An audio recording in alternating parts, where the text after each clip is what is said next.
Hello everyone, and welcome to Final Fantasy XIV. I took my sweet time getting here. But I'm here, and it's Dawntrail. Thank you so much for waiting, everybody. Sorry for being late. My alarm didn't go off, so I'm late to the Dawntrail. But hopefully everything works. I was just doing some sleeping, and then I was sorting some technical difficulties in the background there. But hopefully everything will be fine.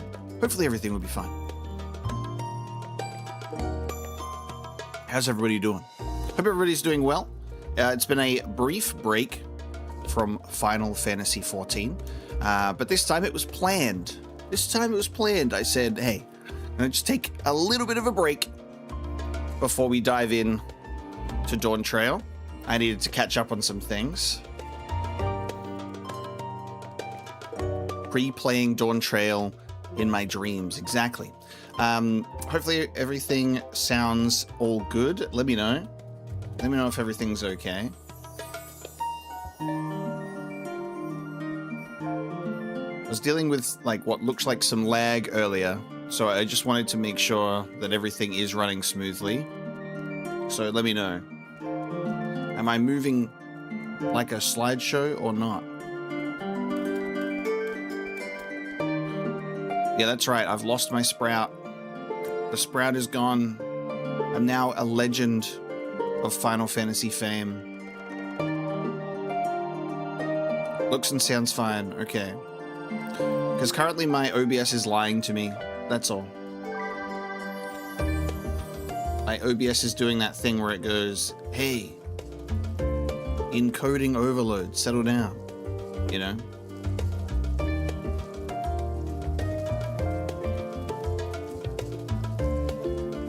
A slideshow of 60 slides per second. Incredible. Okay. I'll probably have to keep an eye on that just to see how we're going, and hopefully that'll be all good. Yeah, that's going to be me probably stressing. But we'll see how we go. Hopefully it'll be just fine. If you all say it's fine, I believe you. But thank you so much for joining. We'll we'll brush the dust off getting back into streaming. But we finished our Final Fantasy XIV streams prepping for Dawntrail, so we kind of got a teensy bit of an introduction to it. We also watched the trailer for Dawntrail as well, which was a first. So we watched the opening cutscene on the main menu. So we got a little bit of a tease, which we haven't done before, but it was very, very fun. So I have like a loose idea. I've adjusted my user interface. So I moved things around, and this was like a month ago. Got myself a new mouse. Got some macros ready to go. Only for me to probably play on my Dragoon and level that up. And I haven't looked at my Dragoon. So, all that hard work for nothing. As I'm like, ooh, I'll customize all of my cool little hotbars and everything. It's gonna be so cool, and everyone's gonna go, wow, look, professional.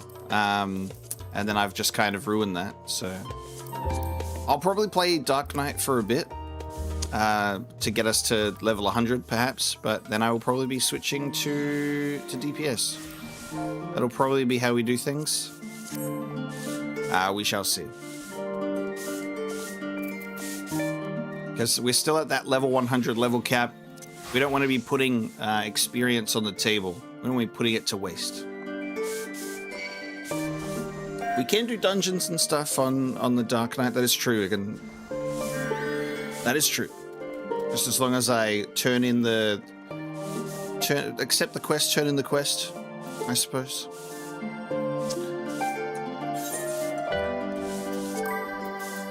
All right, are we ready? We have a new world to explore. Thank you everybody for joining me. Let's dive into a brand new expansion. Ojika Sunjika has a message for you.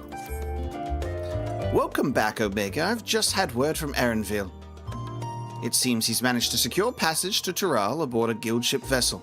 Why don't you wait in the main hall while I go and inform your travel companions? It should only take a moment. Whoa, new quest accepted, jingle. Not bad, not bad. Also, hold on. We do have a couple of new joiners here. Hold on. Is Devoted Pilgrim Zergia Z in the chat with us right now? Do I just end up sending a friend request to a potential stranger that's staring at all of us being like, why is everybody in front of my quest progression? I don't know. I'm being waved at. Ah, Zirgi. Welcome in. I should have guessed. You're dressed for the occasion? Everybody is dressed for the occasion? Yeah, I could kind of tell it was Ragnar's. It's the hair. Okay. Let's wait at the designated location, shall we?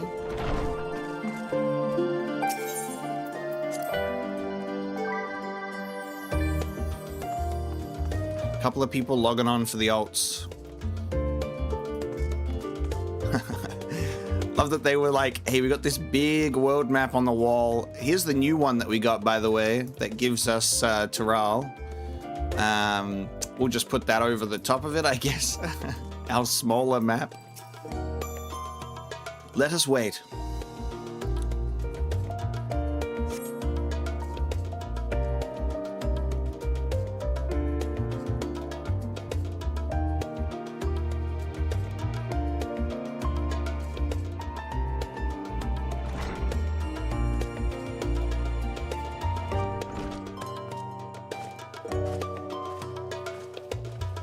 I have to check if there's... Okay, no voice acting for now. I can talk.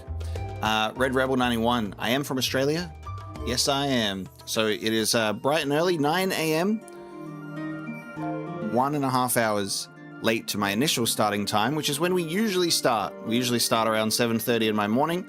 My phone alarm did not go off, so apologize for that. And Lemons. So glad that you kept watching me after the Shadow of the Colossus playthrough, because I love that game so much, but that Let's Play, not my finest moment. I love that game so much though, so thanks so much for sticking around. Ojika gave us the good news. We've made ready to set sail at a moment's notice. The only one yet to arrive is Erenville himself.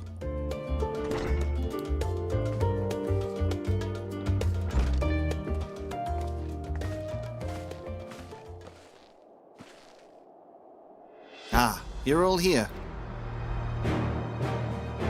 It took some persuasion, but the Gleaner's Guild ship has granted us places aboard a vessel bound for Tural.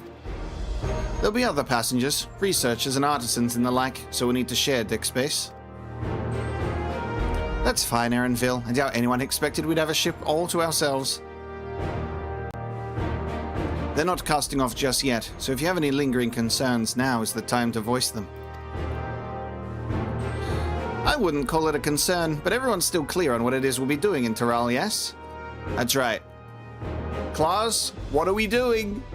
We're participating in some sort of goddamn warrior gladiatorial come join me for a big ass fight.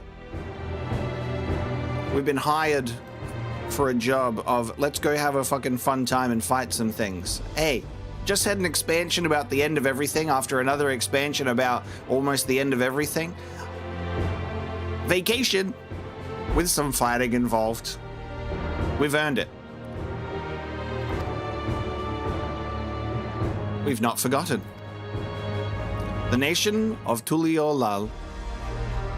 And what are we going to call that for short? Tuli. That's right, chat. we're officially adopting Thule as the abbreviated term, so I don't have to say it every single time, okay? The nation of Thule is in the midst of deciding its next ruler. As your chosen allies, we shall assist you during the rite of succession and support your bid to become Dawn's servant. And your father may or may not have 2 heads. In addition to that, Alphino and I have another objective. As part of its reconstruction, Garlemald seeks ways to reconcile and re-engage with its neighbors. By visiting Taral, we hope to learn more about how its myriad cultures interact with one another, how they find common ground, develop stronger ties, the sort of insights that might help our friends in Ilsabard. But we'll pursue this goal in our own time. You can be assured that we'll give the contest all due attention. That's all I ask. Otherwise, you're welcome to do as you like.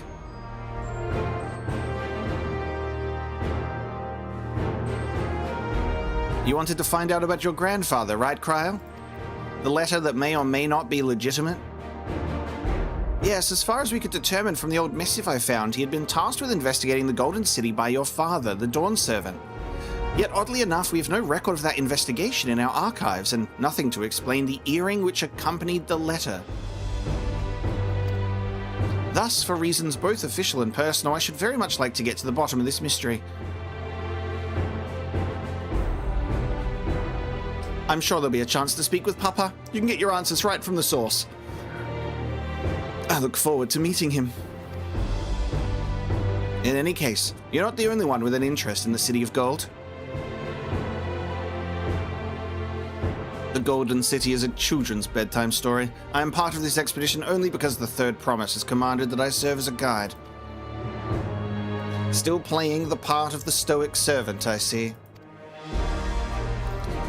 What of you? Don't you dare tell me you've changed your mind.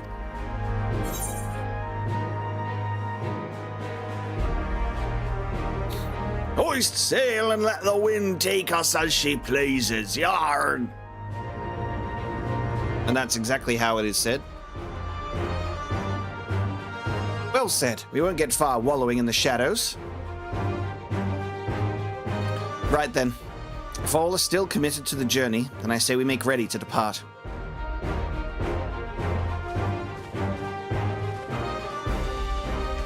I will be keeping an eye on the pronunciation. We'll see how we go. We will just call it El Dorado. Miguel and Tulio. All right.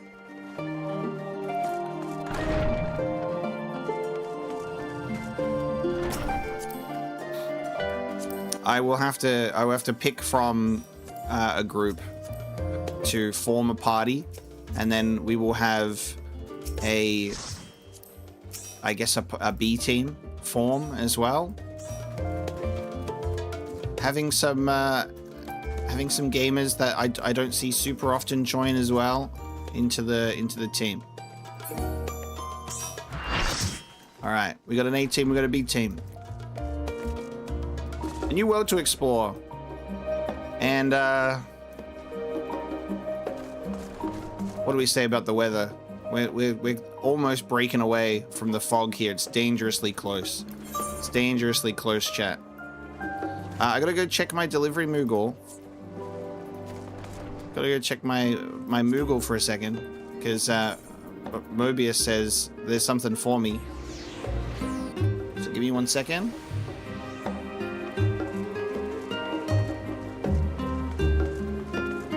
Hey, if you're able to be here, just even while watching, thank you so much for showing up, and I hope that we'll be able to see you join in the party in the next few streams. We're obviously going to be here for a while for some Dawntrailing. The Southern Sea shirt. Thank you, Mobius. Am I dressing for the occasion?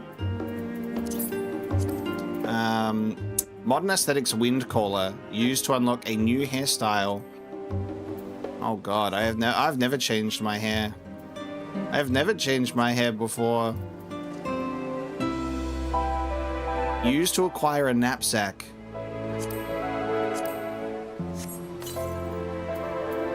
Personal effect, okay. And the Southern Sea shirt.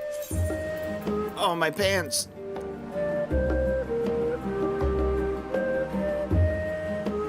Mobius tried to prepare me with a shirt, but what he forgot was that I would be late. He should have anticipated this.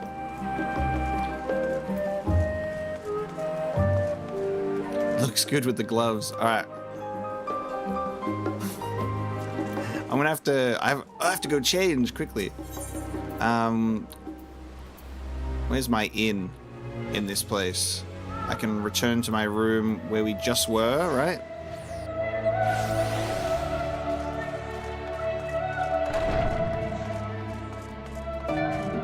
It's the main hall entrance, though. I can. Yeah, my room, please. All right, let me quickly get dressed.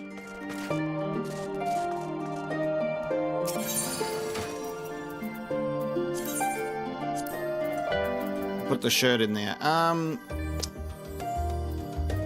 Will I ever change my hair? I don't know. Will I? I'll have to visit a aesthetician. And I've run out of space. All right, I'm gonna change the Scion fit. That'll be the one that we change.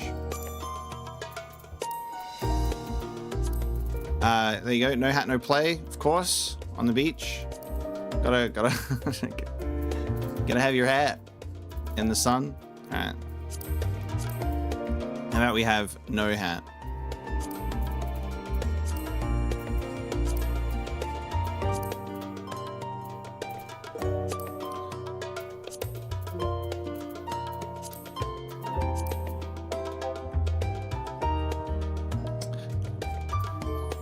Maybe?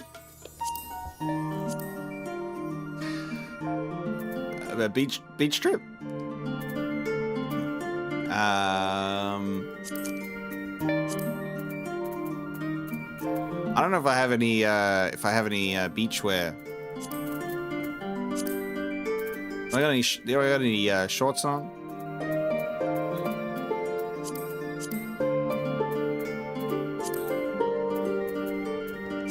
Well, I'll just have to make some sort of pants work. Some sort of pantaloons arrangement. Beach skirt. my beach flares. Yeah, I'm not really prepared for the beach, am I? There you go. I'm just gonna wear the arithmetician's bottoms. Can I change the color? Probably not. No. So I'm stuck with orange pants. Stuck with orange pants.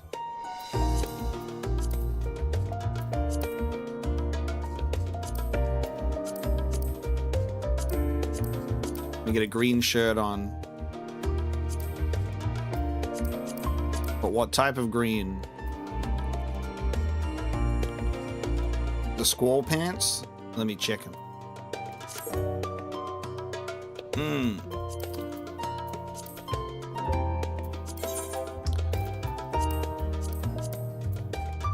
Oh, wait, no. I have maritime shorts from the Moon Fair of 2025. Time to go swimming. I got my swimming shorts.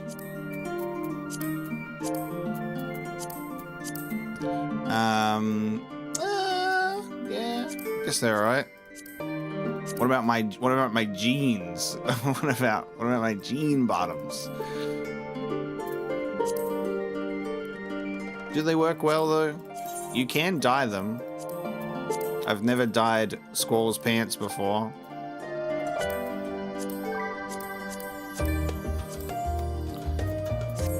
Do we go to the beach wearing 3 belts on our thing?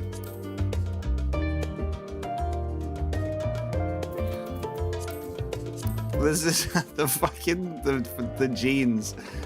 The double belt, the belt and the belt on top.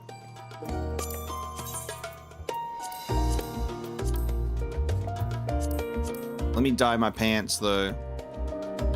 The blue is it's throwing me. Maybe I could go for like a much darker blue instead. Maybe. Oh god.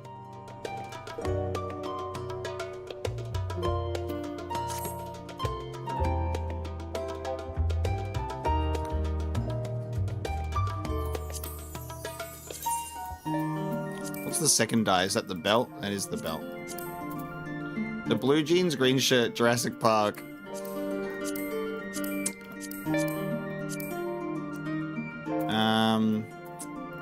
Okay, you know what? You know what? I'll do that.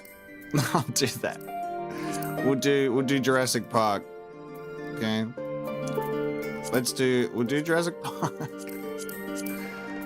And I got my maritime sandals on. Let me get rid of that green. Let me get rid of that green. I don't want no green on there.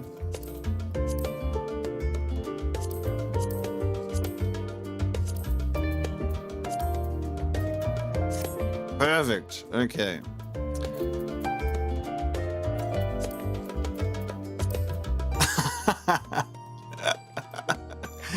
Hold on a second. I'm so glad we have the maritime set ready to go. Oh my god, it has a visor. Oh my god, you can flip them up. You can flip them up. Let's fucking go. All right, guys, I am ready. I am ready.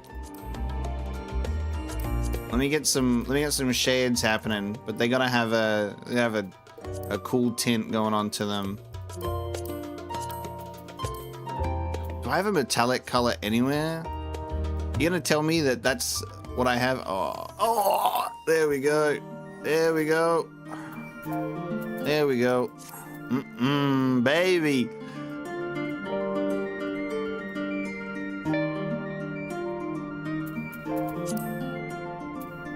Good morning, Tuliolal. Here I am. Okay. I'm ready. I'm heading to the beach.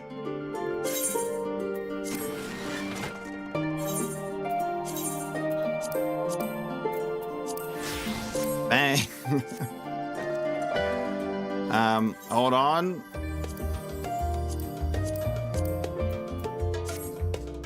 There we go.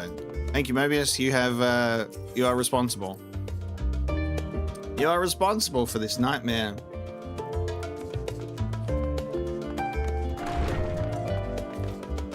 All right. Sometimes you just gotta take the clothes off. Get the armor off. Whoa, whoa, whoa, whoa. Thank you, Scribbler.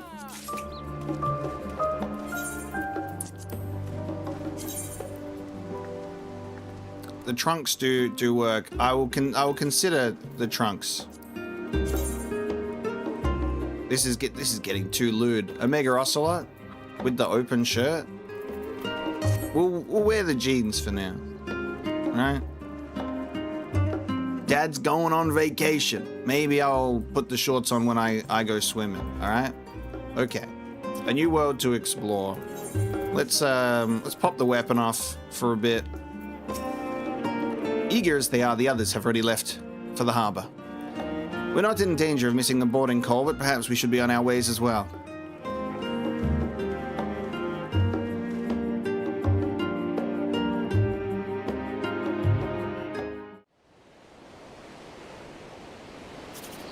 New expansion time, so exciting, chat. Oh.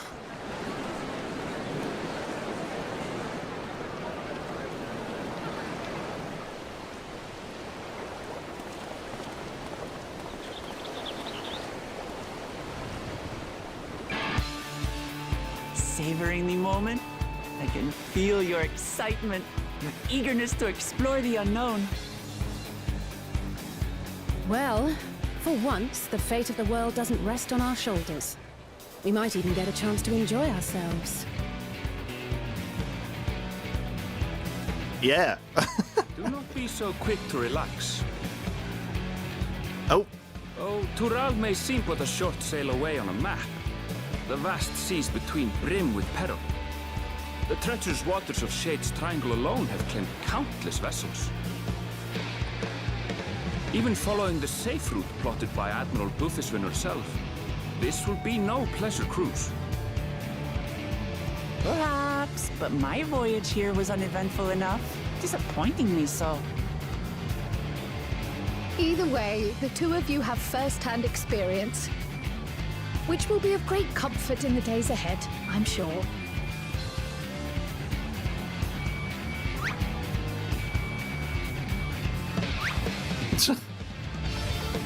Aye, it's nothing new to us. All aboard! We're casting off! It's time. I trust you have everything you need.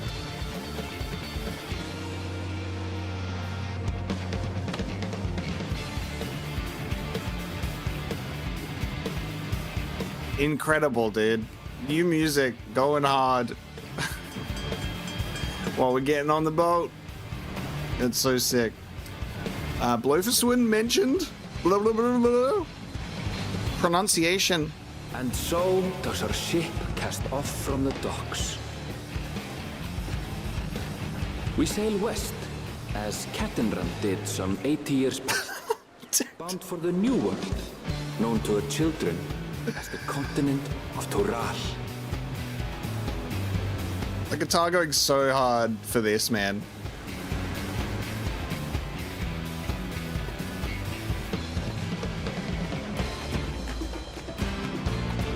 Just wait, Papa. When this contest is said and done, it'll be your daughter who sits the throne. Me, Wokla Mat.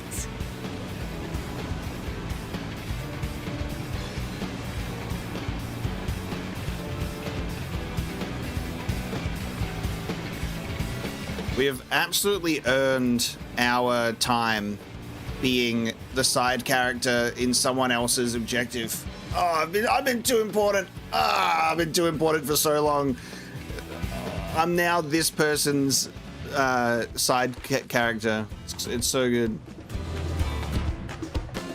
Oh my god. Map.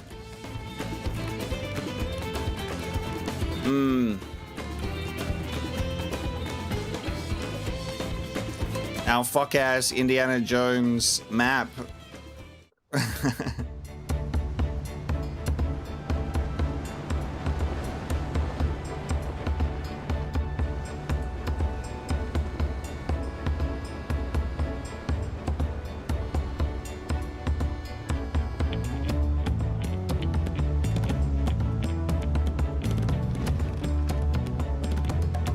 The music is so jammable. Smooth sailing so far. Aye, so far so good. So far, so good. This sea, she's a fickle one. Calm one moment, blowing a gale the next. That's an English dub for me, baby.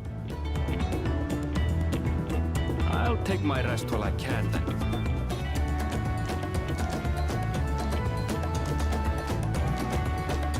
I'm now Orin. I've got a level samurai then, don't I? Real quick. We left port what seems an age ago now, and we've seen naught but open water ahead. I knew Toral was far, but it's another thing to really know.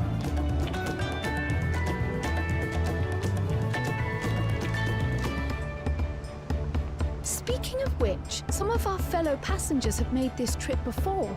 Several times, in fact. I was able to learn a few things about Tuliolal and the right of succession.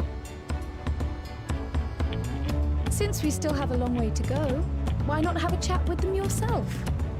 I'm sure you have questions of your own. All right.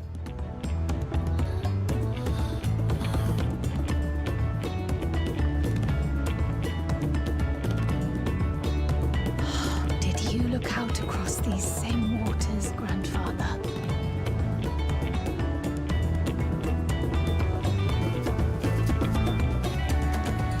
And then we just have to wait for the rest of our scions of the Seventh Dawn to also come over here for different reasons and go, oh, fancy seeing you here. Which is very fun. But I do love that our main group includes Kryl. Kryl is the Pictomancer, which was a cool introduction to that. And hey, whoa, I got that too. So I do have a... we do got painting. We do got painting.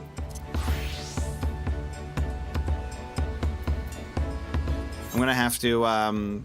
we'll sort out my shit out in regards to some of these glamours and outfits and whatever. But we'll fix it.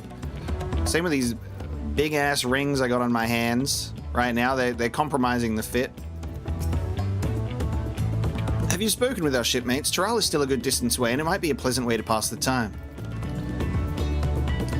So yeah, that is something to keep in mind for me. I'm going to remind myself that this is when the graphics update came in, and there was like a Dawntrail related quest that we did in like the last stream or so, where I was like, what is going on with the framing of the conversation? The camera angles are different, you know, like it just like immediately felt so different. And that was really cool to see. I was like, I'm seeing different camera angles in conversation for the first time.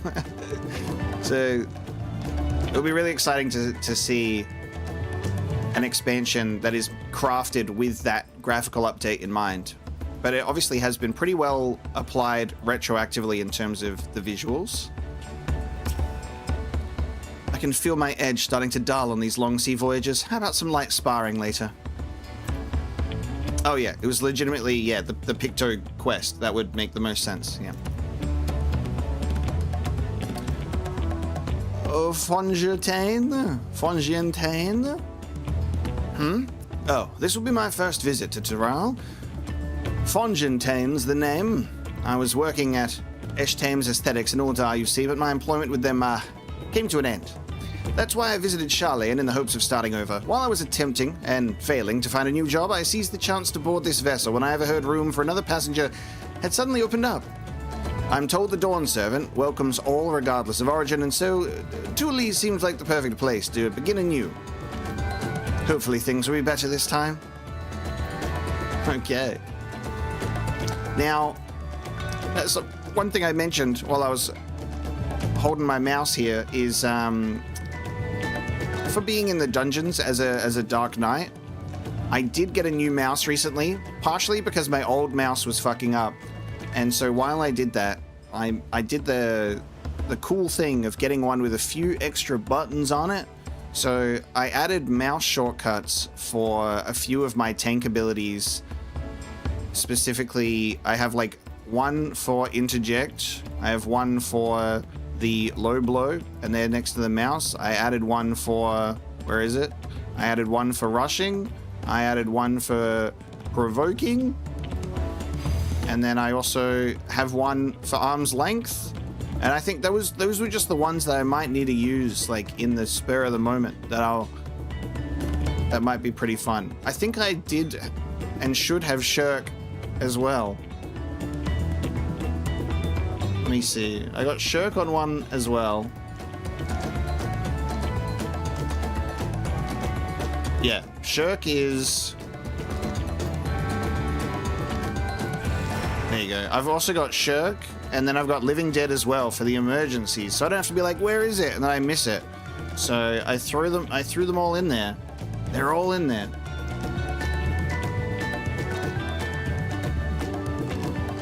I'm stepping up my Final Fantasy 14 game, you know? I'm not popping low blow. Well, guess what? Maybe I will. Maybe I will, in spite of you. But it's there, regardless. Okay.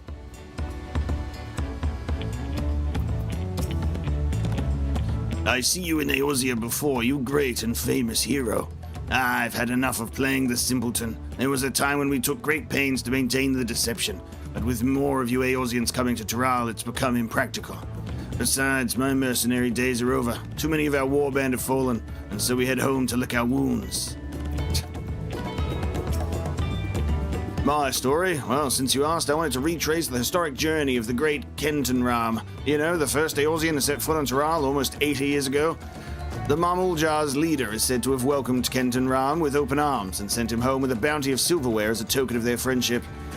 But the real treasure was the crops he brought back. Potatoes, tomatoes, and corn, which spread across Eorzea like wildfire. His grand adventure led to a culinary revolution. The tales say Kent and Ram returned to Dawntrail several times after that, but his ship vanished during his last recorded voyage, and he was never heard from again. That even a seasoned explorer like him could meet such an end is testimony to the ocean's peril.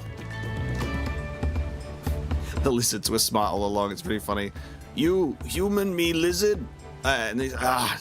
I can't do this anymore. I look forward to a long soak in the hot springs of Urkopacha, and no complaints when I dance the bathing dance.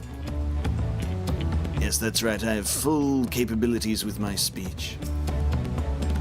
I'd heard Aaronville was looking for passage to Thule, so I managed to squeeze his party aboard one of our chartered vessels. As fortune would have it, we had just scheduled an expedition to Dawntrail. Yeah, I'll go back. Yeah, I'll just go back, actually. See you later. The self-assured trader. An adventurer, I presume. I'm a merchant myself, based in Uldar. Specialty imports and exports, Eorzean and Tirali both. If this is your first crossing the salt, as they say, do remember that the social mores of Eorzea are not necessarily the same as those over yonder. Consider this, it is not uncommon for the various races to be referred to instead by the names of certain clans. For the Makote, the Hetsaro, the Hrothgar. Is that a silent X? Zabral? The Zabral? Not because every member of a given clan is one of the same race, mind, but because many individuals of said race are associated with that clan. A fair assumption in certain cases, but take care not to give offense. Okay. It's an X, actually, because it's, because Xehanort is going to be here. It's a nobody. Hank! Thanks for getting me in. I'm told this vessel has been equipped with a barrier generator to protect it from storms. A reassuring thought, though I nevertheless pray there will be no need for it. Oh, you know we'll be using that. Hey, let's hope that while we're like on this voyage, we don't get attacked by some giant sin. Giant sin eater. And we get sent all the way to Zanarkand. Have I seen the most recent missing link? Yes, I have. And I'm gonna be honest. I'm gonna be honest. I'm gonna be honest, I'm gonna say it. I didn't care about it. Oh God. Did I say that? Do you want to make a wager? We're taking bets on who'll be sat next in the Dawn Servant's shiny chair. There are 4 claimants in the right succession. Your young Waklamart being one of them, of course. But from what a Mamulja bloke was telling us, the other 3 are all strong contenders. Not too many keen to risk their coin on the third promise. Waklamart is obviously got to be my bet. All right, I'll be taking this. Hang on, guys. Wait. I should have put on my bandana. Chat, I should have put on my bandana. There is room for improvement. I do need a pirate hat as well. Also, can I just point out the fact that this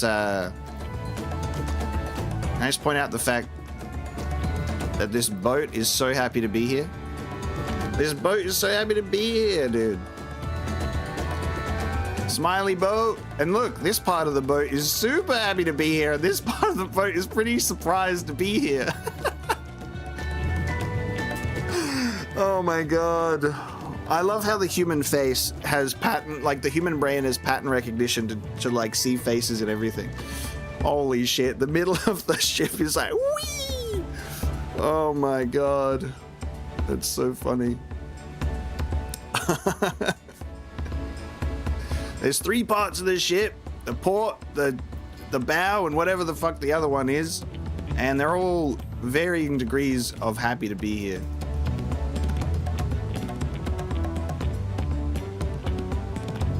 All right.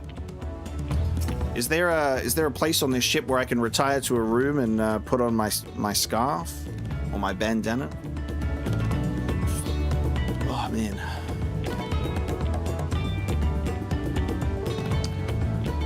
All the lore tubers been thirsty for the missing link. Yeah. Are we gonna jump into a Kingdom Hearts conversation on the first episode of the new expansion? All I'm gonna say about it is, in as short term as possible, I feel as though Kingdom Hearts is moving away, and has moved away a long time ago probably, but it's just heavily moved away from what I like about it and what I enjoy about it. And it's getting very far away from me, and it's leaving me behind, and that upsets me greatly for multiple reasons. And that's a can of worms, because there's multiple reasons for that. Some on the game creation side, some on the other side. But Kingdom Hearts is getting messier, and not for a good reason. And that is unfortunately the way things are going. Kingdom Hearts is just not the Kingdom Hearts that made it Kingdom Hearts anymore, because it's so overcomplicated. And that's all.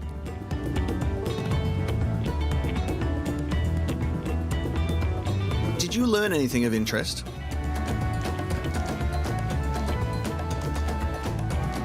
Oh, I hadn't heard that about the clan names. We should have Hook, Lamart, and Erenville teach us the ones we should know. Actually, it's getting a little chilly up here on deck. Let's all gather in the cabin. Dark Lance, thanks so much for watching that playthrough. I hope you enjoyed it. What an amazing game. I still need to play that thank you update. But incredible game, and a 33-part Let's Play. Maybe that's why I'm scared to play the thank you update. It means I have to break the 33. We're in for a proper storm, it seems. Look at my sunglasses. They change color in the lighting. How's your stomach? Any better? There's no way that Wooklamart gets seasick. I don't know what you mean. I don't get seasick. I'm just feeling a little nauseous is all. Isn't that what seasickness is? Erenville, you were born in Tyrol, yes? Do many Vieira live there? The Shatona, as my people are called, have settlements mainly in the north, in Shaktural. And your family?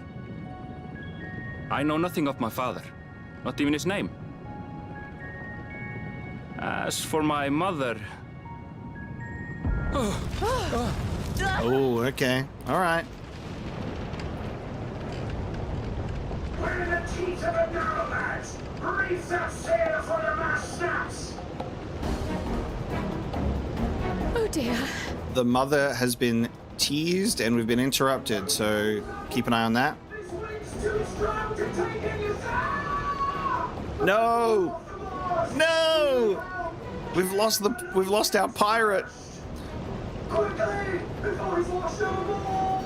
We have to rescue our pirate. Come, we should lend what aid we can.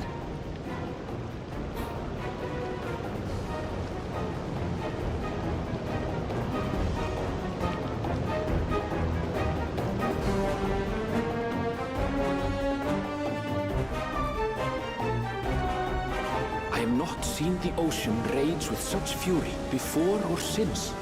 This is a great omen.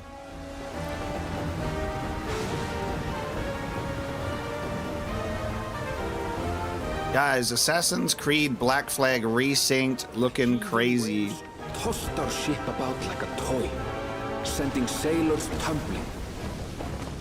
The dauntless Alizé, quick to the rescue, was almost lost to the sea herself.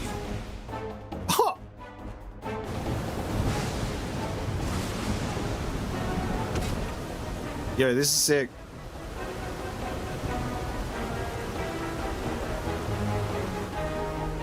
Meanwhile, our champion rushed to deploy the vessel's magical defenses, and thereby shield us from the lightning.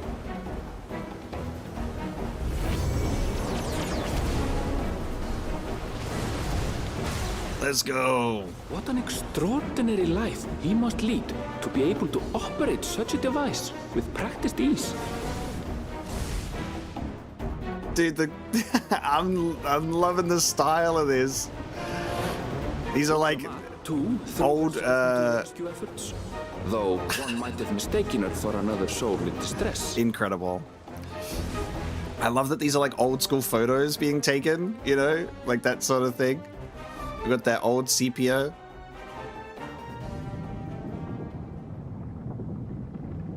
By the time the unruly seas had calmed, our strength was all but spent, and we had yet to even glimpse the shores of Tural. I'm sleeping. In retrospect, of course, that battle against the storm would prove a fitting prelude to the coming contest for the throne. Final Fantasy loves their prelude. That was really cool.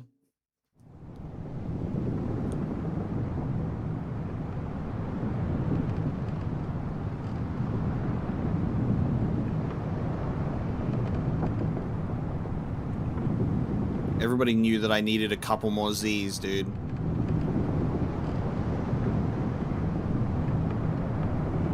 Look at the lighting. Let's go.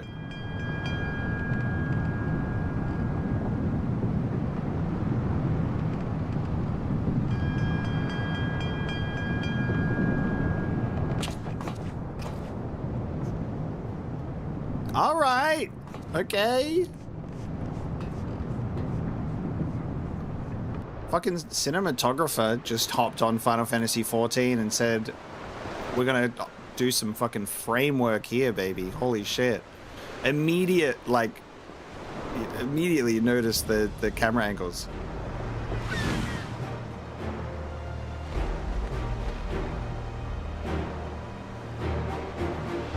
I love that we're just getting reintroduced to the boat that we were just on.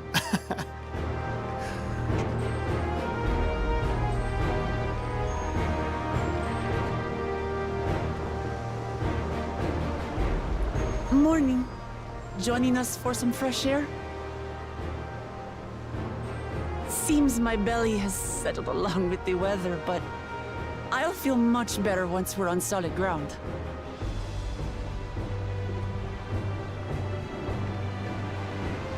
Ugh. Can't be much farther now, can it?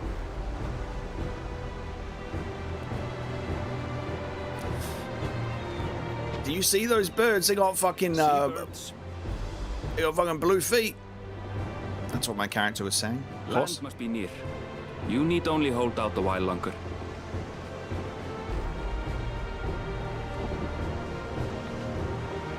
For a dark moment, I thought the ocean might swallow us. Glad to have my pessimism proven wrong. In other good news, I examined the sailor who took a fall, and he's faring well. I'm sure he'll make a full recovery. Good news indeed. If all's well, then we needn't delay in launching the landing boat. Ships have to lower anchors some way from shore.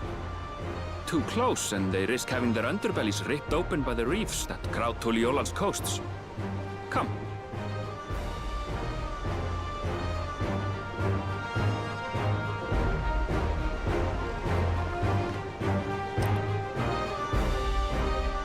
Gotta take a smaller boat because of the reefs. All right.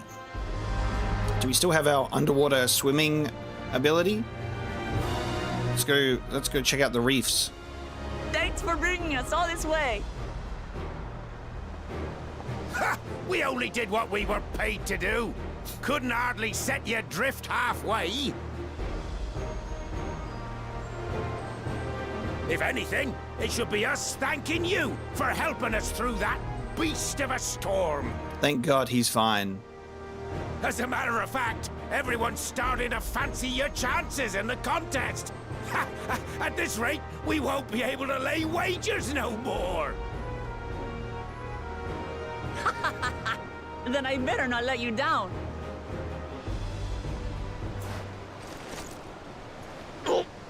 Easy, stomach. Easy.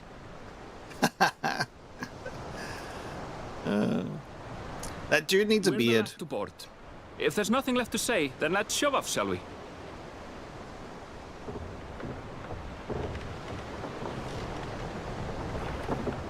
That dude's got a voice that needs a beard attached.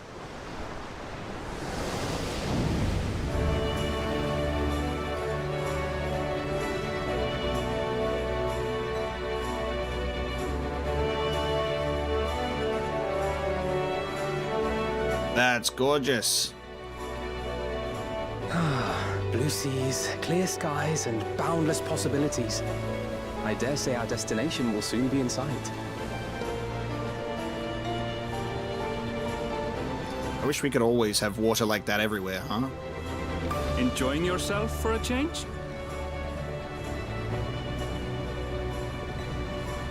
Yeah, we are doing the trailer moment at the moment, aren't we? Yeah.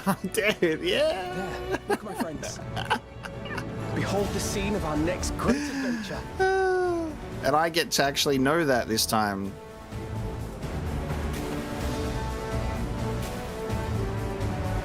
Yo! Come to the land you call the New World. To my home, Tural.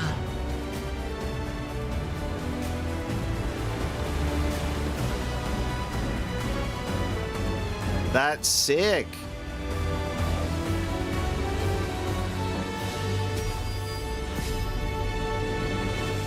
Mimicking the trailer is such a cool idea.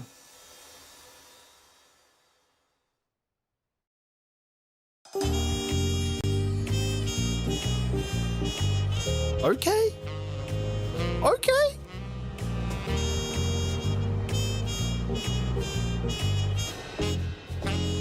Okay, music.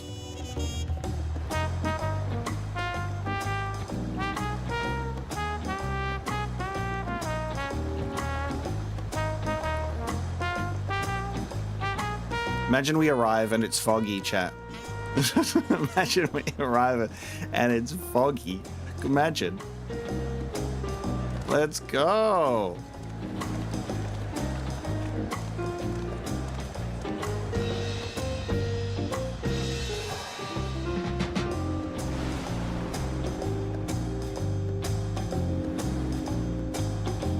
And then Urianger and Thancred are sipping on pina coladas at the moment, right?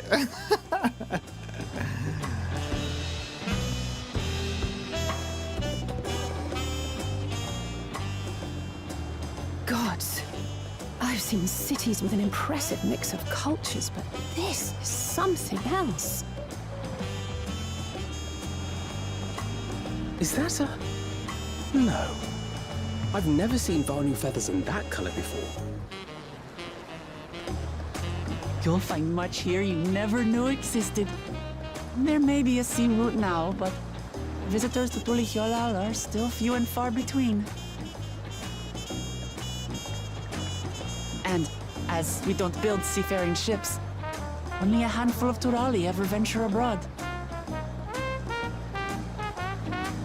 Mamulja sellswords mostly.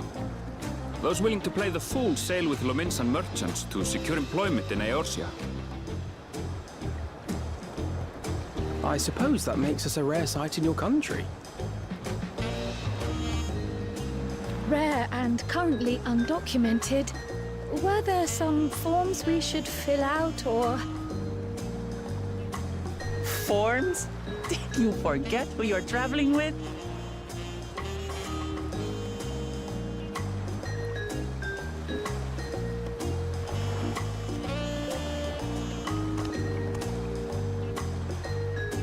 You are outsiders? Visitors to Tural? Look at this armor, dude. Holy shit. We are. Our nation is soon to hold a right of succession to choose its next Dawn servant. We will not abide interference from foreign agents seeking to foment trouble. What brings you to Tulihyolal? I can answer that. These fine people are allies in my succession bid.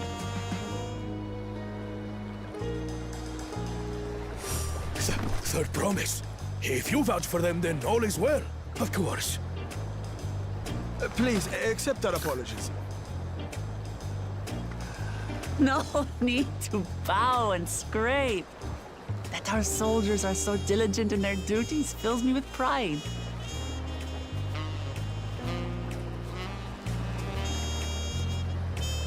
We'll be continuing our patrol then.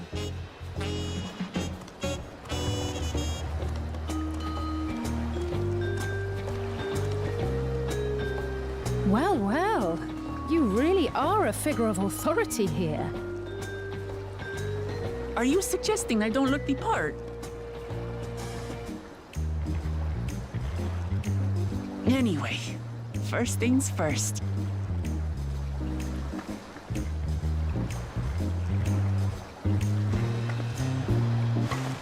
I bid you welcome to Tulicholal.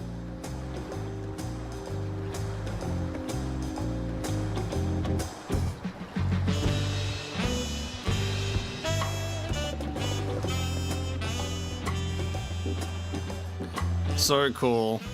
This will be super exciting to run through. Dark Lance. I was waiting for the cutscene to end, so you've probably already left by now. I always feel bad when this happens. But, hey, if you're still here, thank you so much for watching. And I hope you have a good day. Always me, just like someone says goodbye in the middle of a cutscene, I'm like, fucking, now I look like rude because I'm waiting for the cutscene to finish. I wonder what kind of trouble those soldiers are expecting. What an amazing city, as lively as Ul'dah, and even more colorful. According to Erenville, the Vanu I thought I saw belongs to a clan known as the Hanu Hanu. It seems they share more than a physical resemblance. Ah, it's so nice to feel that familiar breeze again. I wasn't sure my stomach would make it. I love that Wuklamart has this like air of like pure overconfidence and just that sort of positive attitude, you know, from her introduction to the succession to all of it. But then you'll be in these moments and situations where, you know, getting the seasickness and then needing to like help people on the boat. She's like falling over and people are like, she was mistaken for someone who was also in distress. So that's great. I might want to take a look at the world map. We do that again, just like our full map. How do we look at... Hang on, is it... How do we go all the way out? Because I always fucking forget. There we go. Yes! Okay, so we got the full one. We have Zaktaral, Yoktaral.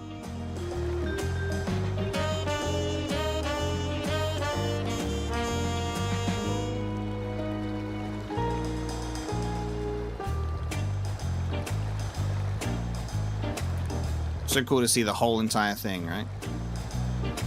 Until something else that makes it go even bigger. Yeah. Hey, let's go here. Let's go here. What's going on over here?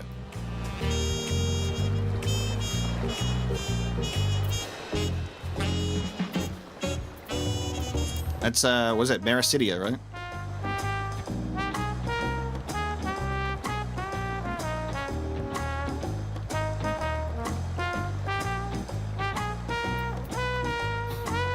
So it's funny when Cryer was like, do we have any forms to fill out and papers? We're undocumented, blah, blah, blah.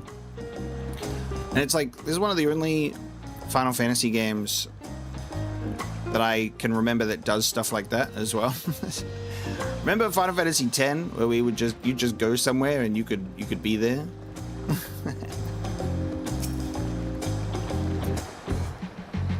It's kind of funny, even in like Final Fantasy VII, you kind of do slip into some places around Shinra, but there's never like, let's look at your papers, please.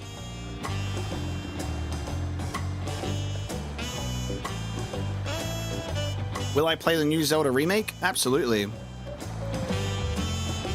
I'd be crazy not to. I'm nervous for how it's going to look, to be honest with you.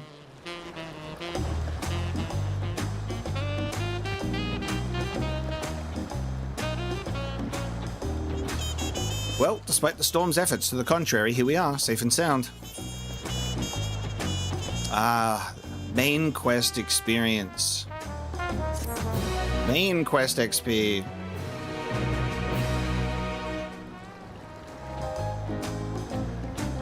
You have arrived in Tuliolal.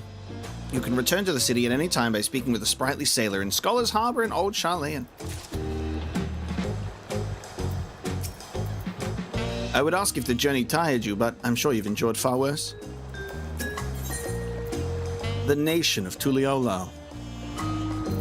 It is currently 11:50. Ooh.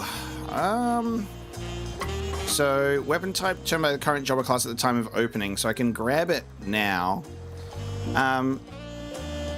Chat, just to, like, confirm, if I pick up the quest as a... It's not tied to my class, is it? The main quest. So as long as I switch to... As long as I switch to Dragoon when I turn it in, then it should be fine, right? I can turn it in on a different job. So I'd put the experience towards Dragoon. Cool, cool, cool. Tacos from Highwind. Thank you. I'll be taking those. We gotta find Grahatia feasting on a taco. Let's jump in. Right then. First things first. Still vomiting. Still a bit queasy. No more boats for a while.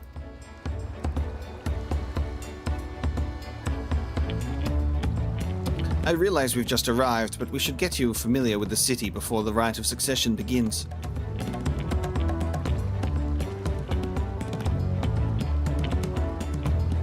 No arguments here. I should very much like to explore. Then I'll guide you. Are you sure you're in any condition to do so?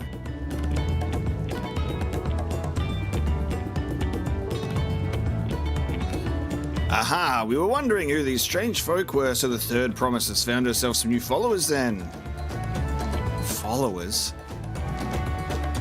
Wook Lamont, are you unwell?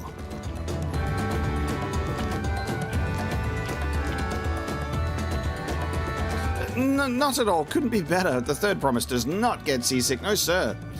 As for my hand-picked entourage here, I've recruited them to help me win the rite of succession. I was about to show them around the city, in fact.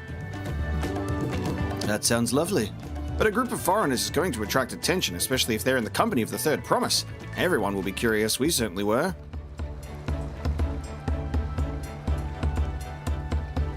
Your siblings have a tendency to command a respectful distance, but you're just so easy to approach.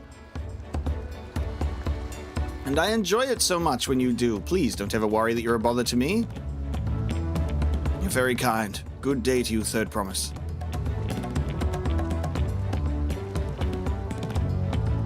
They did have a point. Wook Lamont is technically royalty here. Like it or not, a person of her station surrounded by this and many outsiders is bound to draw a crowd. Wait, what do you mean technically? I suggest we move in 2 groups so as to attract less attention. You're just technically ignoring me then.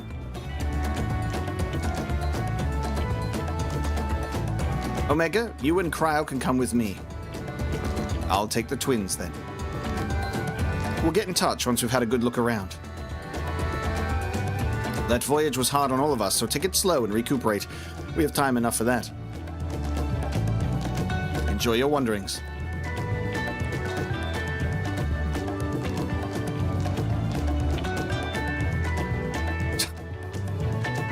Perhaps we should wait a bit, at least until Wook Lamont's nausea subsides.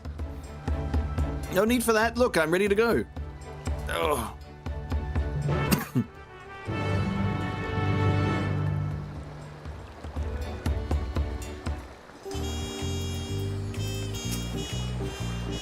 Tuliolal isn't going anywhere. Let's give Wook Lamont a little more time. Yeah, in terms of Dragoon, we are at level 90, so we are at the quest level. So it should be okay.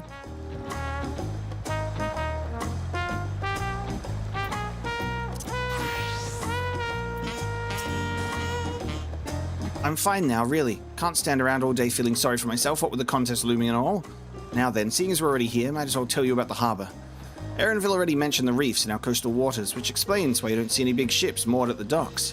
Only vessels with shallow drafts can navigate the bay, mostly small fishing boats or barges ferrying cargo up and down the rivers from inland settlements. Much of the incoming traffic is from XIV, the southern landmass. The clans there produce various goods for export. Their wares are unloaded here and carted off to the merchant stalls in the neighbouring markets. Speaking of which, Bayside Bevy should be our next stop. And we have escorting.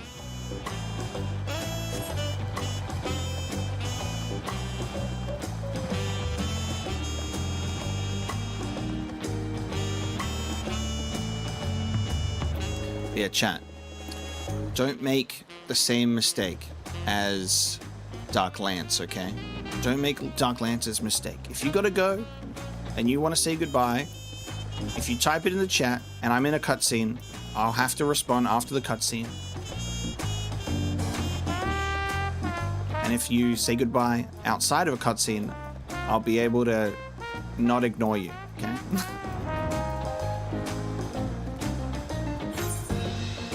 Don't make me feel bad.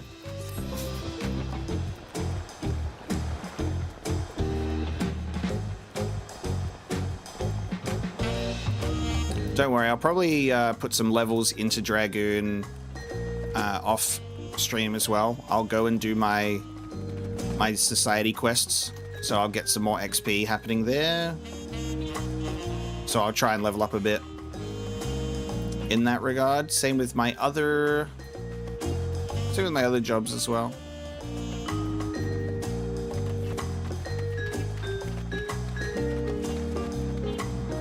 Whoa, look at the new Aetheryte shards here. I should probably attune to the main one first, right? I can attune to this one as well. I will say, maybe I will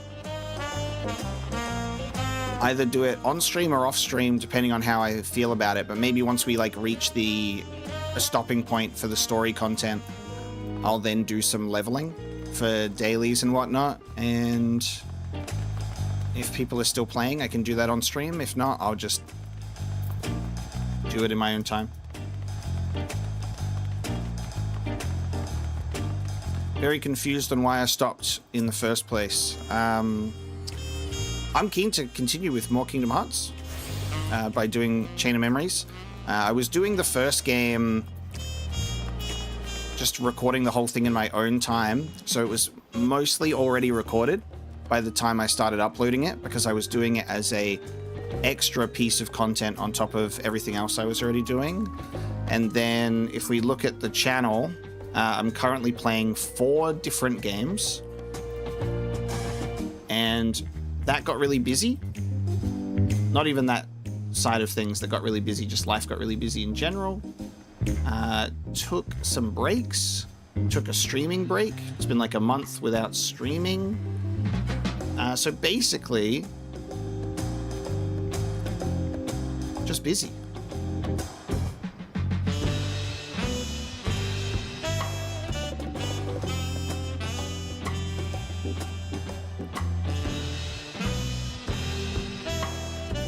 So there will be definitely more Kingdom Hearts. Hopefully people show up to watch it. The first series didn't do amazing. Hopefully I can pick up some more people along the way as we continue going. But yeah, basically there's a lot of games that people are waiting for me to play, and I'm always playing so many other games. So Chain of Memories will have its time in the sun. I guess I'm struggling with the concept of people want blind playthroughs and replays not as much, and pretty much the Kingdom Hearts run is a full replay series, so it's going to have a little less of an appeal. So I just got to try and find a little comfortable spot to slide it in, you know?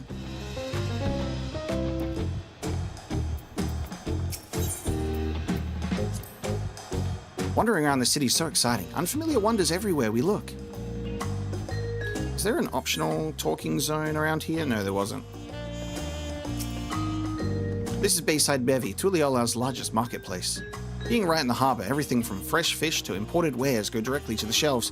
Anything you want, they most likely have. Oh, right. I should mention that here in Tuliola, we buy things with Pel, a currency that the Pelu Pelu created. But don't worry, more and more trade is coming in from Eorzea, so most shops are happy to accept your gil. There's also... there we go. Here it comes. There's also Wachu Meki Meki, another market to the east of here, but that can wait for another time. I have other places I want to show you first. Next, we'll head back a bit, then northwards up the stairs to a certain plaza. Can't wait to see the look on your faces.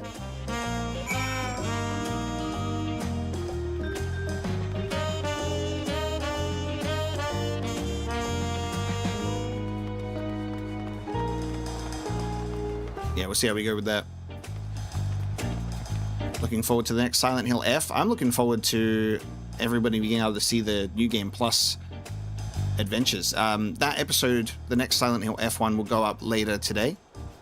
So you'll be seeing more of that. Basically, I've finished Silent Hill F. I finished Splinter Cell Blacklist, and Chrono Trigger, I just finished that one as well.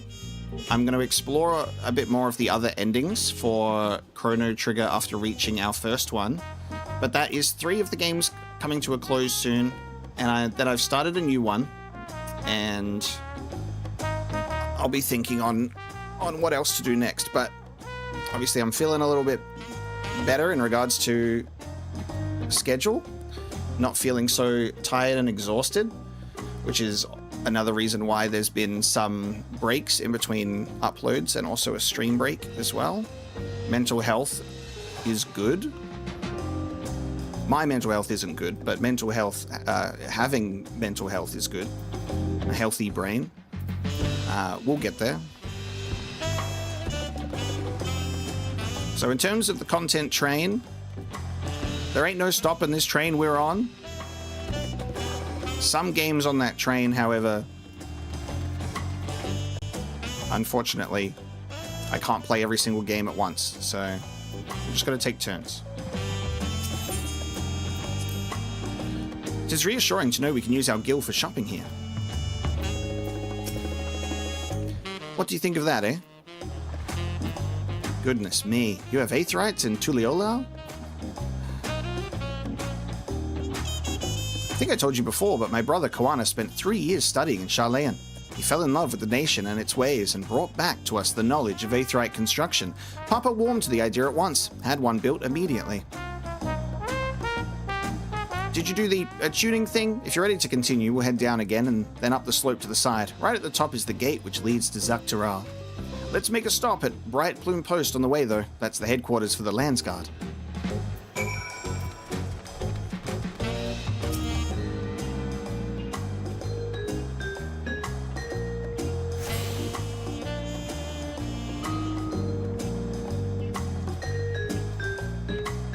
Attunement has commenced.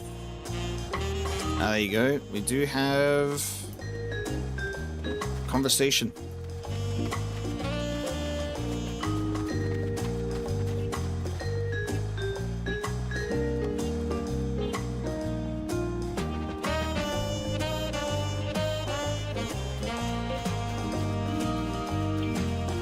I fear I've gone the wrong way. Hiya! I make my own way.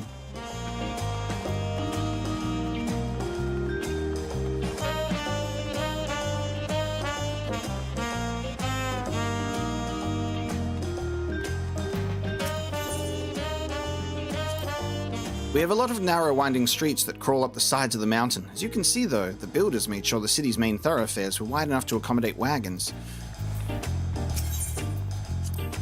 Trudging up and down all these slopes and stairs is exhausting. I understand now where Wuklamart gets her endless endurance.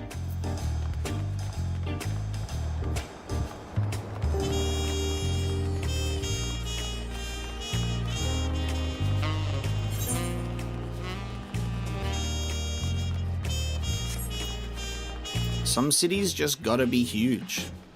You can't even mount in this place.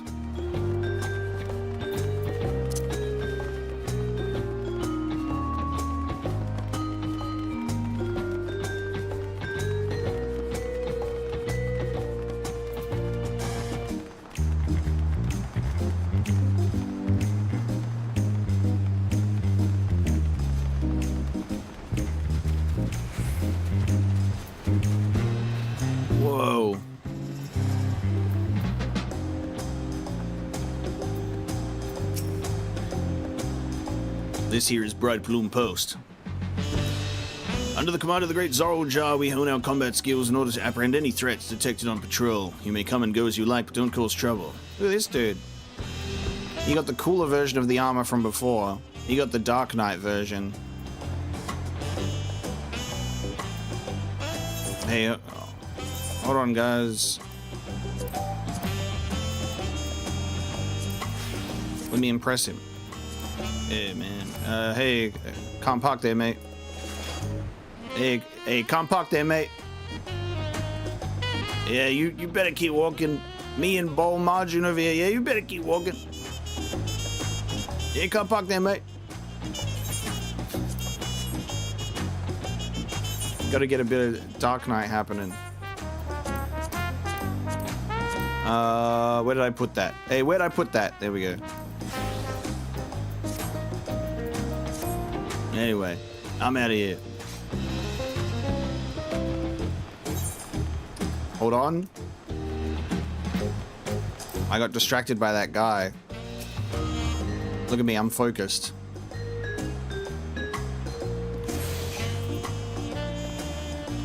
This guy's a dragoon. Ah, yes. I guess he does have a lance. He got wings on his helmet. Shit. That's as close as I can get, I think.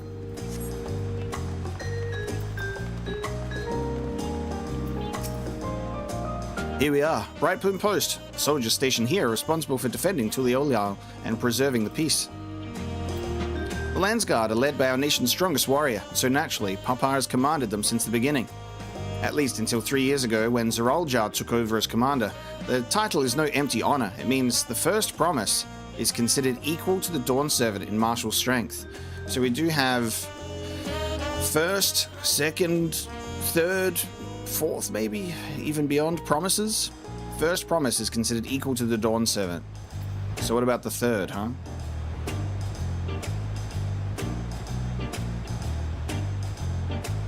Meanwhile, I haven't even managed to... Well, I'll discuss my brothers and their accomplishments later. Alphino and Alisei should be around to hear it too. Come on, it's time I showed you the Sky Gate. It's right at the northern end of Talonmarch. I assume that the, first, second, third-ish promises might be related to our, first in line, second in line kind of stuff. But then is there a way to supersede that with this trial? So Wook Lamont can go, I'm actually going to become the first. Because I'm the best. Sort of thing.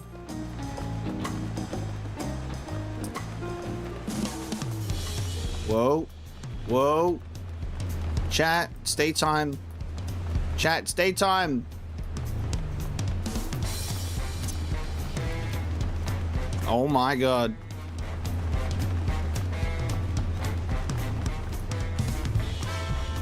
The fucking drums. Dude, the music for both day and night is peak. Oh my.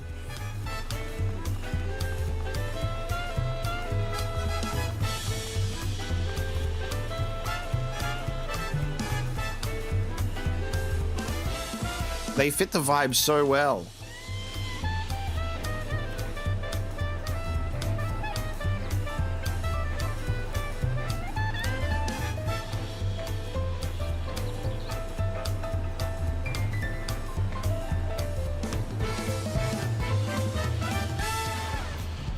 Incredible.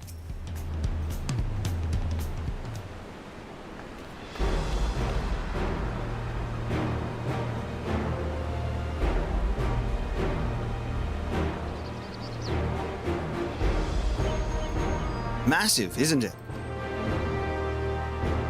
And on the other side is an equally massive bridge to match. Both were constructed by a race of giants, the Yok Hoi. What do we call those? Yok Hu? There's a Y on the end. Yok Hoi. Strictly speaking, Taral is actually two separate continents. Yok Taral, the southern lands of the Mother, and Zuk Taral. Or is it Shuk? Are we doing SH? Is it Shuk Taral? the northern lands of the Father which lie beyond the bridge. Legends say it used to be one great landmass, but long, long ago the two gods fought a titanic battle. And when one threw the other to the ground, the impact was so devastating as to split the continent in twain. A familiar sounding tale. I am put in mind of the conflict between Hydaelyn and Zodiac. But getting back to Shak-Taral, those lands are also part of the Tuliolal nation, correct? That's right. Isn't my father incredible? He united the peoples of two continents into a single nation. The many clans of Taral have been at war for generations. It was only when Papa traveled the lands and put a stop to their myriad conflicts that we finally had peace.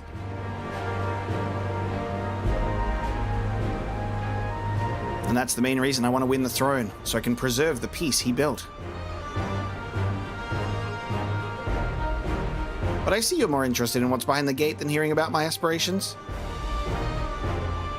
Crossing the bridge to Shak-Taral requires a special travel pass. Unfortunately, they won't issue any new permits until the Rite of Succession is over. I promise to get you one when I'm Dawn Servant, but until then, you'll just have to wait. Then I'll make sure you win. Mark my words.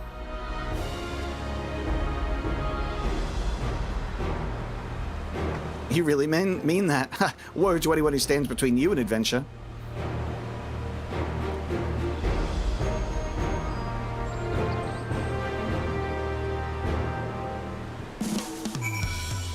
And then we go, don't worry, I'll get on my mount and we'll fly. Oh, Aether Currents. Aether Currents! Tired from all this walking? Take a moment to rest and we'll continue the tour. We must have covered half the city by now. Tuliolal isn't like any place I visited. I'm thoroughly enjoying myself.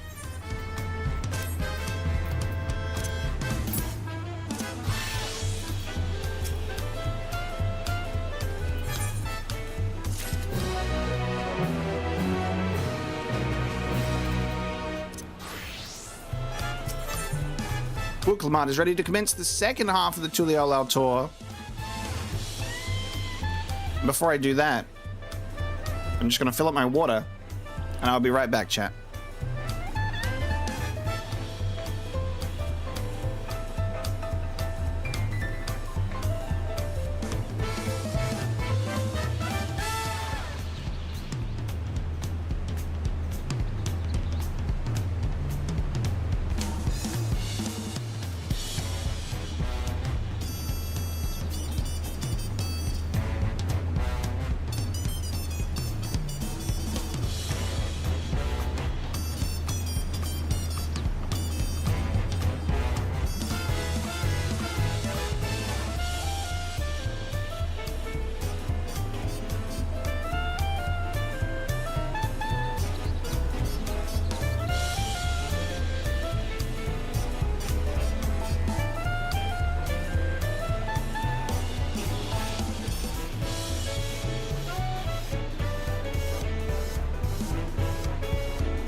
I'm sorry?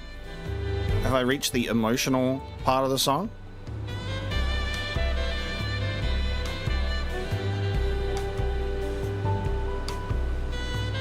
A city of stairs. We'll head west next towards the Arch of the Dawn.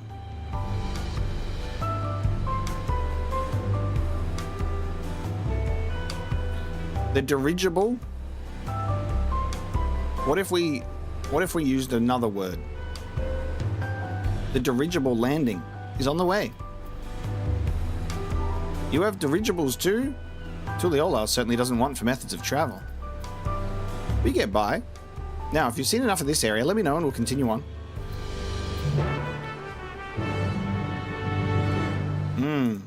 So bright and sunny today. Chat, is it the time of day in real life that affects it? Is it the Sephiroth world on the Materia server? Why are we fog cursed? The Arch of the Dawn is on the other side of the city. Let's go.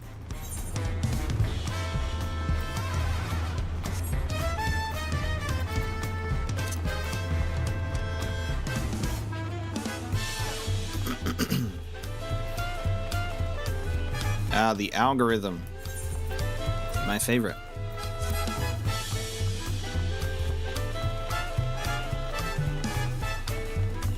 When it's foggy, you know that Apocalypse is playing the game.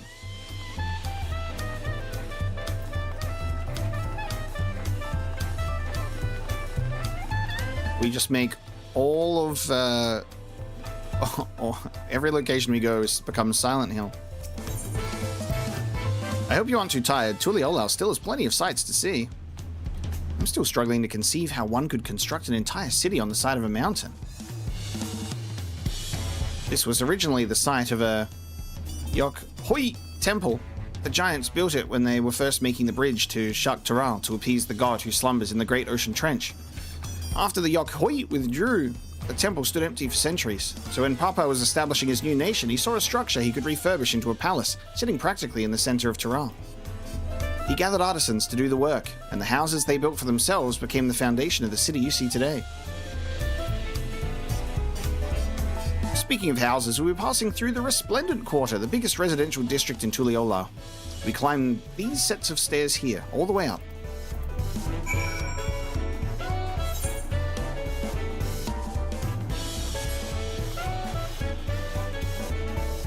Well, how do I pronounce it, chat?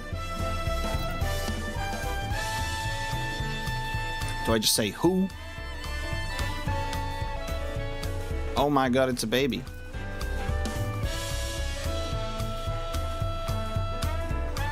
Whoa.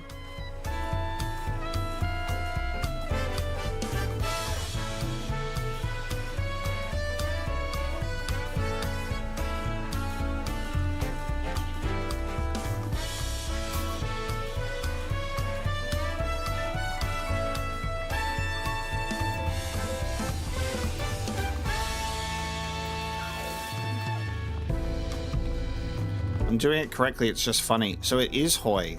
Okay. Perfect.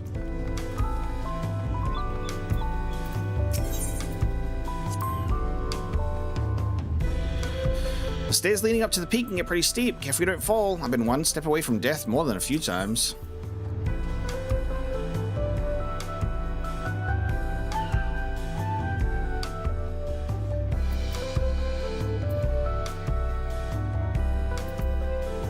This was planned.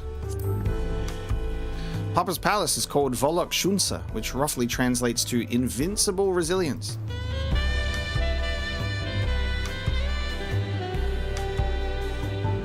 You probably want to take a closer look, but we'll be coming back here later. Let's move on for now.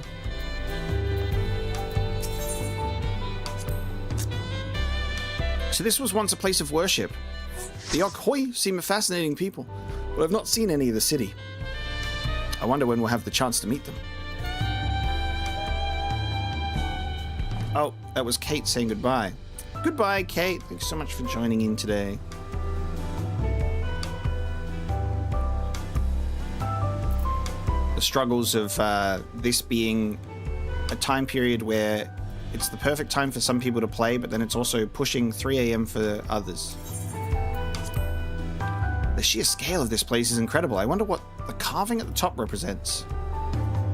Why don't you ask Wooklamat?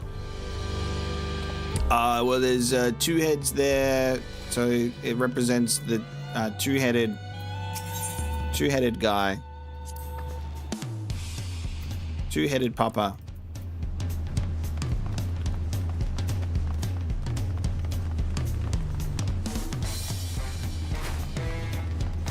Grab the teleport. Oh, yep. Yep. Yep. That's so clever and smart of you.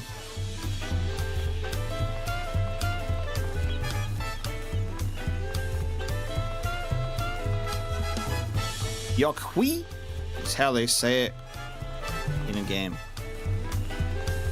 Yokwi.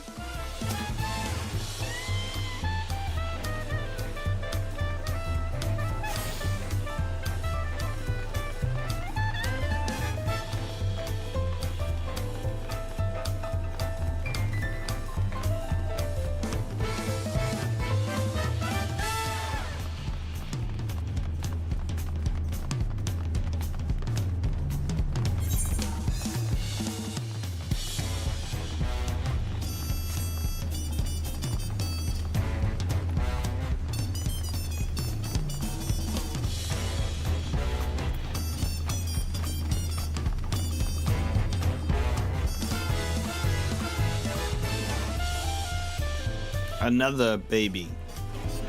Up you go, baby lizard.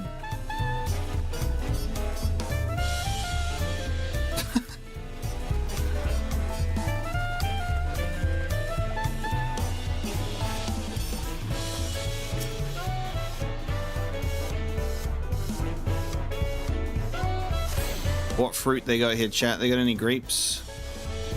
Let's check polygons. Fruit check.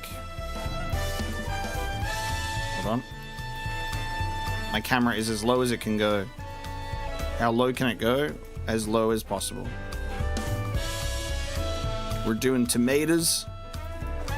We got tomatoes. And these are the what do they call them here? Not potatoes, they call them what? Poppatoes. You got any grapes?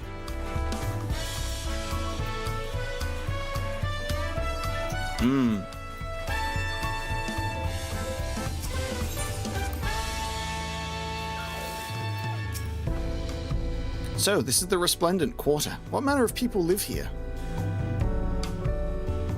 Oh, we have residents from all the Yogg-Taral clans. Mamoja, Shibral, Pelu, Moblin, Hanu. Moblins. We also have Tonawatwa, Hetsaro, and Shetana, who moved south from their ancestral lands in Shuk-Taral. In essence, it's a gathering of people from every corner of Taral. The true representation of Tuliyolal's diverse character, the adornments on each building contribute to the eclectic cultural aesthetic. It's also beautiful. I'm glad you think so. Come, we continue down the stairs.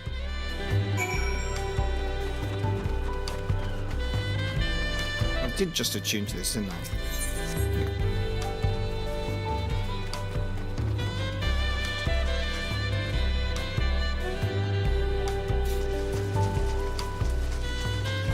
We washing the fruit.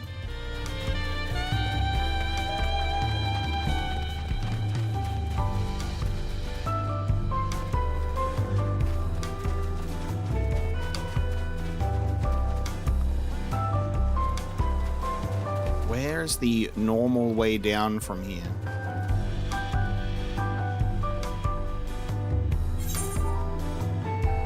I just have to go down there, I guess.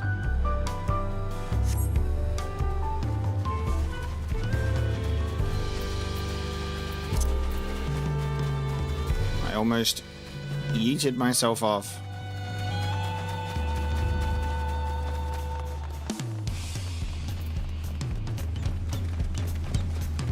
It's the Silent Hill Curse. Right, a shard. Discuss the huge drum. That big drum there is called the Dawn Herald. They play it for formal occasions, like when honoring the Landsguard's return from a dangerous duty.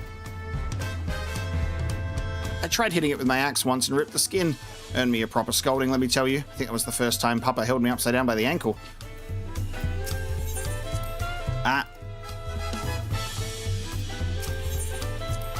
You might hear the Hyur and Tyrell referred to as Tonawatwa, one of the major clans. As for Erenville, he belongs to a Viera clan known as the Shatona. I see. Only need to look to the children playing for a sense of how peaceful things must be here. I've never seen such an enormous drum. What would one even use to beat such an instrument?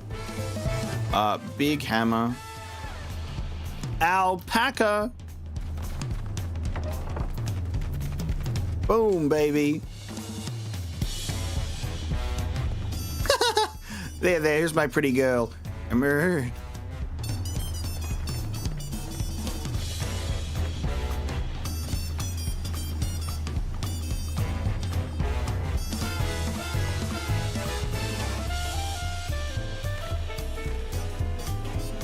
Alpaca. Close-ups that you will only ever get on the Apocalypse channel. No other streamer is giving you this content.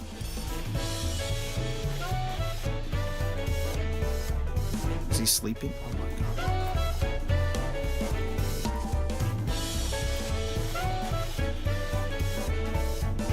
god. Sleeping. Sleeping.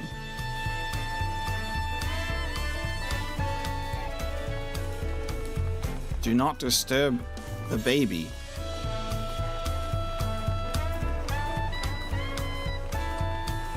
What do you mean there is an optional conversation all the way up there? Are you... What?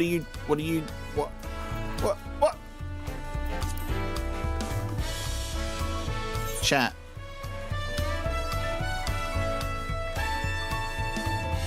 Chat, that's not new, is it? Why would it be there?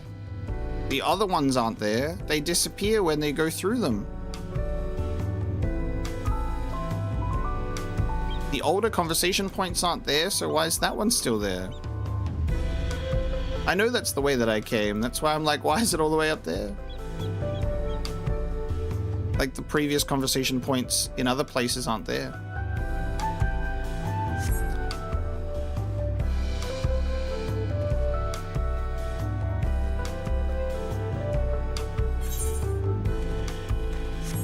I don't know, guys. Pretty sure it's a brand new. Pretty sure it's a brand new one. Pretty sure it's brand new.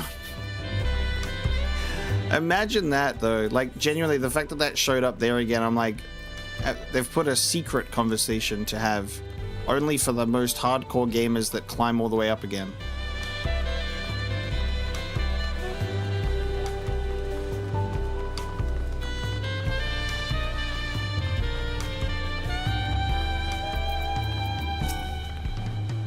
And here are our dirigibles, not bad, huh? I hear other nations use airships to sail the skies, but you'll only find balloons in Tuliolao.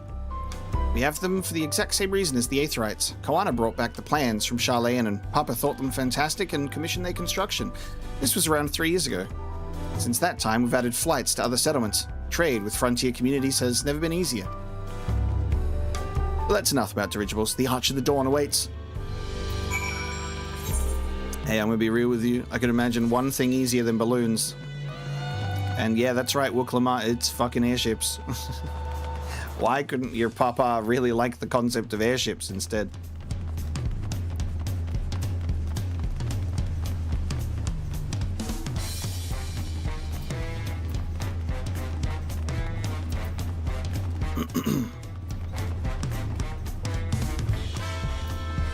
Oh, did I...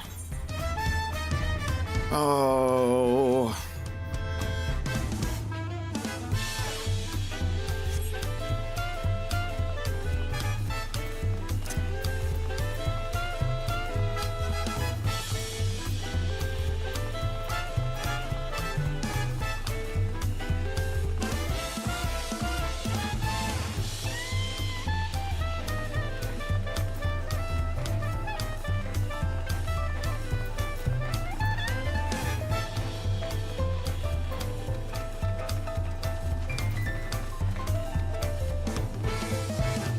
Oh, you know what? I think I know why my OBS was trying to lie to me before, and it was lagging. This happened last time. The last time this happened, yeah. Okay, the last time that this happened, it was a frame rate thing, and I remember now. Basically, whenever I would put the game, or like whenever I would have my display above a certain frame rate, it would be strange. And everyone has said it's okay today, so I guess since I upgraded my PC, I think the last time this happened, it seems like it's actually okay. I remember the last time that this happened and it was running at a higher frame rate, the game legitimately was like super slow and laggy.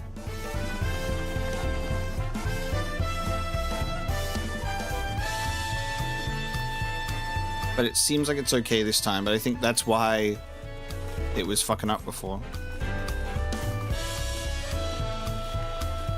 I did just attune to that Aetheryte, didn't I? I didn't just get distracted. This is the concept of when you walk through a door frame and you go, what was I doing? Or when you save the game twice, because you're like, did I even save the first time?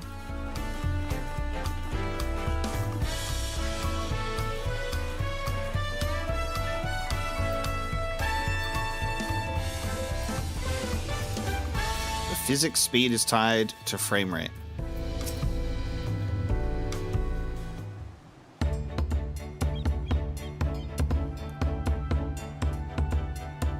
This is it, the Arch of the Dawn. When the Giants were still here, it was known as the Dawntrail Landgate, but when Papa founded Tuliolao, everyone began using its present name in honor of his great achievement. Through this gate is the Kozama Uka, the wetlands south of the city. Depending on what the Right of Succession asks of us, we might end up going in that direction. Kozama Uka. The name alone is intriguing. Speaking of which, what were those fluffy animals we passed earlier?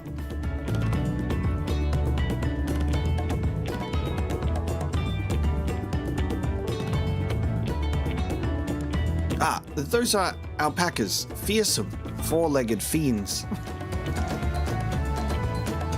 Fearsome. They seemed quite placid to me.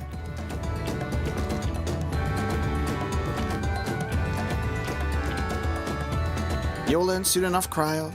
You'll learn soon enough. Okay. But forget the alpacas. I have something far more important to show you. Come along.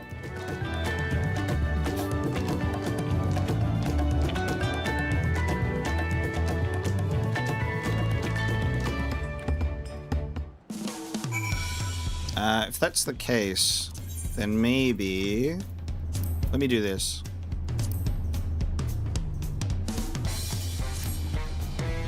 Let me do that.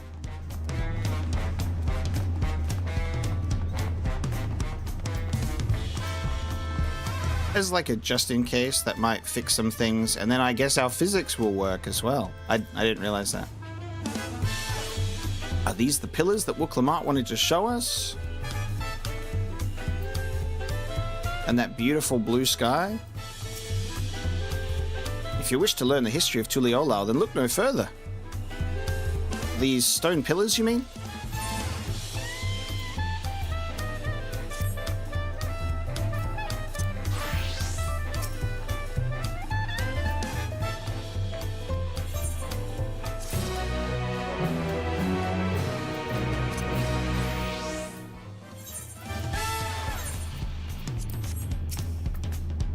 Ha, this spot's captured Kryl's attention.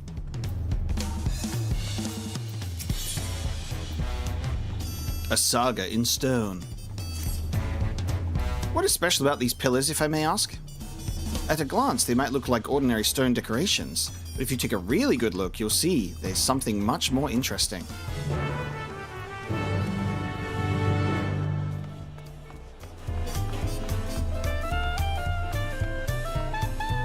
It is a story. The images here are different on each one.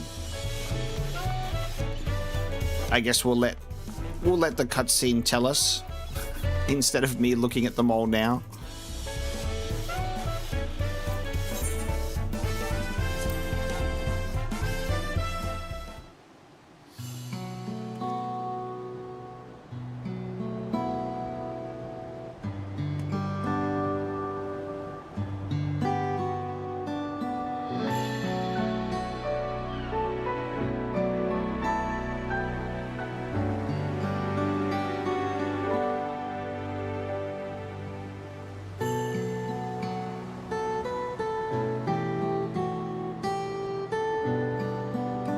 So only one of them is empty.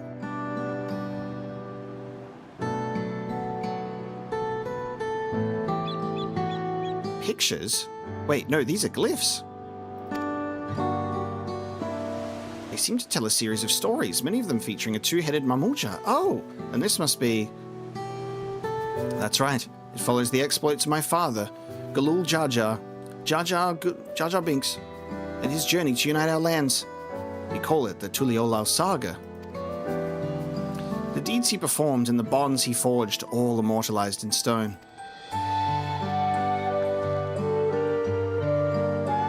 There's no better way to learn how Tuliolao came to be. Study them as long as you like.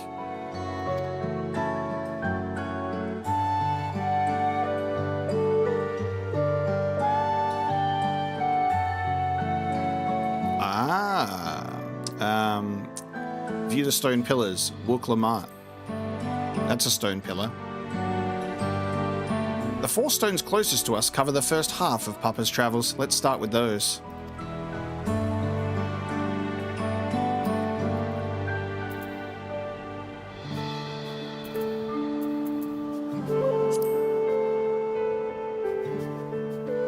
This pillar tells the lay of the Brotherhood. It depicts the scene where Papa granted an audience to the foreign explorer Ket something. I can never remember the name. You mean Ketenram? Ah, that's the one. Ketenram's arrival in Taral is what prompted Papa to embark on his own journey. It said the two grew to be close friends, brothers in spirits, if not in blood, but no one knows what became of the explorer in later years.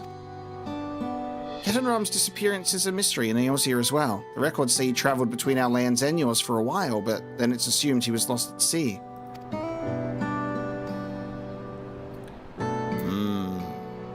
Okay.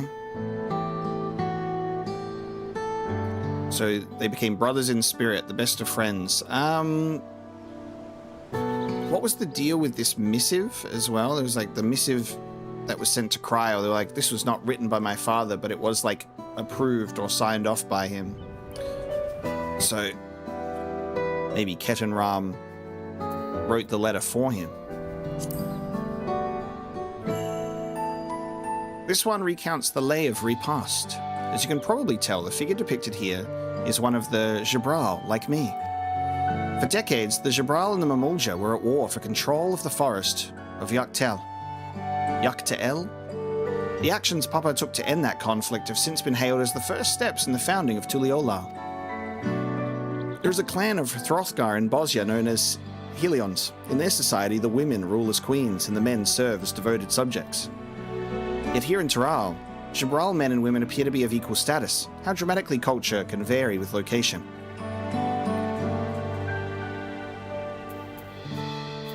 The lay of reeds and the lay of pots. Let's see. This one is the Lay of Pots, which depicts the moblins of Kozumauka. They might wear odd masks and sound weirdly muffled when they talk, but the gold and silverwork they sell is the best you'll find anywhere. Moblin goods are the standard when it comes to gift giving. Clearly the Vanu aren't the only people with distant Tirali counterparts.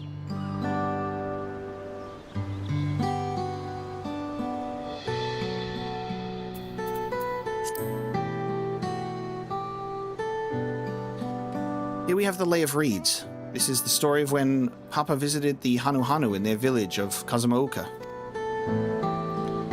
The people Alphano almost mistook for Vanu if not for the colourful plumage. He spent a fair bit of time among the Vanu in the Sea of Clouds, so it's no surprise he took an interest in your countrymen. I don't know how it is with your Vanu, but our Hanu are a bright and cheerful sort. They hold this one festival every year. Very famous and a lot of fun. If you're done with the first half, we can move on to the second. Yes, look how good the lighting is now that the fog is gone.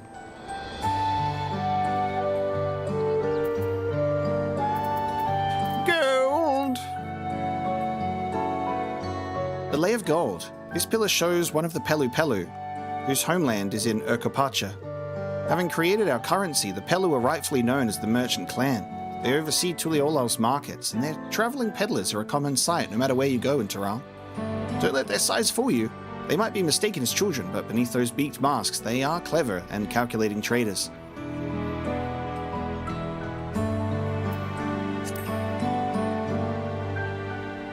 Ah, the Lay of Proof. That big fellow is one of the Yoghui, the largest of Tyrell's peoples. All right, we're gonna try and say it was mentioned earlier. Yoghui is, I think, what I'm gonna go for. Yoghui is probably what we're landing on. These giants once used their great size and strength to establish a dominion encompassing all of Yogg-Tyrell.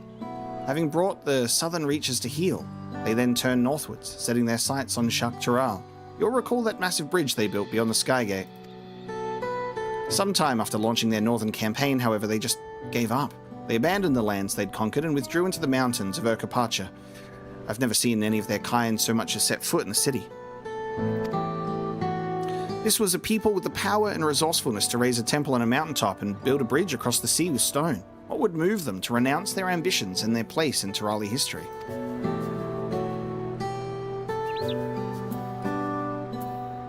The Lay of Ice. Oh, this is one of my favorites. The Lay of Ice. It depicts the battle with the legendary Tyrell Vidral Valagamanda. I should explain. A Tyrell Vidral is a creature that has lived far beyond its usual lifespan and awakened to preternatural power. Tartary describes the Far Eastern auspices in a similar fashion. Could this be the same phenomenon? Valagamanda itself was dubbed the Sky Ruin, a name earned for its destruction and terror it visited upon Tyrell every time it stirred from its slumber. But 80 years or so ago, its ruinous reign was brought to an end. After a great struggle, Papa and his comrades managed to overcome the raging Vidral and sealed it away in the Urkapacha Mountains. Hey, sorry. Sorry, you've mentioned that... Whoa, lighting. You've mentioned that you beat it. Didn't mention killed. It's been sealed away.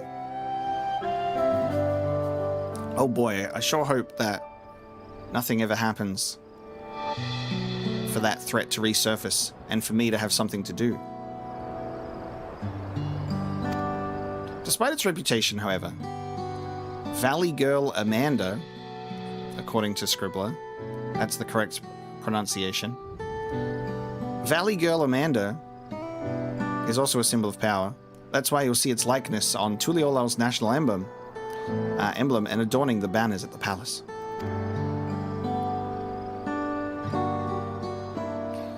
Incredible work.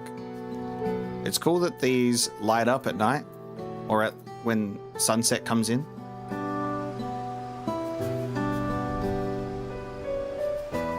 Jen Dabrowski, thanks so much for joining.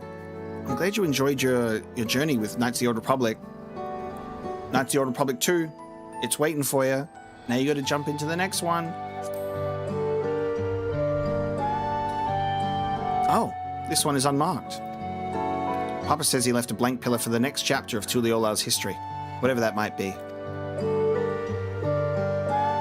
I mean, yeah, you'd have to keep going, right? To keep telling the story. Have you got enough distance to cover? Had your fill of history then? Yes, thank you.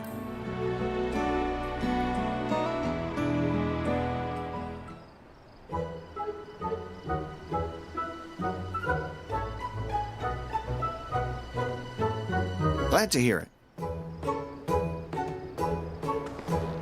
You know, I feel awfully hungry all of a sudden. No surprises there, seeing I couldn't keep anything down for a while. But now I think I'm ready to eat again. So let's go and have ourselves a bite of the local delicacy. Come, I'll take you to the best restaurant in the city. I like the sound of that.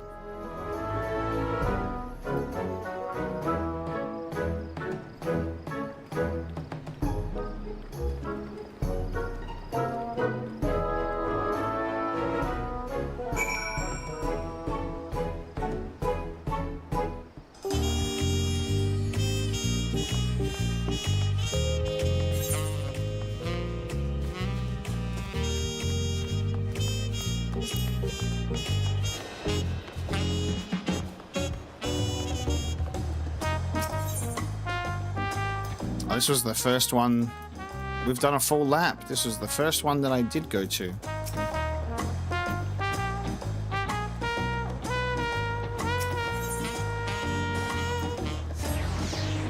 the Bayside Bevy.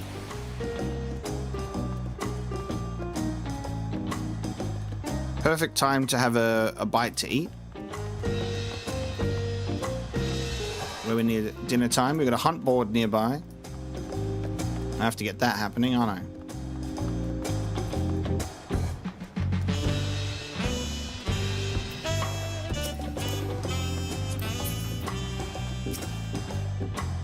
Have you ever had tacos?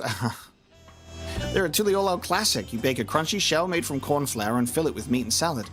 A lot of shops and stores sell them, but I like how they're made here at Jabalyav Thai Best. Jabalyav Thai Best. And I need one right in front of me right now. Let's head downstairs and place an order with old Brockavu.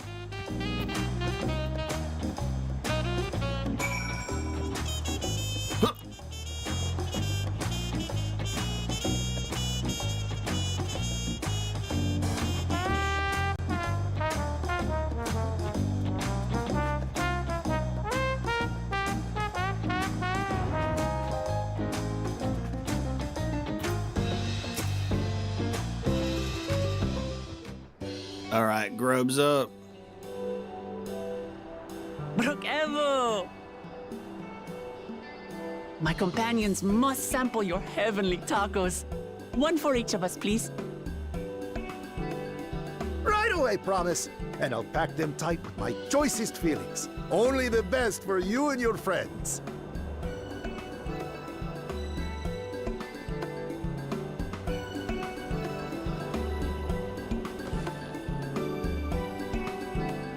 Did you hear the Silver Scares are back? Seems their overseas foray ended in disaster. More than half their warband is missing, including their leader.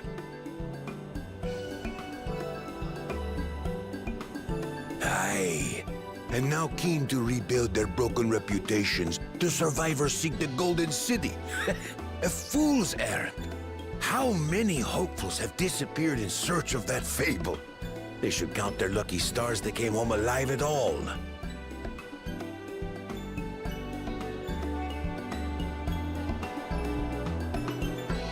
The legend of the Golden City is well known here, I take it. It is, but as no one's ever seen it, many question if there is any truth to the tale. Like our skeptical Erinville. I can't imagine the Dawn Servant would request a formal survey for a place that doesn't exist.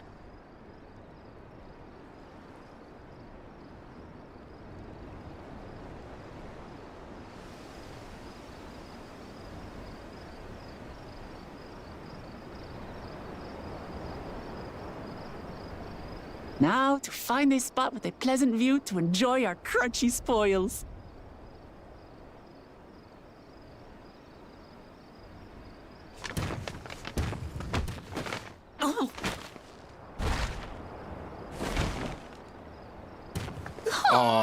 Oh, dude.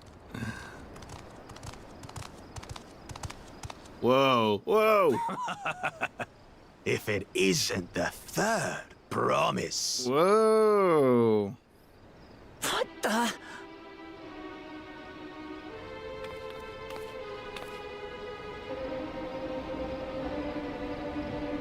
I don't know these ones. New salt. Fucking chameleon eyes, dude. Dredge from foreign waters is my guess, brother. Of course, that's it. Wuklamat is so afraid of the coming contest that she went crying for special help. Was there something you wanted, Bakul Jaja? The third promise remembers us! Such an honor! Glory on your name, brother.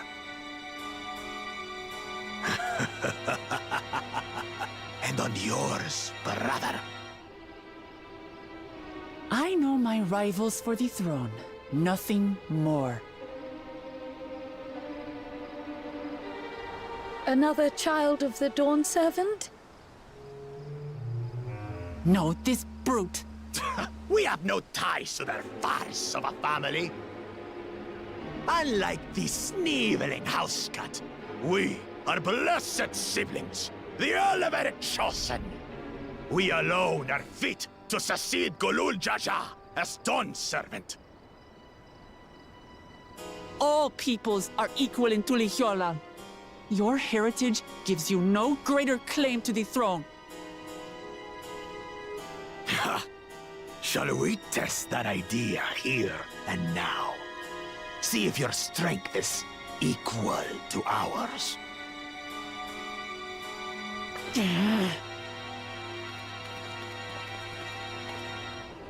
None of this has any bearing on the right of succession, correct? Best not waste your energies on pointless scuffles. Yeah.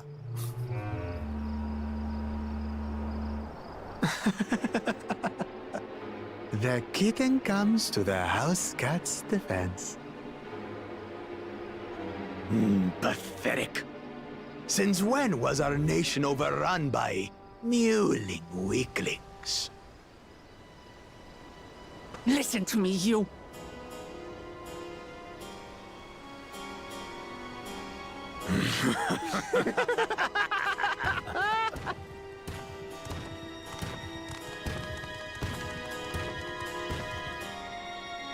A two-headed Mamulja. I knew of them, but that's the first I've seen in the flesh. Some get it into their twin heads that they're destined to follow in my father's footsteps. So they travel to distant lands to hone their battlecraft. Those are likely the ones you've heard about. Are there other two-headed claimants? No, just Bakul Jaja. Even in Tural, his kind are far from common. The Mamulja people largely belong to one of three clans. The Hubigo, the Bunewa, and the Dopro.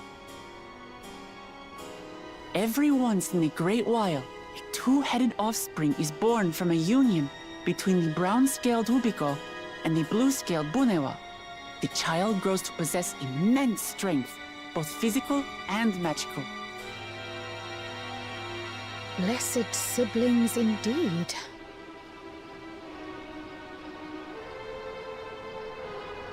Forget them. Let's go and buy more tacos. I can think of nothing better to rid me of this bad taste in my mouth.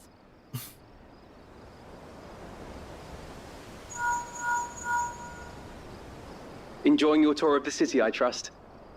We've seen our share of notable sights and took a moment to rest. As such, we're ready to present ourselves at the palace for the rite of succession. Shall we meet you there? No. It's taco time. Palace it is. I'll let Wuklamart know. No, it's taco time. Destiny calls. Perhaps we can return for more tacos later? So it goes.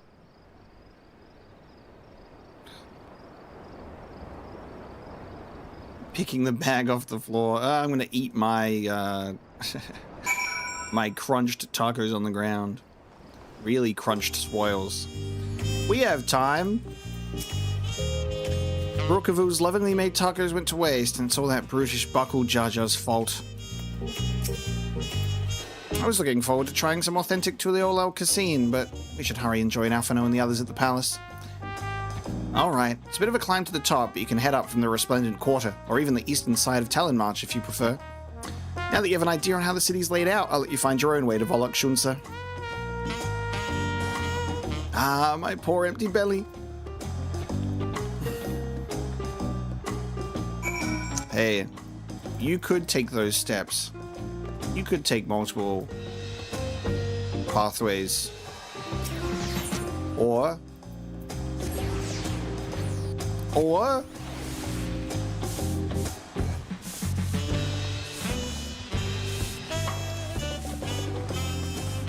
that.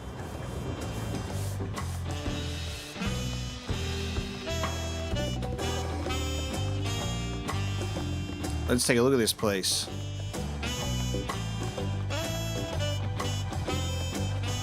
All right, hold on. I feel that we're about to have an important meeting. We're at the palace, right? Should probably engage dress to impress mode. I've got to present myself as the got to present myself as a fitting warrior.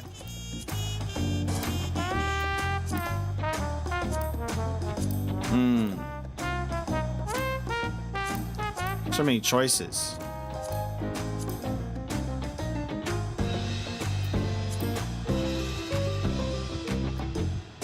What's my best warrior fit to show up in? I might just keep rocking this bad boy because I do love it.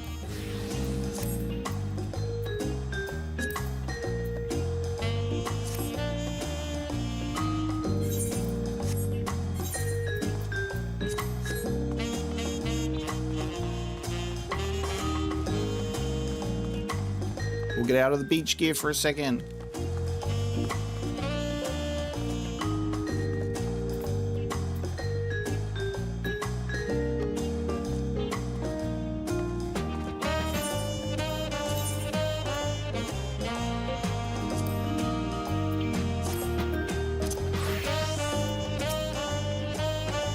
You made it. Good. Then we're all here. I'm still hungry enough to eat a whole roasted colibri, but the contest won't wait for us forever.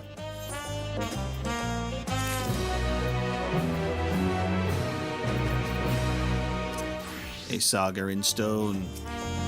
Oh, I could ask Namaka to cook me something afterwards. We saw a two-headed Mamuja on our way here, another claimant in the right of succession according to Erenville. The food is amazing. A passing Mamuja let us try a fruit called cherry moya, and it was just sublime. There are so many narrow, winding streets, but even if you get lost, all you have to do is keep heading up and you'll arrive at the palace eventually.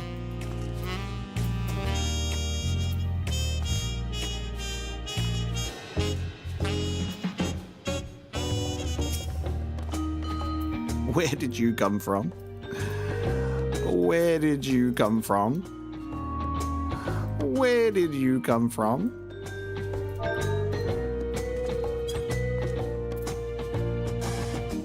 When did Yuffie get put in the game? Has Yuffie been in the game the whole time?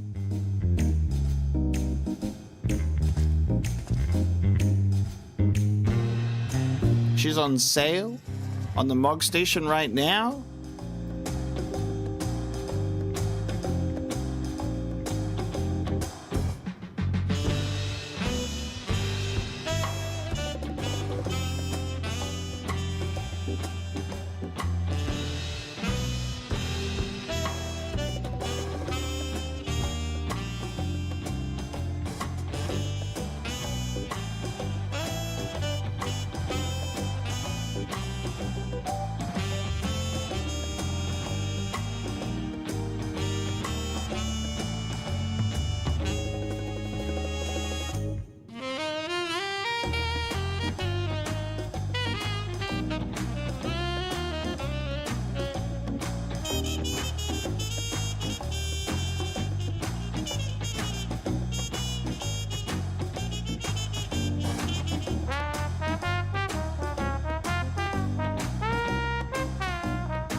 just had to go and do something important off screen. Thanks for waiting. Sorry about needing to just vanish. I don't know what came over me. Upon speaking to Erenville, several cutscenes will play in sequence. It is recommended that you set aside sufficient time to view these scenes in its entirety. The Rite of Succession. And hey, maybe after this cutscene, a Moogle of delivery circumstances might have something for me. Might just be purely a coincidence though. Let's witness the Rite of Succession cutscenes. I've acquainted the twins with the city as best as I could in a short time. Their unbridled enthusiasm made it rather difficult. Invariably, something would catch their eye, spurring them to run down an alley to investigate. It was like herding a pair of unruly squirrels.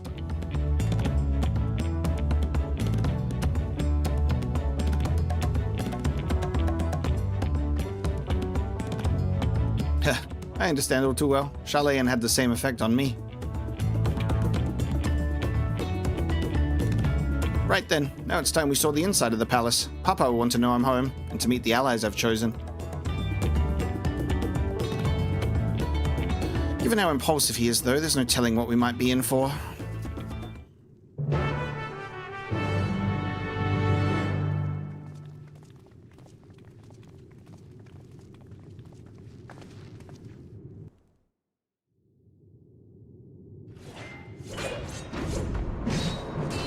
Some form of fighting, perhaps?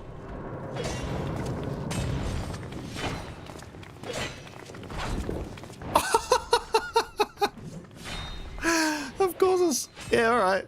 Yeah, he's here. Yeah. God, I'm fucking glad I was wearing the right clothes. He almost saw me in my holiday wear. Oh my fucking aura. Dude, they're doing the trailer again. They're doing the fucking trailer again. Oh my god. Estinian? When did he get here? Oh my god, are all the fucking characters gonna get introduced here? What's the point? Why is he here? Because of the trailer? Oh my fuck. Oh, you know this man? Yeah, we know this man. Whenever my father spots a promising opponent, he invites them to Sunperch to duel. Pressing duties or no, he can't resist a good fight.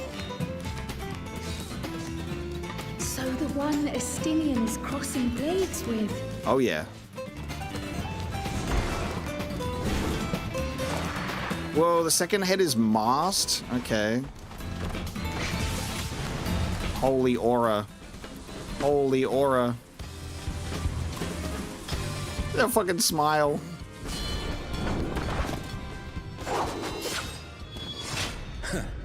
That will do, Spearman. I will receive my darling daughter.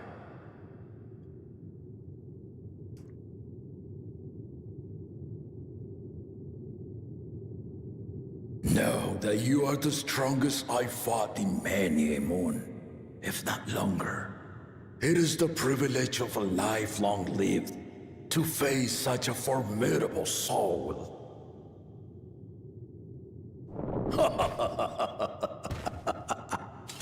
Damn. If it's formidable you want, then look no further than that man there.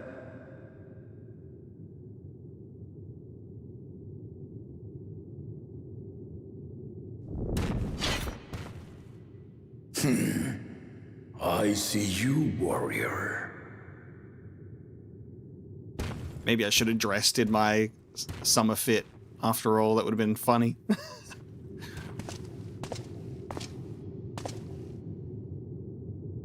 We had no idea you meant to visit Tyrrell.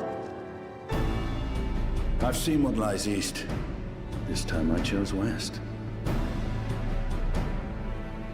And thus did our itinerant dragoon make his travel plans. You witnessed our bout. If you thought he was fearsome, that was with one head dozing. I'm not sure I understand.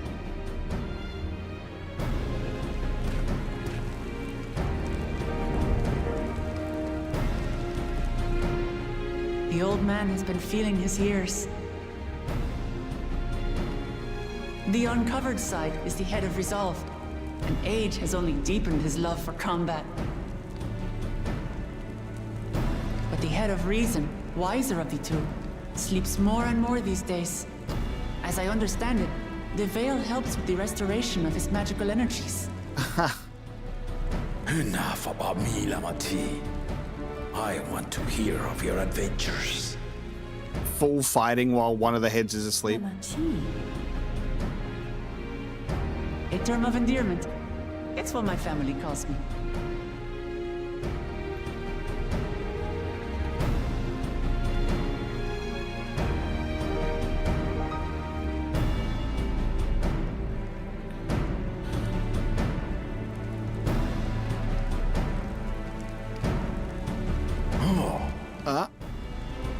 When last did we see you in the palace? Greetings, Alanesh. It's Erenville now, Dawn Servant. Elanesh. I took the name while abroad, and have since grown accustomed to it. Erenville, then. And these others? I assume are Lamati's recruited allies.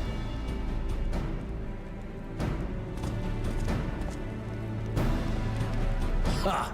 Old-tempered still. Yet as much as I'd enjoy testing their mettle, the hour of the right is at hand. I will summon the other claimants at once. Then I shall leave you to it. Good fortune, my friends.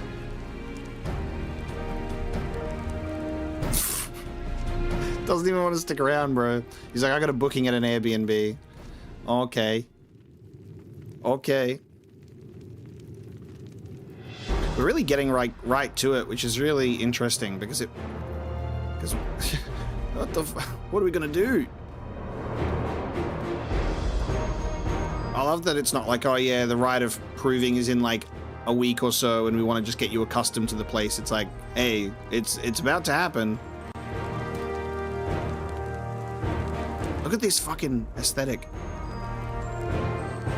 Look at this dude with the full like Mayan representation. Just looks so cool. The claimants are assembled. The first promise, Zorolja. Ah. The second promise, Ona. Who the fuck is that? What the fuck? The third promise, Uklamat. How did he get in there? Random Makote.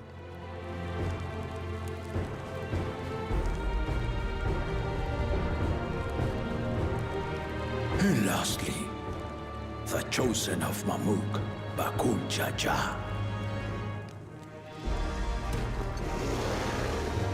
Bro thinks he's on the team.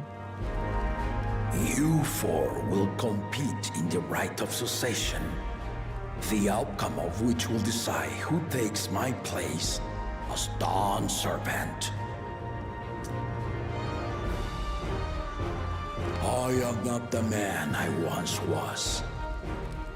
My wiser half sleeps the days away, and it is time I yield my position. But mine is a torch that has never been passed. Tuliola is young, and so I look to the always for inspiration. The rite of succession, the means by which the autarch of Mamuk was chosen. Only the two-headed were deemed fit for this contest, but the Tuliola I built is a nation of many peoples. Our leader needn't have two heads, nor be a Mamuja at all.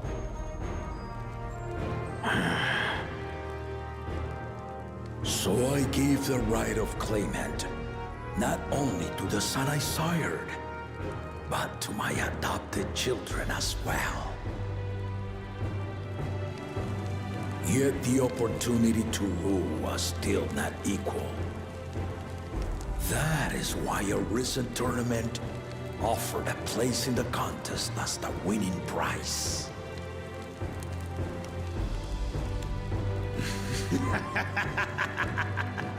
The fucking spit. Now you have us to compete against.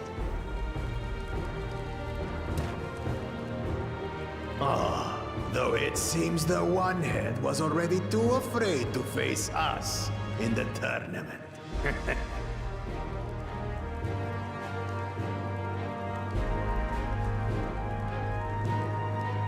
Our brother was in Shock Tural leading the Landsguard on a campaign to eradicate a Tural Vidral. Anyone with sense would know he was too busy for games.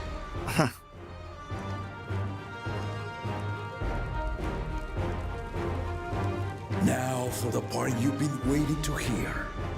The nature of the contest itself. To triumph in the right of succession, and thereby claim our nation's throne, you must travel the lands of Yogg-Tural and find the City of Gold. There it is. El Dorado, baby.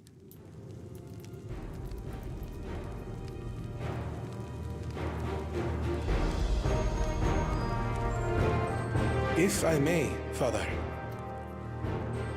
Speak, Gwona. The Golden City is an ancient Turali legend, but after so many failed attempts to find it, the story has become more fairy tale than fact. If you would charge us with such a quest, are we then to assume you have proof of the city's existence? Are you for us proof, my unbroken word? For I have seen it with my own 4 eyes. Wow. The city's real. All those years. This was before the founding of Tuliyollal. I traveled the lands of Tural with my companions. And we ended our journey at the gates to the Golden City. I mean to have you do the same. But in order to achieve victory proper, you need to break the seal I put in place. Bring them. So the Golden City has been sealed and hidden all this time.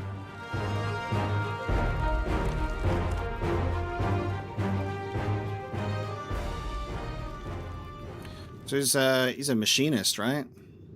With that big gun, that big ass rifle on his back.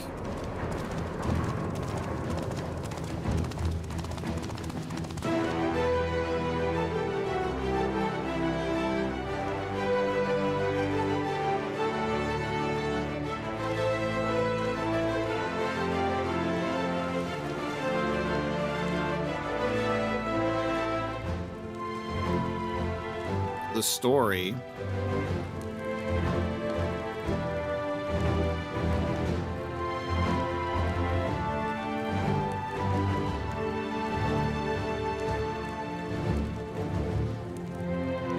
The Tuliyollal saga.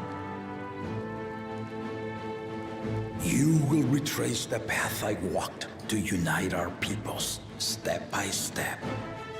Along the way, 7 chosen electors will be waiting to measure your worth. Earn their keystones by performing the feats they ask of you. Once you've fitted each of the 7 tablets with the keystone, you'll have the key to unlock the seal on the Golden City's gates. So the contest is in stages, none of which can be skipped by rushing to the ultimate objective. Exactly. Exciting, isn't it? Martial tournaments, hunting festivals, and now this? You do so love your contests, Papa.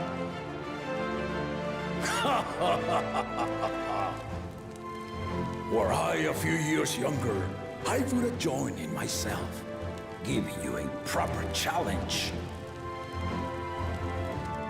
You may think the ride is tedious or nonsensical, or both, but I am yielding our nation's throne. Let me have this final indulgence. A waste of time. Just name Bakunja just successor and be done with it.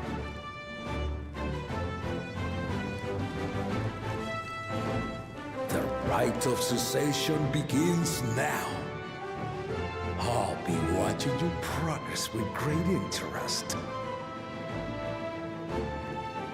And Clemens, remember to collect your tablets before you leave.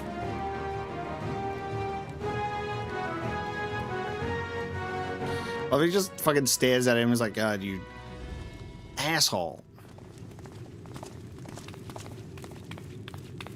Don't call his thing a waste of time.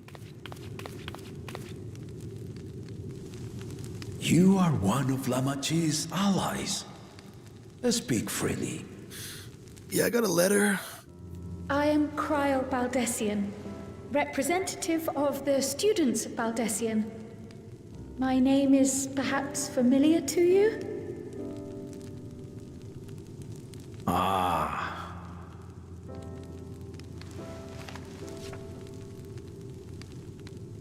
It would seem you sent this letter to my orders some years ago. The ink has since faded and much of the writing is illegible. Even so, we managed to determine the essence of it. A request to investigate the Golden City, addressed to my grandfather, Galuf. Included with the correspondence was this earring. A fairy tale and a piece of jewelry were enough to convince my grandfather to sail halfway across the world. So there is surely some greater mystery at work here. On behalf of the students, I've come to seek clarification on the matter. Have you any knowledge you might share with me?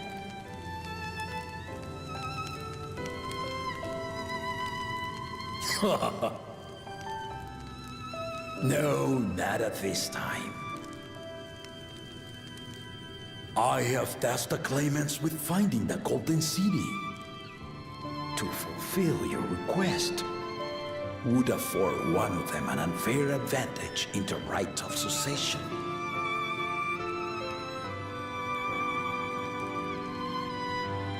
But once the contest is decided, I plan to entrust the entire truth to my successor. If you want to hear it, then you had best help Lamachi win. Very well, Dawn Servant. On my honor as a student of Baldessian, I will find your Golden City. Thank you for hearing my petition.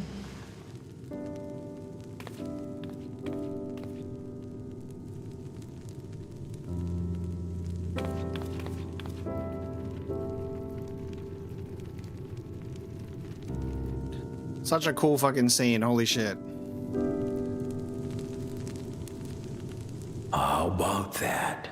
She's grown into a remarkable young woman. You should be proud, Galuf. Ah, that's so sick.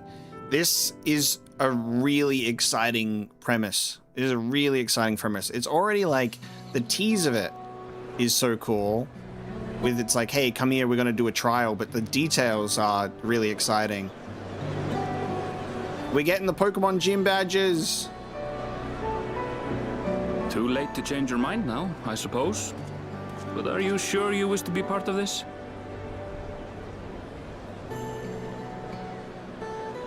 Our third promise is not wont to take no for an answer. Though you may have agreed to help, I worry that you were swept up in her relentless enthusiasm. Or perhaps you've been lured by the glory of the Golden City.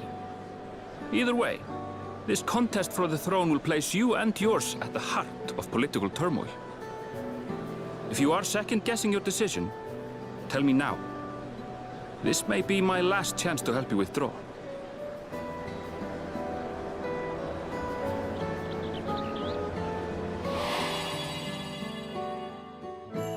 Life is a series of journeys, my friend, and there's no telling what awaits us on the long road. I know that you gotta... important is to be true to yourself as you walk it. Only then can we hope to be content when we arrive at the end of one and step forward into another. I know that you're gonna show up here. We're like, oh, the conversation we had where he's like, oh, sorry, I'm not going to come with you. Fuck you. I know you're going to show up with a taco in your mouth. God damn it, Graha. Of course we're going to do this. I've made my decision and I mean to see it through. I can't wait to learn more about Erenville as well. Is that so? I will speak no more of it then. As for my own involvement, I can no longer conduct myself as a mere guide, I think. Not after the Dawn Servant's revelation.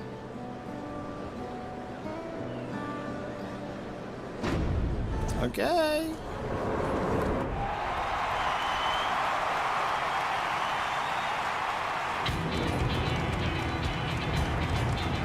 Here they come! It's Seralja! Such a fearsome mien. Make no mistake, there goes Tuliola's mightiest warrior. I love that he never said anything in response to the taunting. He just kind of stands there. Our village needs aid. The cold weather stunts our crops, and the children of our village go hungry. Once you ascend the throne, I beg of you, grant my people new lands, please! Serelja. Take heart, tiller of the soil. The Resilient son, blood heir to the Dawn Servant, has heard your pleas.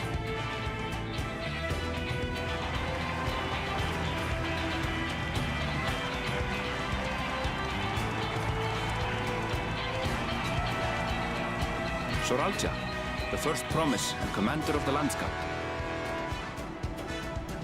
Seralja, the Palaceer. As he was so careful to remind the crowd, Seralja is indeed the natural child of Gurul Jaja. And Resilient Son, is that another title, like the first promise? After a fashion, common knowledge has it that two-headed Mamulja cannot sire children. Yet Seralja was born all the same, with the head of Resolve's features and the head of Reason's scales. An extraordinary example of life's unyielding resilience. That's crazy. And a warrior's reticence. He says little, but the way he moves... I know a hardened soldier when I see one. He's a natural swordsman, a gift he inherited from his father. Some even say that the son has already surpassed the sire. Should he come to power, the first promise means to employ that martial prowess in the conquest of foreign lands. For this, he and his supporters have been labeled expansionists. This puts him in direct opposition to Wuklamat, who advocates for the preservation of peace. You may recall that she spoke of a claimant who cannot be allowed to rule. That is Seralja, the warmonger.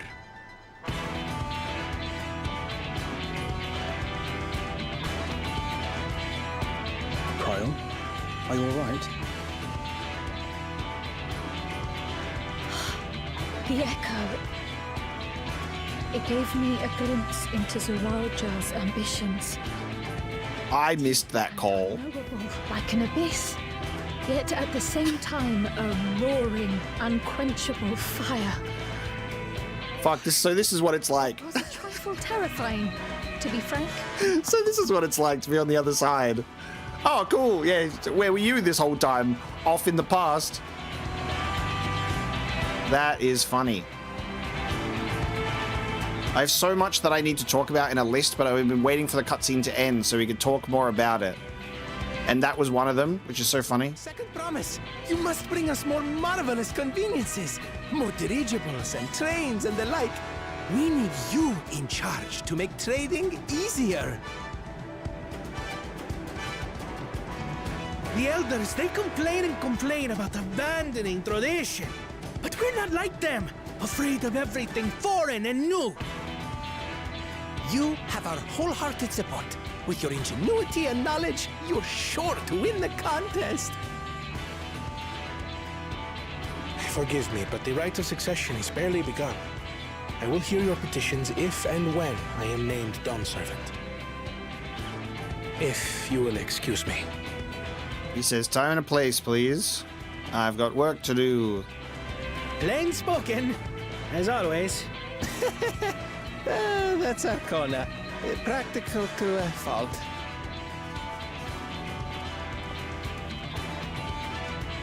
Here we have Kona, the second promise, who spent time as a pupil at Sharlian's own studio. Ah. Now that you mention it, I think I did see him in the halls once or twice. There was nothing to suggest he was Turali, much less from a royal family. That's right, he does blend in quite a lot, doesn't he? That was by design. He forwent his usual garb and took an Eorzean name to avoid attention. So it was Kona who introduced the dirigibles. And the railway too, given what we just heard. In furtherance of his goal, to enrich Tuliolal with every bright notion he learned of in Sharlia. He is the hope of those who prize innovation. As aloof as he may seem, Kona and Wuklamat actually get along rather well. They bicker and batter as only close siblings do.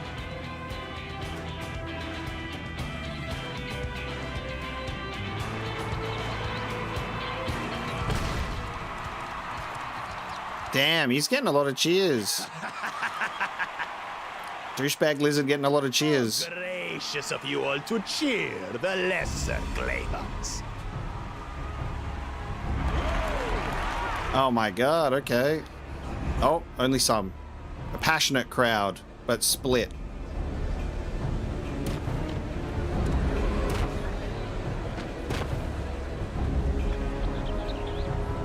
Oh, come now. What are you afraid of? I'm no different from your Dawn servant. That my kind should reign is Mamulja tradition, and has been so since before there was a Tuliola. I'll brush aside your feeble contenders, and then you'll see who deserves your fealty.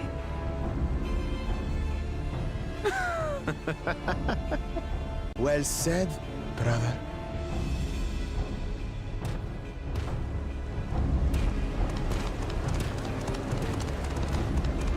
The Mamulja have finally found peace in Tuliolal. I pity those fanatics are intent on keeping that tradition alive. Dude just have his fucking entourage wherever he goes. The chosen of Mamuk, Bakul Jaja, winner of the recent martial tournament, and the only claimant not of the Dawn's promise. His strength is undeniable, but you see how he is. A few devoted Mamulja are his only supporters. What would he do with the throne should he win it? His policies and so forth. I doubt he's thought much beyond winning the contest itself. Is the whole crowd leaving before Wuklamat comes out? Seems certain. If he does become Dawn Servant, he will see the Mamulja exalted as the ruling class. What the fuck? And all others forced into subservience. They're leaving! Sounds like another that cannot be allowed to rule. Oh my god, there's still another one! Dude, the way that this cutscene is put together makes so much sense. This is genuinely so well done. It communicates so much. That is awful.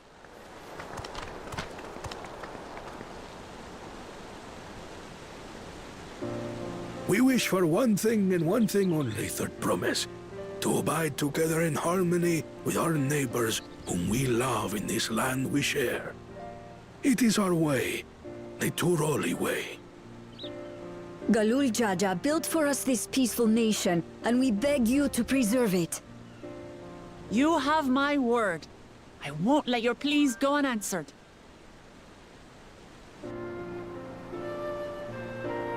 Until Tuliyollal was founded some 80 years ago, this continent was ravaged by war. The eldest among us remember that dark era, and they are Wuklamat's most ardent supporters. Apologies. It's hard to get away. This is Namika, my childhood nursemaid. She's been like a mother to me my whole life. I told her it wasn't necessary, but she insisted on seeing us off.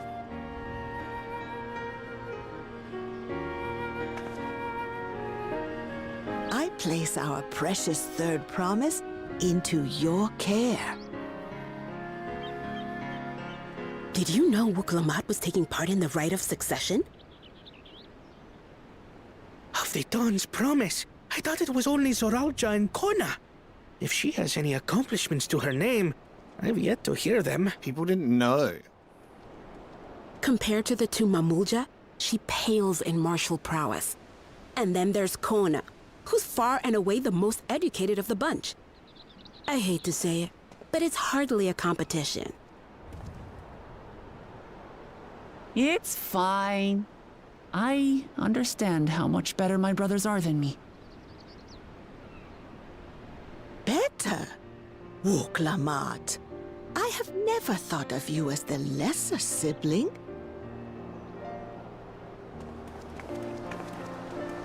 Your brothers may excel in their respective ways, but you boast qualities that both lack. A strength that is yours alone. Having cared for you for so long, I should know. Thank you, Namika.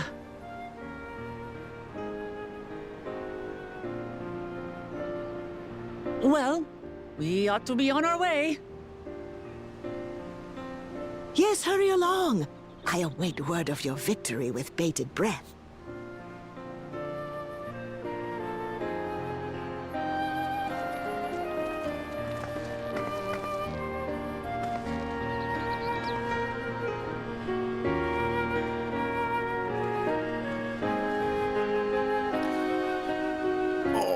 Okay, we got a lot to talk about. If there's not several cutscenes after this.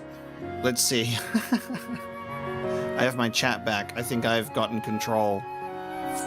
Okay. Absolutely incredible start. The premise of this is so much fun. I genuinely love the concept that there is this, hey, I'm starting this series of trials that you have to overcome to then discover the Golden City.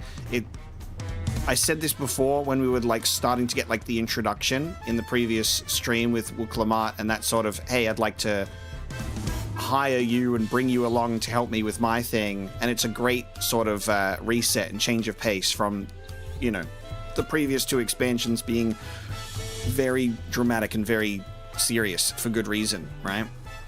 So this sort of adventure to play through to relive the series of, you know, stories in this Tuliyollal saga before finding the Golden City is so exciting. So exciting. And I love that there's, you've got like these differences in, I guess, what all of these successors would want for the future of Tuliyollal. Only the old elders that remember, you know, what it was like and this sort of society that has been built and cultivated is because of peace. And then you've got like these the new blood and the more youthful generations that haven't been exposed to it or experienced it, and they're like in support of going out and expansion and conquest or this and that, and you know, having supporters for different reasons. People didn't even know Wuklamat was either participating or just even haven't heard of her achievements or exploits. It's a great position to put us in for the underdog. as we go through the Rite of Succession, but really, really strong start. And excited to learn more about Erenville's actual identity and history with this place as well. Galuf and the association with that going through, but there's just so many cool things. Another thing is I did get confused. I got mixed up a bit when Estinian was fighting. When Estinian was fighting the... oh my god, we've had so many fucking names today. What's his title? Dawn Servant. So many names. While he was fighting the Dawn Servant, I was like, whoa, from the trailer. But it was our character that was fighting the Dawn Servant in the trailer. I can't actually remember what Estinian was doing. I think he was just there. So I'm like, oh, it is recreating trailer moments. But I wonder what's going to happen in regards to our other characters, if they're going to show up, which would be fun. We'll just walk across to get a cocktail, and Thancred and Urianger will be there. But I'm super happy with this start. I think it's great. That two-headed claimant, Bakul Jar Jar, treats everyone around him as lesser beings. No doubt he'd try to elevate the Mamulja above the other races, should he become Dawn Servant, not unlike how the Garlean Empire afforded special status to pure-blood Garleans. So, Koana the Second Promise is intent on developing his country by means of Sharlayan innovations. Given his background, I suppose it should come as no surprise. I know not what drives Zoralja, but it engulfs him like an inferno. So Kryl has like the echo that's more of like an empathetic connection, where, you know, she doesn't disappear per se, but it's more like just gets a fucking vibe check. It's like, it gives me bad vibes. I don't like that one. Get a bad vibe from him. As you just witnessed, Wilk Lamont has no great army of supporters, not yet at least. Indeed. Our Echo is obviously a bit more getting thrown into the past, and what I was going to say is because there's been quite a mention of this saga and things that have been achieved in the glory days, I was thinking that our Echo will probably play a part in either helping to solve some of these trials or getting a bit of an exposure to things that happened in the past. So that would be pretty cool.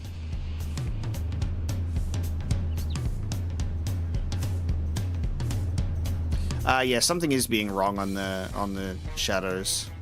Yeah, there's like the staircase is being weird at the moment. I can see that too. That's why I'm ignoring it.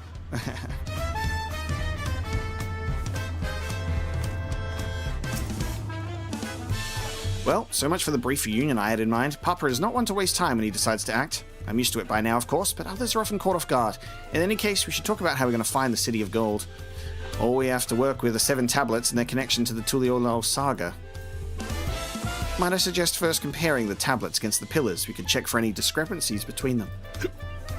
Excuse me. Good idea. Let's go take a look. To the tablets, then. The Studium has been added to the Unending Codex. And we do have an Emmet Selk and a Kryl update as well. Did that happen last stream? Or did I just miss that?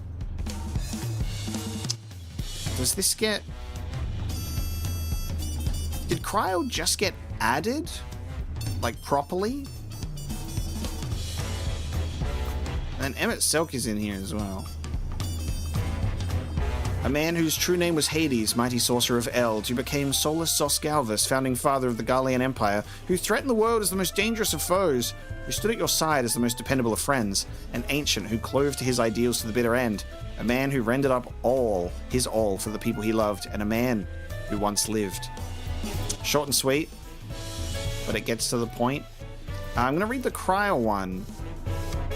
I'm not sure if anyone remembers. Did Kryl pop up here and I just didn't notice?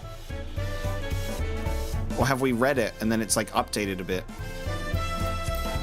I don't know if it does update over time, if there's like a new entry or something. I have not watched Hunter, no. I have not. Orphaned as a child and taken in by Galuf Baldessian, founder of the eponymous Students of Baldessian, Cryo was blessed with the power of the Echo, though in her early years it seemed to be more a curse. I mean, look, there you go. Look, no more shadows. No more shadows. Uncommonly sensitive to the feelings of others, unwelcome thoughts flooded her mind, leading her to develop a guarded personality that many found off-putting. Seeing this, Galuf gave her a cat-eared hood, assuming that her gift was not something to be bemoaned, and that it would one day prove a tremendous strength. Moved by her grandfather's words, Cryo vowed to devote herself to her studies, that she might use her power to serve the greater good. Displaying a remarkable aptitude in the mystic arts, Cryo attended the studium in Charlayan, joining the faculty of the arcane and becoming highly skilled in healing and curing magics. It was at this time that she made the acquaintance of Alphino and Alice Levior, with whom she maintains a close friendship to this day. After graduation, she joined her grandfather's research organization, eventually coming to Eorzea to support the Scions of the Seventh Dawn as they rebuilt their operation following the bloody banquet in Uldar. She lent her impressive knowledge of the arcane to the search for the missing Minfilia.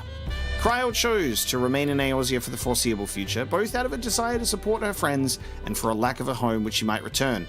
Prior to her arrival, the Isle of Val was obliterated by a devastating spell akin to Ultima. While she herself was on the Isle at the time, she was saved by the Blessing of Light, and so she naturally fell in with the Scions. She soon became a full-fledged member, and thenceforth used her command of the Echo to serve her comrades on many an occasion.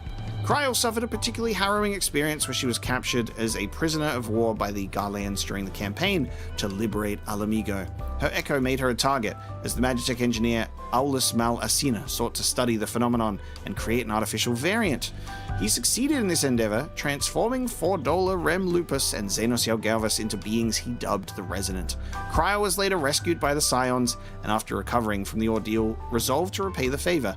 Indeed, when her companions were forcefully summoned to the First and left in a comatose state, Cryo took the lead in nursing the Scions back to health.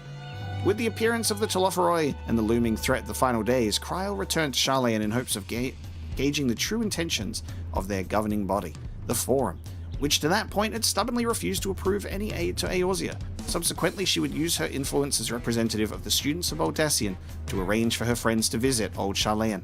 Now that the final days have been averted and the Scions ostensibly disbanded, Cryo has devoted herself to the restoration of the students, recruiting the precious few survivors she has found, along with new talent that together they might carry on her late grandfather's legacy and preserve their knowledge for future generations. And now we have the Studium as well, which is true to its reputation as the cradle of knowledge. Charlayan is home to numerous private study halls and schooling facilities, but it is the prestigious Studium which represents its foremost institution of learning. The Academy opened its doors in the year 432 of the Sixth Astral Era, and for over 1,000 years has established a history for producing accomplished Archons and contributing to breakthroughs in every academic field. While initial classes focused on the formal study of the arcane, the occult, and astromancy, it was from these subjects that aetherology, the exploration of magic's fundamental theory, was derived. This signaled the beginning of a more diverse curriculum, the main trunk branching out to include mundane fields such as the natural sciences of astronomy and biology. These were joined by the social sciences, law and economics, the humanities, philosophy and history, the formal sciences, mathematics and statistics, and the applied sciences, alchemy and medicine, and more on the spectrum of learning. Not all faculties are of equal size, however, with some professors teaching only a handful of pupils. This situation is exacerbated by compound disciplines such as hermeneutics, combining the study of aetherology, sorcery, and medicine, the introduction of which leads to no few students transferring between faculties during their academy career. Now unburdened by the threat of the final days, administrators have seized the opportunity to enact changes. The Studium's post-Exodus limitations on accepting foreign students has since been lifted, and hopeful young scholars now converge on the city from every corner of Aetheris. Wonderful. Caught up on our unending codex, and now we can proceed with the rite of succession, speaking with Alphino.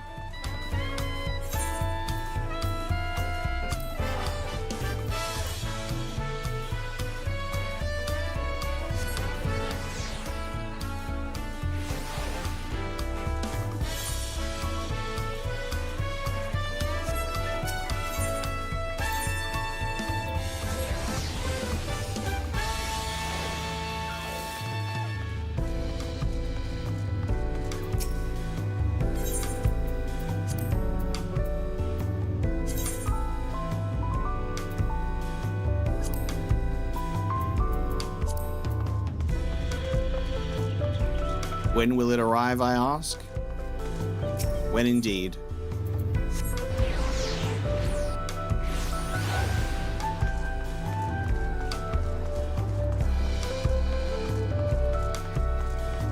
It looked like it was only the shadows on that one staircase as well, which is strange. Hey. Stinian has gone hunting, so maybe we'll find him at some point as well. I'm just going to take a quick bathroom break as well, chat, and then we will continue with the quest.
Alrighty. Let us continue. At a glance, they seem much the same. The preparation of intricately carved tablets for every claimant must have taken considerable effort and forethought. We should consider them weighty reminders that this contest is no light-hearted matter.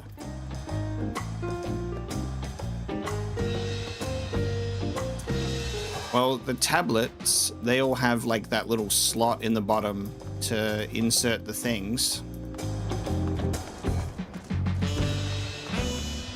And they do all look different. Yeah. So the actual things that slot in look different.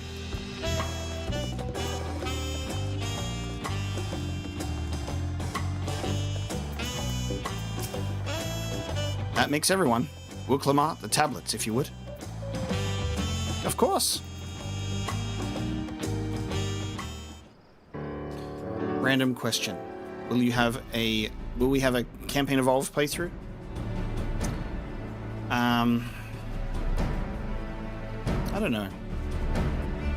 I don't know.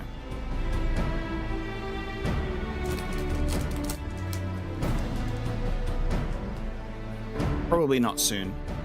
I just have got other things to get to, and I got other newer release games that I think people might want to see more.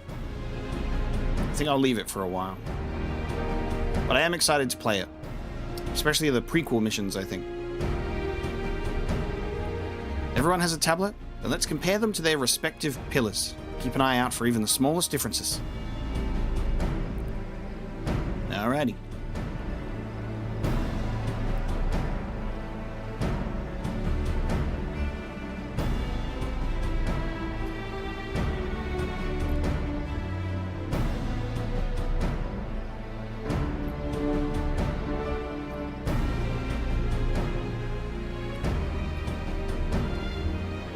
I'm pretty sure it does have co-op, yeah.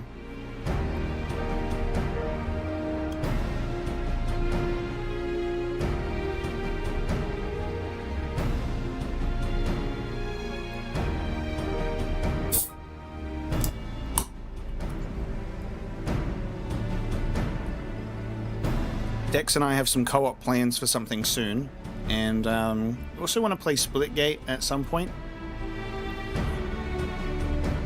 Dex is a busy boy.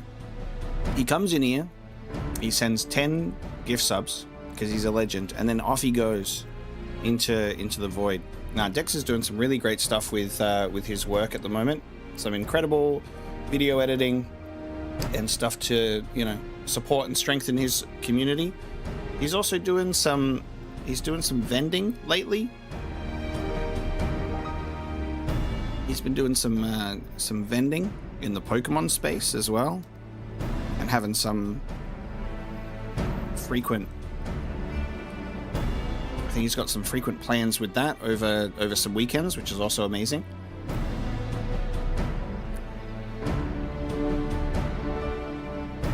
The stream dropped briefly for a bit, so maybe refresh.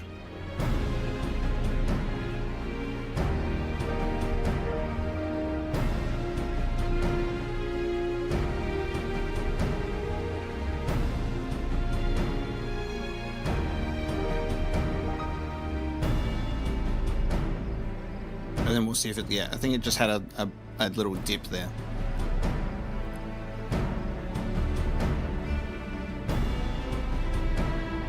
Okay.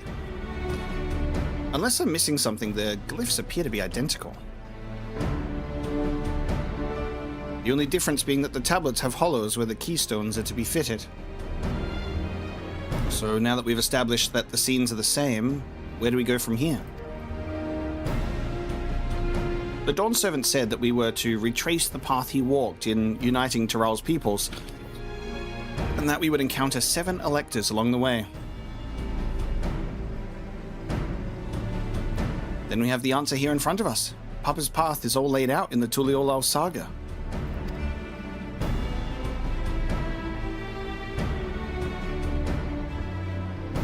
The events the glyphs portray, do we know the exact locations where they took place? If one is close, we could go there and search for an elector. That would confirm we're on the right track.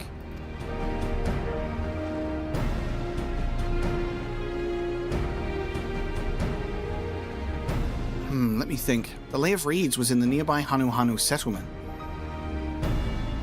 Papa took me there once. It was during festival season, and the whole village was alive with good cheer.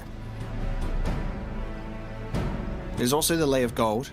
That one involved the Pelu Pelu village, which is about the same distance from here.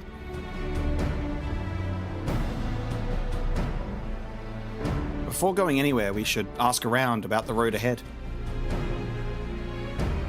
I heard a lot of talk as we toured the city about that storm we passed through at sea. Apparently it ravaged Yogg-Taral several days ago. Since our roads are not as well paved as Eorzea's, they're more susceptible to damage from natural disasters. If you want to avoid wasting time taking a dead-end trail, I suggest we spend a few moments making inquiries.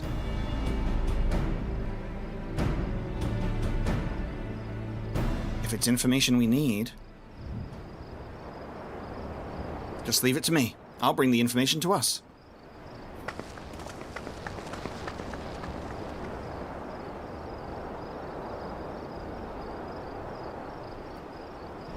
It would be prudent to ensure we've prepared for the journey. I'll guide you to the accommodations I've arranged. Get a good night's sleep before the trials begin. I think it's cool, like, the concept of retracing the steps of the saga, because it's kind of like he's putting into place the journey that he went on before Tuliyollal was established. The thing, like, I guess what he learned, challenges to overcome, and you'd get your, get exposure and knowledge to these places and people before, I guess, earning your spot if you make it that far.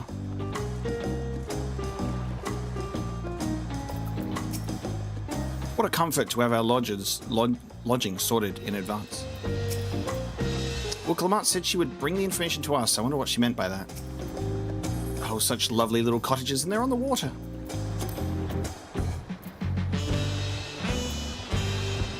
Also, see you later, Lysander. Thank you so much for joining.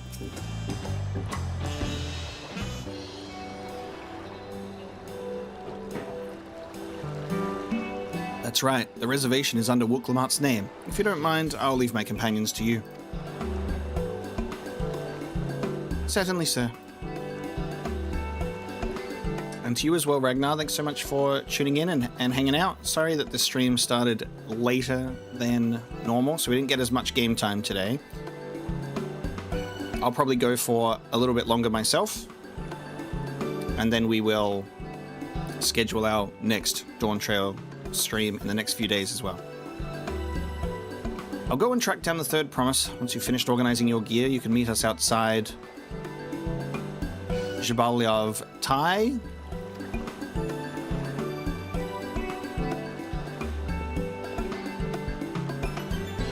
Greetings, visitors to Tuliyollal, and welcome to the Farad Cabins.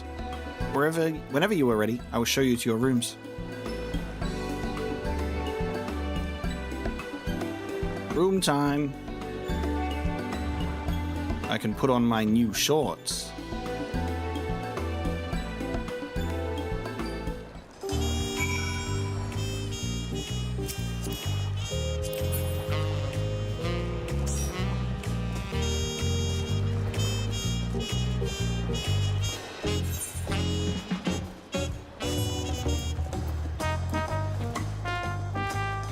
Can I retire to my room now, actually, or no?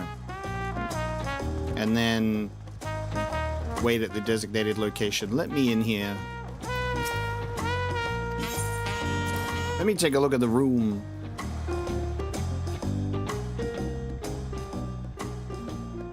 We got fruit.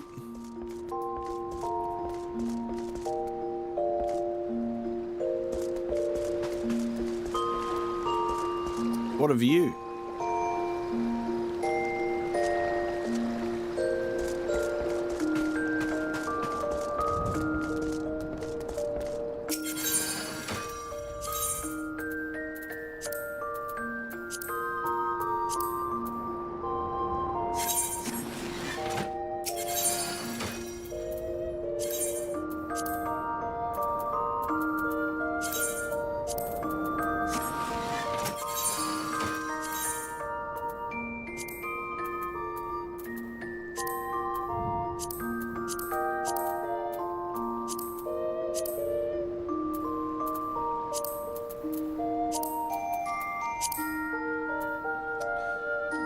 Guys, I hate that the shirt like has a belt. I fucking hate it that the shirt and the belt are part of the same thing. Because I'm wearing a belt higher than where the belt should be, and I'm being a little slutty and showing a little bit of my belly right now, showing off. What's going on here?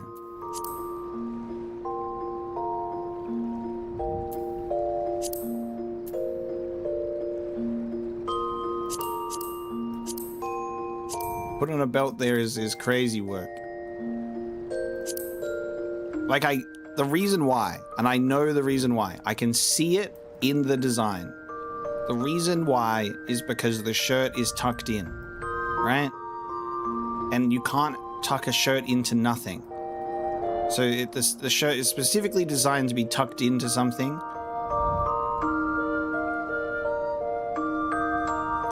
That's the only reason. So I get it, but also at the same time, maybe you should have just had a version that's not tucked in, and then if you're wearing pants, it's just tucked into the pants. But yeah, it's just the way that it works. Because you have to have something that it looks like it's tucked into. It's like a weird limitation.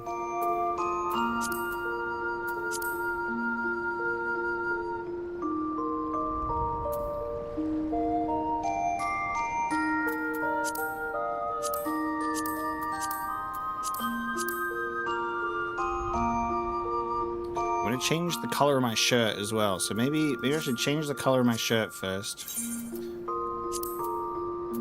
What's the second color? Is it the flowers? It would be the flowers, wouldn't it? Like the floral pattern on there.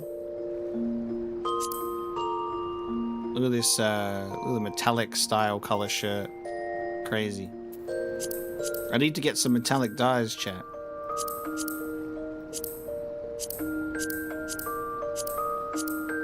Gives the shirt a whole different material.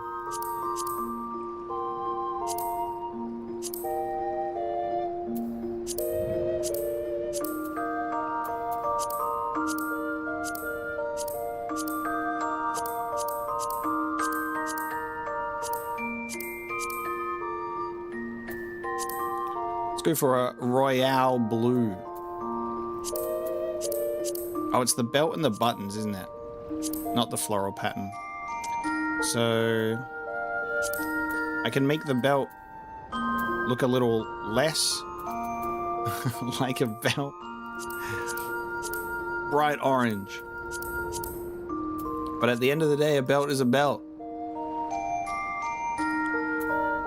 Oh my god, the red Kiryu shirt. You might be onto something there.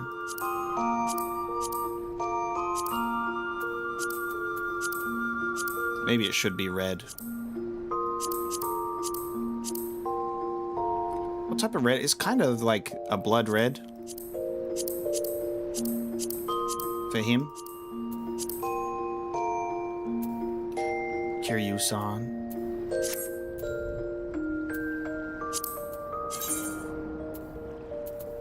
This is what we're here for when we play. Ah, yes. Need the dye on the drawstring.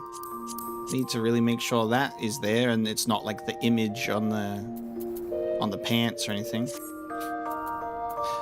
You get the appropriate drawstring color.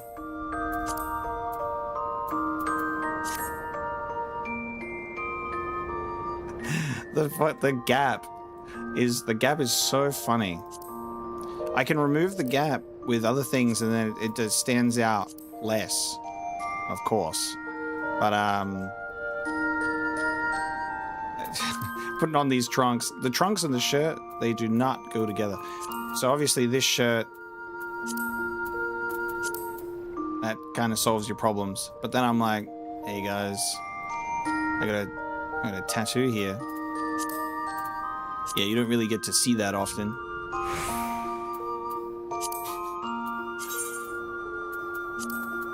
Yeah, the second dye is an interesting choice. At least this dye color is a little more attached to the shirt specifically. Yeah, the problem that I find myself in is I definitely like this one more.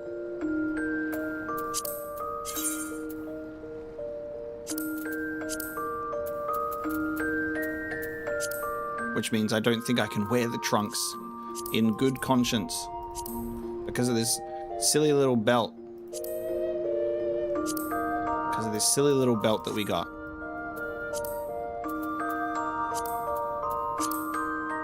I can't believe I can't dye these pants, man.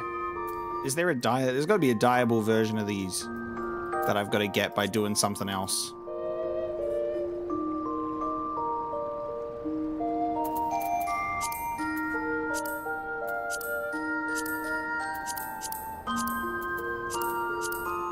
Yeah, let's get Yoshi to focus on what truly matters.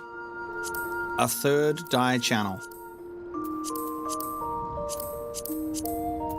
A third dye channel, please.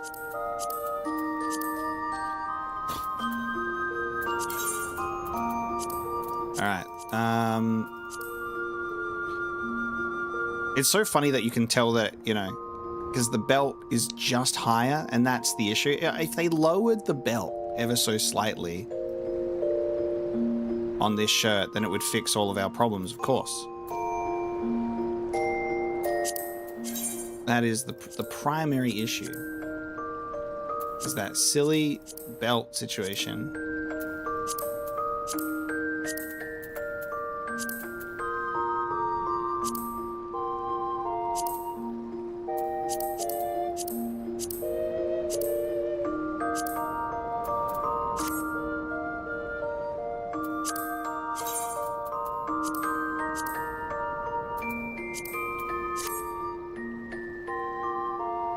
Double belt.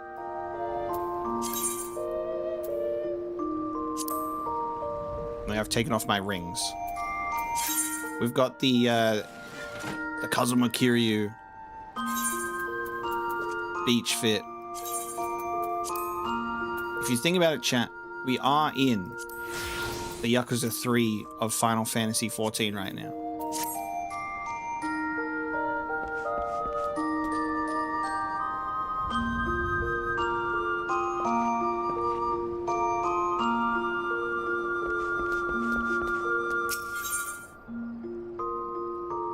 Whoa. What's this? What's the toy chest? What's cheap dungeon? Whoa. Whoa! What the fuck? Oh my god. What the hell? They put a whole, like, old school first person dungeon here. What the fuck? This is what we play Dawntrail for, the mini games that I have never done. This is what everyone's here to see. Wow. And we hit every dead end known to man. Look at us go. This is crazy. Look at this gripping adventure that we're on. Oh my god. I really thought I had it that time. Oh my god. Okay, well, it can't possibly be anywhere there. We're getting out of here. We're getting out of here. You and me. We're getting out of this dungeon together. It's the last thing I do. Oh wait, there's a key. There's a key. I find a key. I don't know what that means. I'm out. I'm out. I found a key, that's it.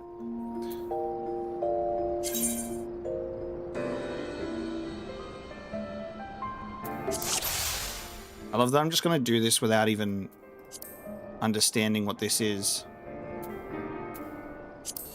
I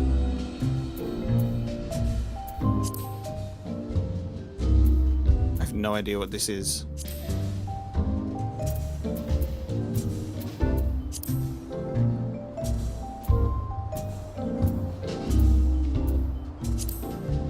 You ever play a game without even looking at the rules, not one time?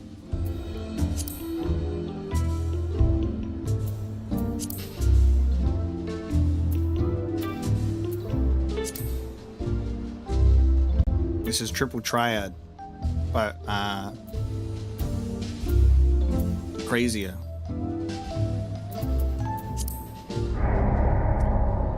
How could I possibly lose? What the fuck is that?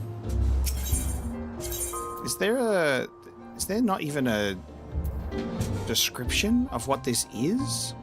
It's probably a description outside of it, but amazing. Let me out of here.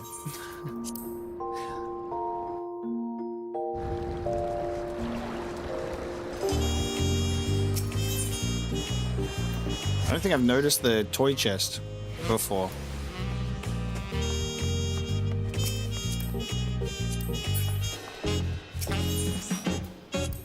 Await your companions, yes. Indeed.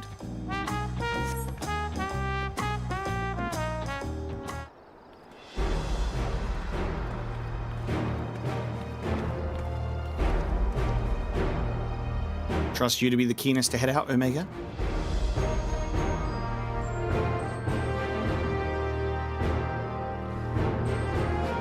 But where are Erenville and Wook Lamar, I wonder?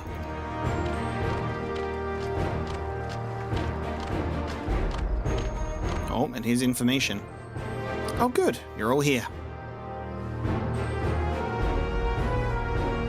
Who might your companions be?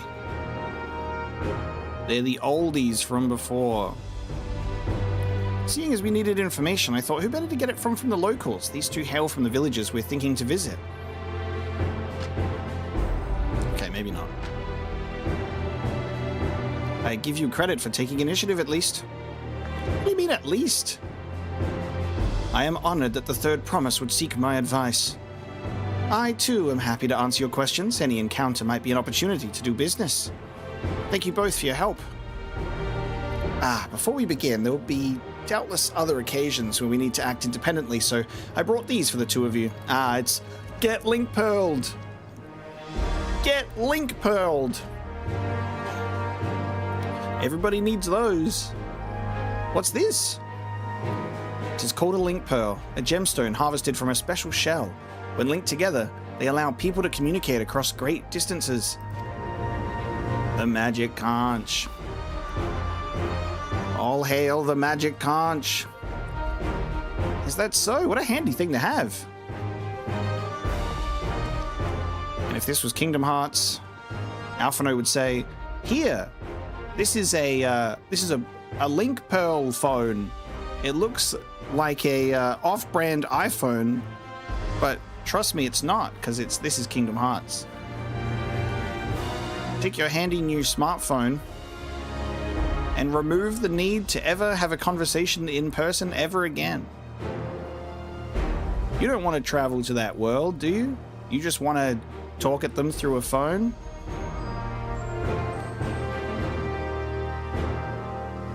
It'll be very useful on our travels. Speaking of which, I should get back to introducing my two new friends here.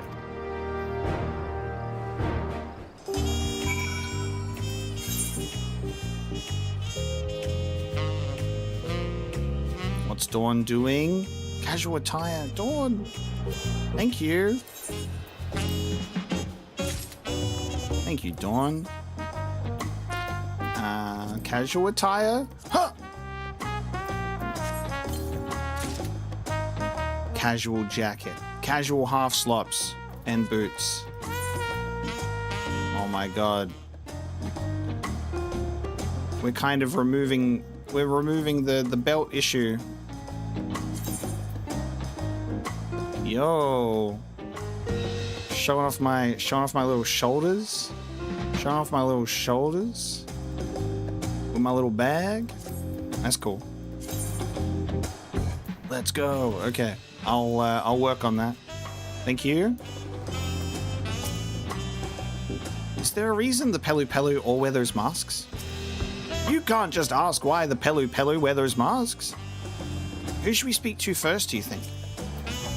Even up close, the Hanu are remarkably similar to the Vanu, aside from those brilliant feathers, of course. You saying the Vanu don't have brilliant feathers, Alphinaud? You guys can't even speak. You're gonna get us in trouble. Wook Lamar may not be as experienced or accomplished as her brothers, but she has an affinity for the people. For her, finding those willing to cooperate is as simple as asking. What a stroke of luck to forge this connection to the palace. May it be the beginning of a profitable partnership. Okay. Please ask anything. I'll gladly tell you what I know. One's happy to tell. One says, profit opportunity.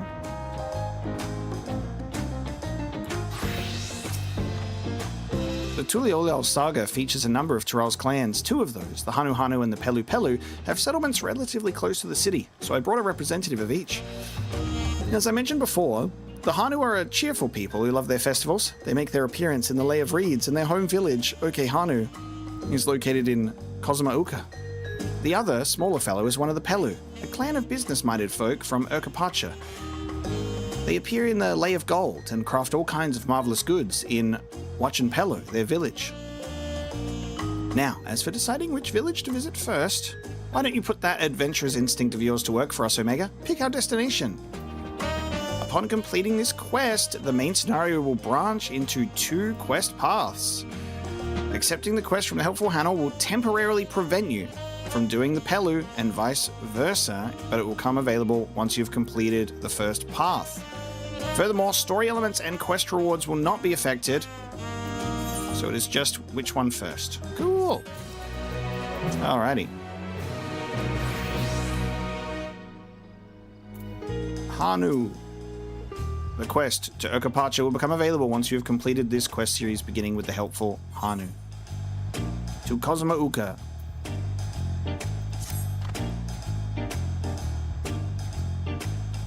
What is it you'd like to know?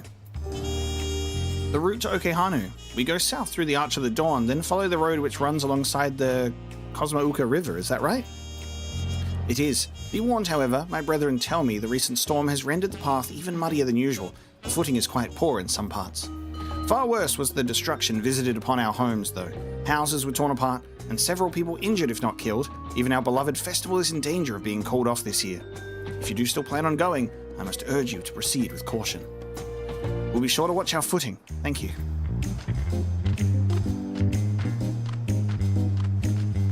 Now I'm worried for the Hanu. It sounds like they were hit hard by that storm. Anyway, if we're bound for Kozumauka, we should head over to the Arch. We'll be back to talk to you in good time, Master Merchant. Meanwhile, you can eat and drink your fill at Jabali of Tai. It's all been arranged.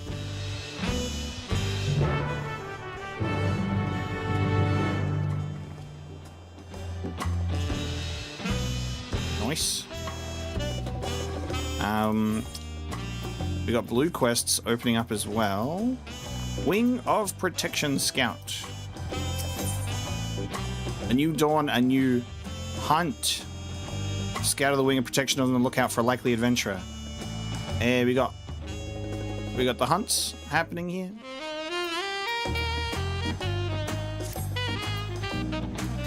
Let me pick it up on this.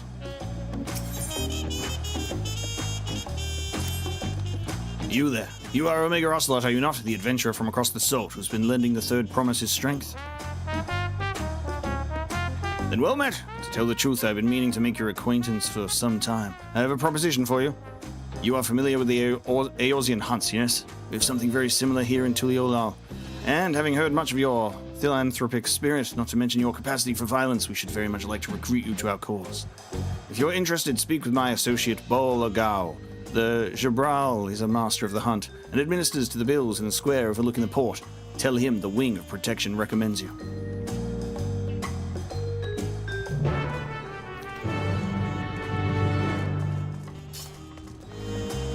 Why, yes.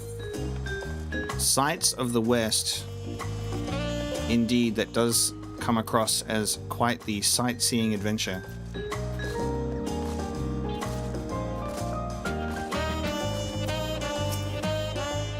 What do we have here? Your posture could use some work, but you've got good eyes. Eyes that have seen a few things. You here to sign up? Ha! The Wing of Protection recommend you, do they? Well, we're always on the lookout for new hunters, and if you're good enough for Work Lamart, you're good enough for us. Pleasure to have you with us, Omega. Suppose I better get down to the introductions. Or maybe I don't need to. This whole idea came from your side of the sea after all. It was Kwana who showed us your ways. Either way, I'll keep it brief. Our hunts work much the same way they do in Eorzea. We'll put a bounty on those beasts that prove themselves an enemy of the people. You kill them and bring us back the proof, you get your reward. While your reputation may precede you, rules are rules, and the rules is I have to test every hopeful out and beginner bills. Can't have every youngling with nothing to his name but a plowshare and a dream of glory skipping merrily away to his doom. Prove yourself in Toral and I'll give you some bigger, bitier fish to fry.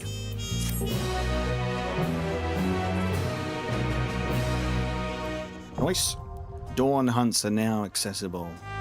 And look, I did it from the very beginning. Instead of going, hey, how do I do that?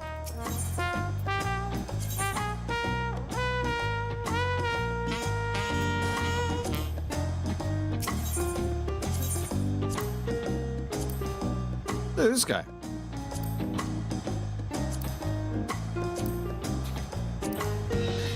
What? Okay. 3 sacks of nuts. Can you accept... No. Okay. I've accepted all 5 of them in the one thing, right? Okay. And then this is certain conditions in the main scenario quest.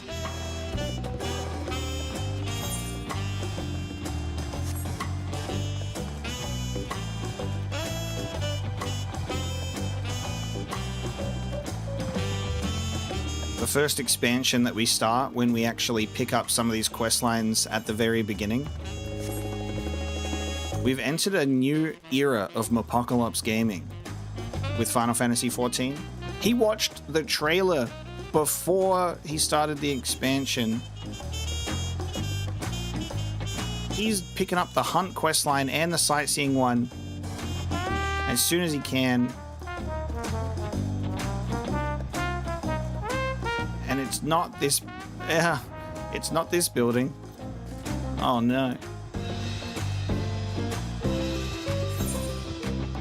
Holy shit, that is just a troll.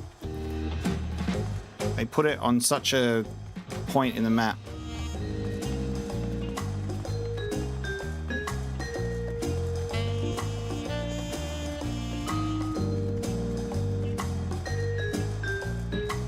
Elsaby Ironheart. Fellow Eorzean, am I right? Do you fancy yourself much of a sightseer? Dear old Milith gave you her journal. My, what a small world. Just so happens that I'm her cousin, Elsaby Ironheart, at your service.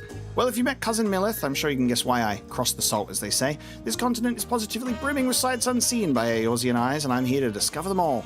My twin sister and I, that is. You see, I had more interest in Yok, while she was drawn to the vistas of Jacques. So it was that we parted ways at the bridge, each of us touring half of Toral.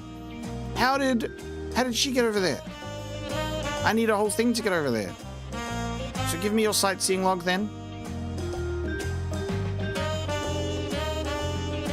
Let's see. Oh, how beautiful. I should like to see the places myself someday. Sorry, just going to scribble down my notes on Yok Toral. I included what my sister shared with me of Jacques Toral, but I'm afraid it isn't much. My twin's name is Emmeline, and she's still wandering about over there. Given your natural affinity for Ironhearts, you'll doubtless run into her someday. Well, I'm sure you've got a place to be and vistas to behold. May your journey throughout Toral be bright and unforgettable. Dawntrail entries have been added.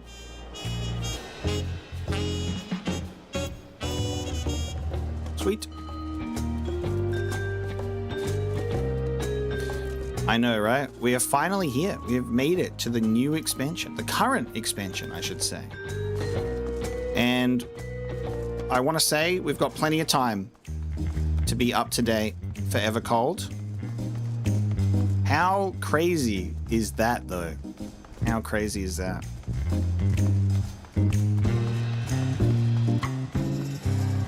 I would have been long up to date if I didn't take that 2-year break, but I think my content after the break is just much better as a result. Let me tell you something. Chat.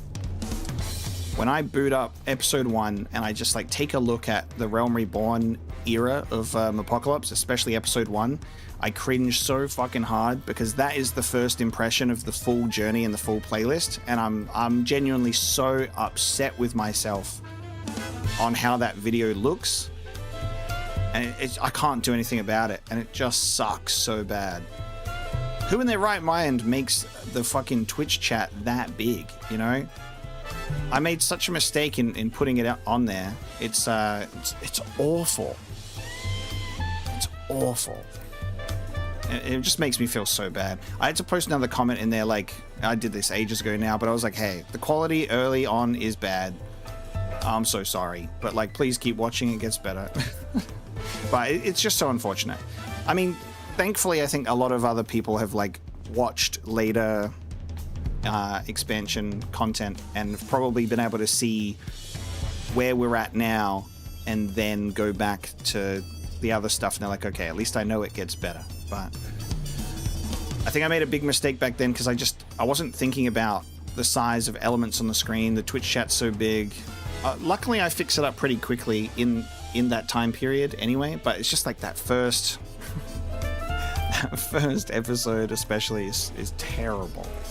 It's just terrible.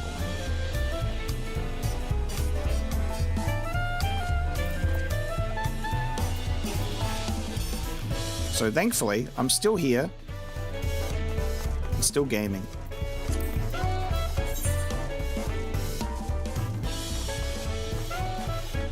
Yeah, need to get the time machine in order.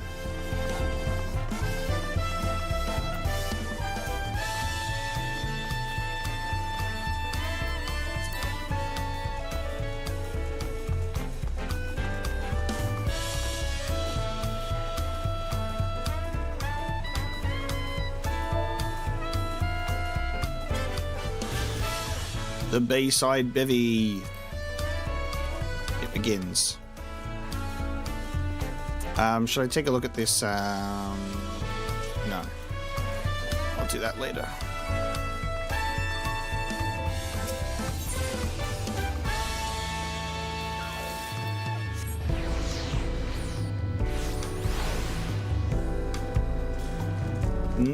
Why would you think I tried to click it? Why would you think that? I don't know why you would think that.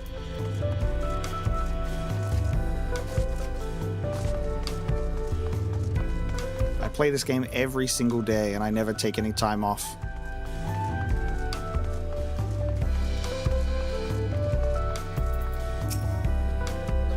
I should have liked to observe the festival, but the Hanu are probably not in the mood to celebrate. I swear that gate gets bigger every time I see it. Considering the size of Galul Jar Jar, though, I suppose it's better than having it be too small. Through this gate, we'll be on our way to Kozumauka. The Hanu are a friendly folk who should welcome us with open arms, assuming they are not too preoccupied with the recent troubles, that is. Alright, we're going hiking.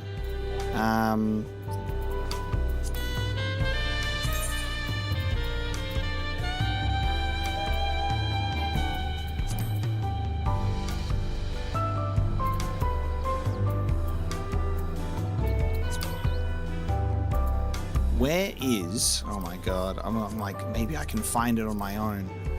Where do we have like the special interactables? Like the Red Moon Parasol and stuff like that? Where are our like special interactables? Where does that go?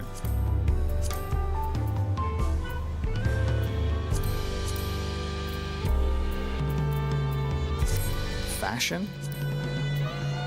Fashion accessories. Ah. Whoa. I have that? When did I get that? When did I get that? That's so much better than that one.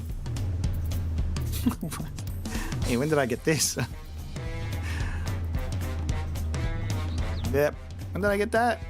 When did I get my umbrella with a soul inside of it? Alright, anyway. Knapsack.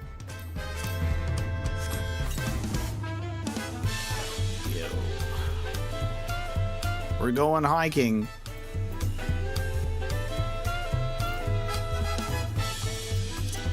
The knapsack is here. Does it change with your, if I change my glamour? Or my gear set? I get to keep it on. That bag is huge. My bag is huge on me.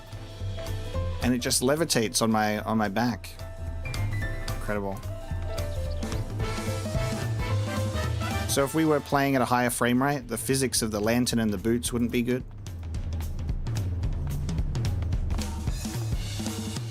My sword. I said I couldn't open the bag to put it in, so I just kind of shoved the sword through it. Oh my god, it does override the minion. What the hell? That's awful. It's the minion slot, so I guess it's the game like codes it in a way where it's like as if you have a minion and it's like on your back or something. So strange. Are we all ready to leave? Then onward to Kozuma Uka. Open the way.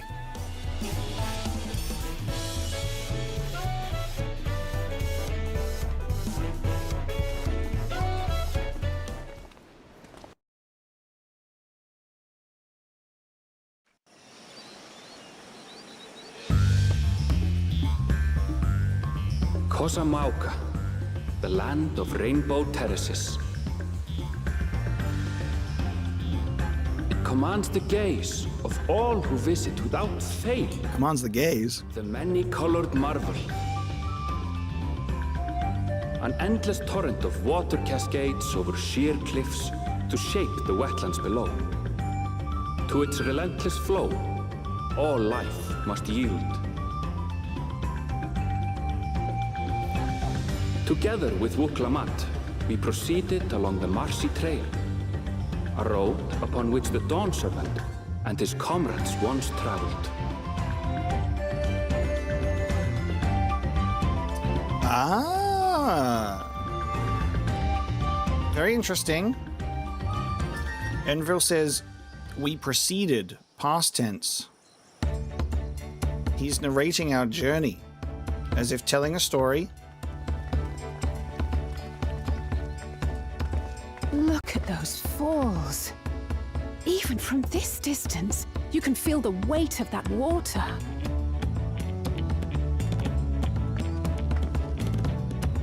The Isle of Ham was impressive, but as you can see, Tuliyollal does not want for natural wonders. That smile is so funny. The ground is swampy, so watch your step. You wouldn't want to fall into a bog. I won't. I told you I've been here before. Come on. Okanu isn't much farther.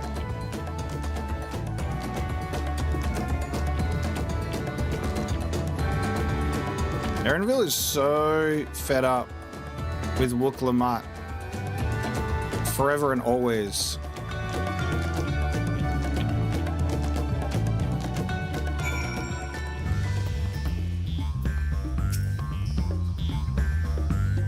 Wetlands is an apt name. Much of the ground here is positively saturated. I'd love to stand at the bottom of those huge waterfalls and bask in the majesty of it all. Pity they're so far away.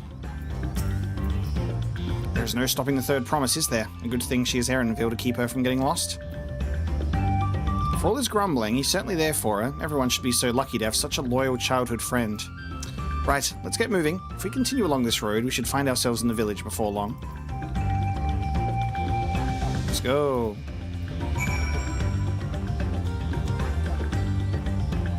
So, this is our first open space outside of, like a city in the new expansion. Empty fucking map. It begins. It begins. And we embark on that Dawntrail. Okay. We're all walking. I think what's the button that I press to walk? I can't even remember anymore. There's a button that I have that toggles the walk. Imagine you spend all day walking realistically. 370 yams to the southwest. That's right, it begins. Riding my hardy Daytona through the swamplands.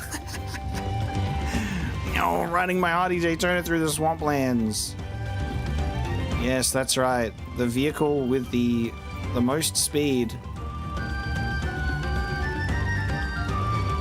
This is how it's supposed to... Oh, hang on, new battle theme. Hang on, new battle theme. Hang on, new battle theme.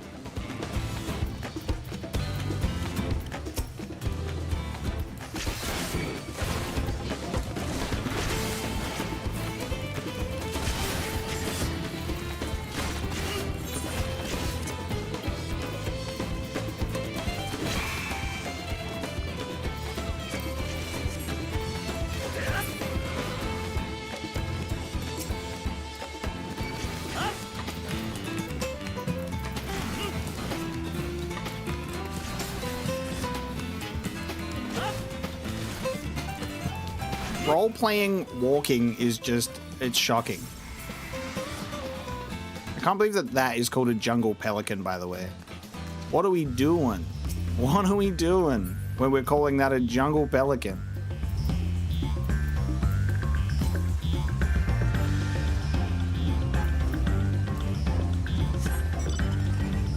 Holy shit. Hammerhead crocodile is crazy. Oh my.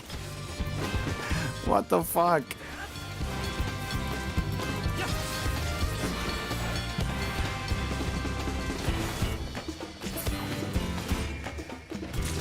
Yeesh. So many cool new enemies for us to fight.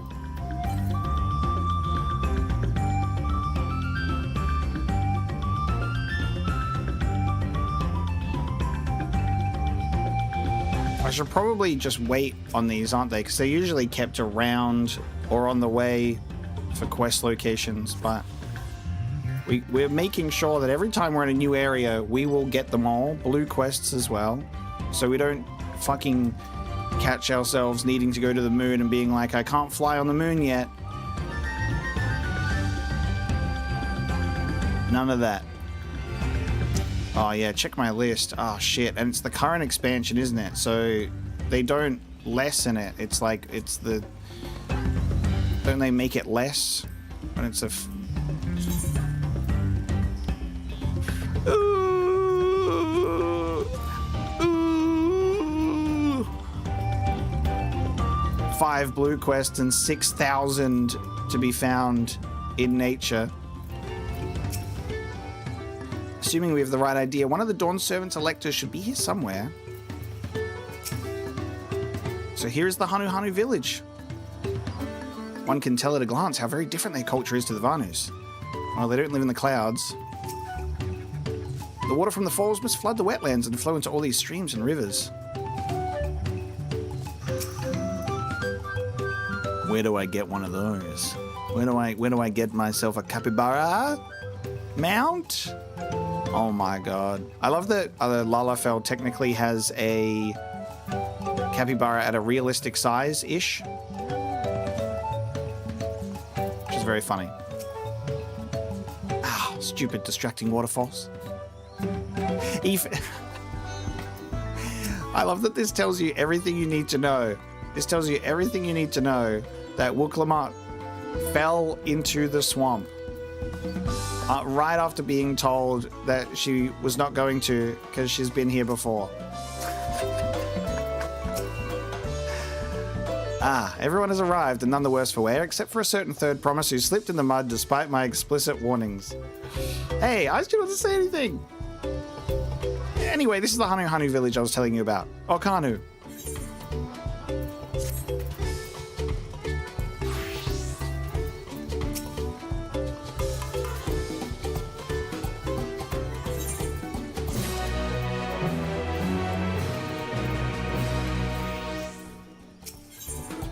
Wooklamut wishes to seek out the Dawn Servant's elector.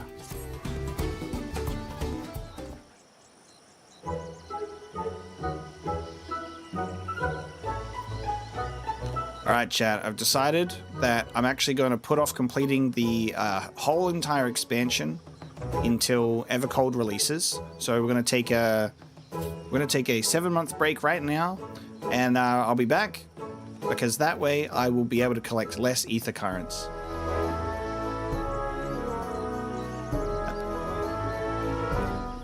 It's like our friend said, the people are in no mood for festivities. I can only assume they are still recovering from the damage wrought by the storm. Indeed. Well, let's do what we came to do and find this elector.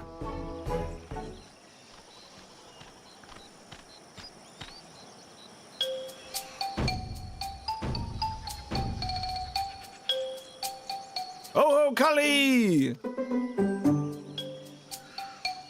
Oh ho, what now? I thought you'd been here before.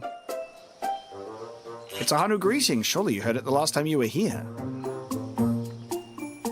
Well, I was busy enjoying the festival. Greetings to the third promise and her entourage. I, Zanuhali, welcome you to Oghanu. As elder of my people, I shall also be fulfilling the duties of elector during the rite of succession. So our idea about the electors was correct. We just do as Papa said and retrace his path from the saga. I'm ready. Give me the feat and test my worth. Give me the feat. All in good time. All in good time. In fact, I came to let you know that we are not quite ready to begin. For the moment, please enjoy the hospitality of our village. Hey, we're not ready yet. Can you please wait? Should we poke around a bit then? We might pick up some clues about the feat. You know, prepare ourselves. That's surprisingly prudent of you. What? You think I'm being too cautious? No, I'm impressed is all. You admire and respect your father, who is prone to decisive action, so I expected you to rush in first and ask questions later, or never. I do look up to Papa, but you should know that he has a pragmatic side too. The head of reason is the thinker who takes time to consider all the possibilities. With the long naps he takes these days, though, the head of resolve is less restrained by his wisdom. I can't fault you for thinking that's all there is to him, but there's more to the Dawn Servant than you've seen thus far. I'm excited to see the sleepy, wise head wake up and go, hello? And this music is great. I should like to speak with the head of reason one day. Well, I'm sure you'll catch him awake soon enough.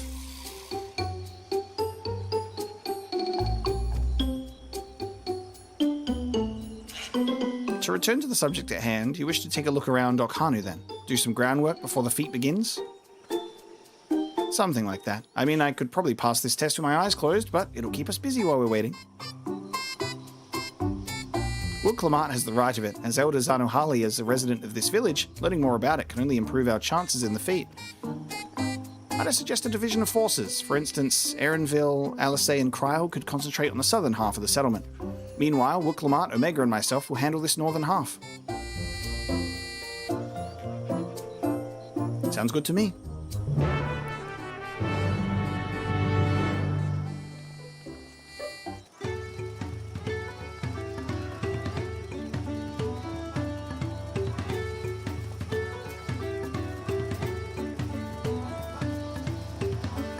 Big capybara.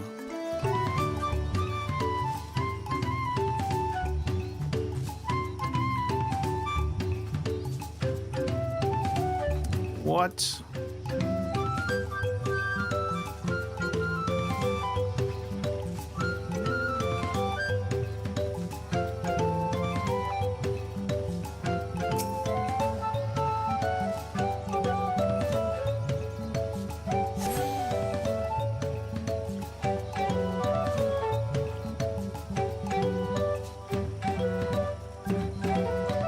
Big fishing rod.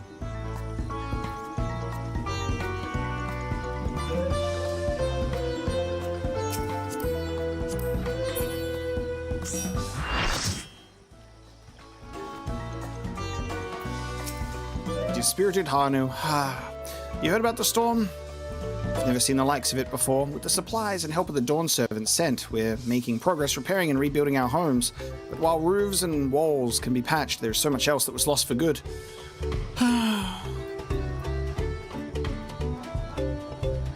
A vantage point.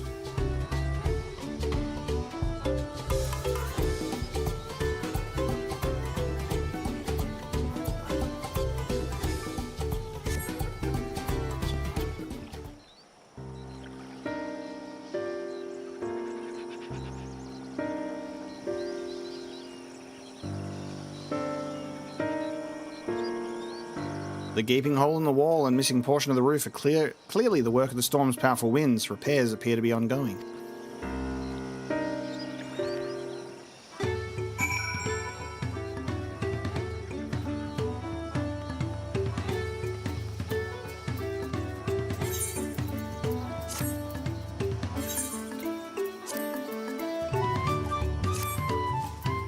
The reason why we're not in a holiday fit with the Dragoon is because I might do some content with it.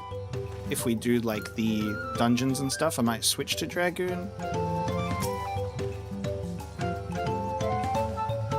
So we're just casual vacation fit in the Dark Knight job for now. A lot of houses are still damaged, and the Hanu I've spoken to are not their usual cheery selves. That storm broke more than the wooden reeds. There must be something I can do to help them. I'm gonna look around a bit more.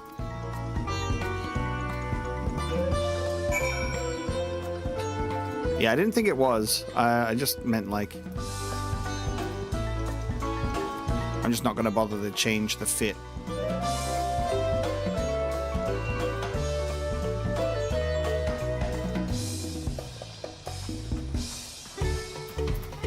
They should have added the saga into the Unending Codex, to be honest. So you can recount the events. Bundled reeds. The dry and shrunken bundles suggest the reeds were harvested some time ago. Yeah, I'll probably be doing some roulettes and daily things after the stream.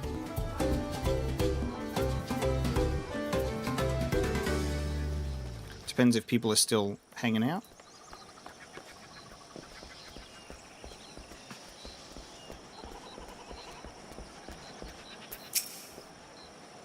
Some manner of boat?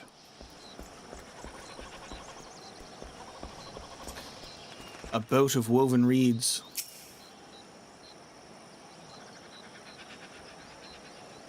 Woven from reeds, this boat-like vessel is reminiscent of a bird. The beak and feathered tail in particular stand out. So, they've given us Red 13. They've given us Yuffie. Cloud already exists in the game. But it is original Cloud, not remake Cloud.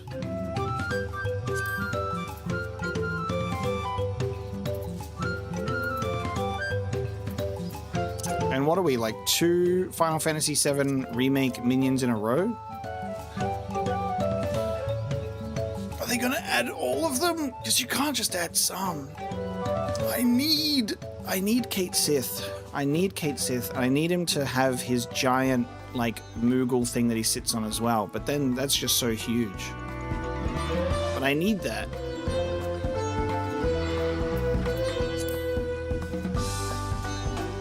Surely if they do some, they've got to do everyone. I need a mini Vincent to brood. I need Tifa. I need Barrett. I need my non-Dragoon Dragoon Sid Highwind. We need an Aerith.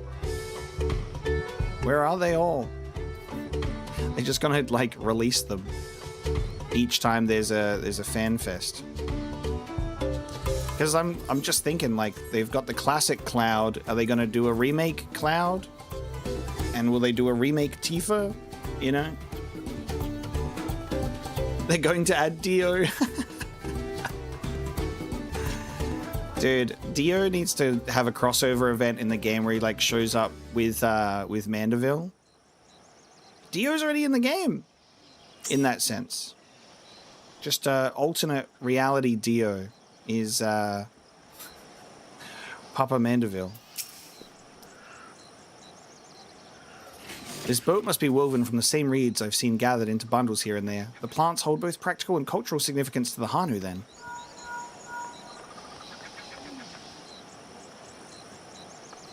Hello, can you all hear me? I'm told they're ready to receive us now. Come to the large building in the south of the village. On my way. We ought to hurry over too.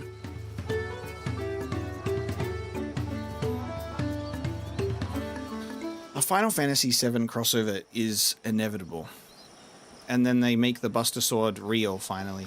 And Cloud's original soldier outfit.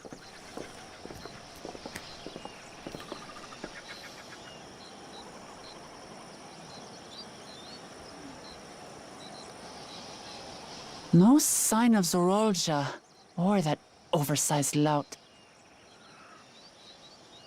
How much easier it would be if Zorolja were to fail here. But that isn't likely to happen.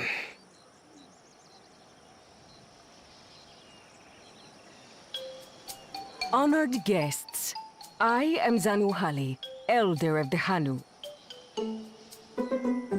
I am also an elector, charged with judging which among you is worthy of ascending the throne. Without further ado, let us talk of the feat. Not so fast. Surely you couldn't begin without us. Of course. You made it after all.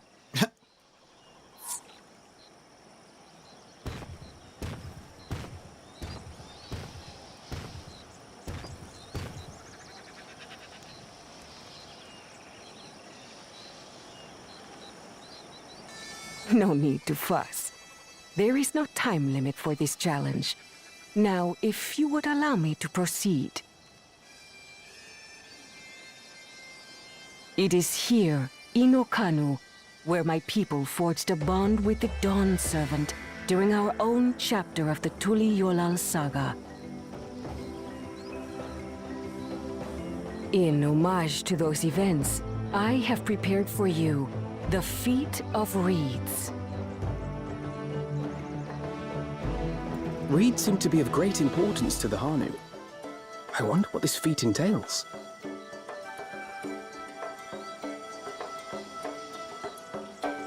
We use reeds in every part of our lives, be it as food or weaving material. But look around the nearby paddies, and you will see that this season, our crops are failing. How fortunate, then, that my appointment to Elector coincided with this predicament.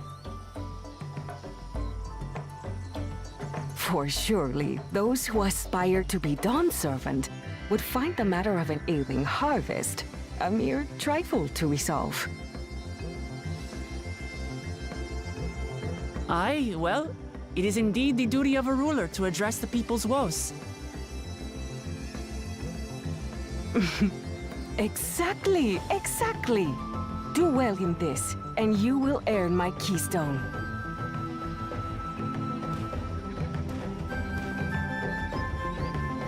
Why bother mucking about in the mud when we can take the stone by force?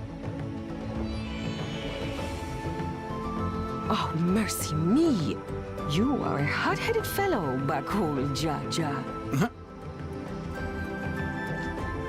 Some electors may enjoy going toe-to-toe with scrappers like you, but I refuse to entertain your base instincts. Arrangements have been made. Should you attempt to engage a feat giver in combat without their consent, word of your immediate disqualification will be sent to the palace. If you're still feeling feisty, then by all means, draw your weapon. Get him!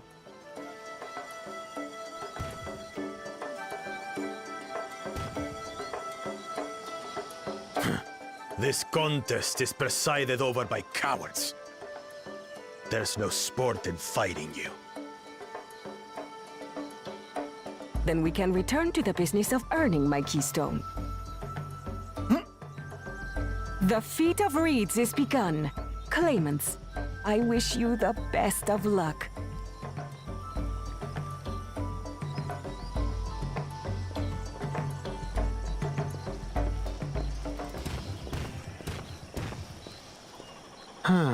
The clever kitty crossed the seas to study foreign novelties.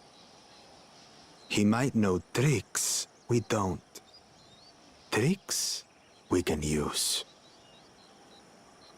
What of Little Miss Mittens? You know the answer to that. Compared to the first and second promise, she's a distant third. Not even in the running. Then we see eye to eye on this, brother. Being Bakul Jaja so long with me has rubbed off on you.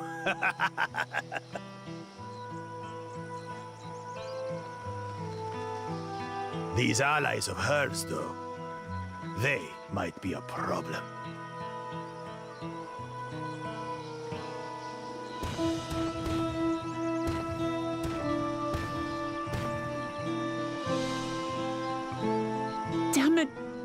just as qualified to be here as they are. I'll show them. Easy now. There's no time limit, remember? Let's keep calm and think things through. Right. You're right. I won't win against that lumbering Vidrol by losing my head.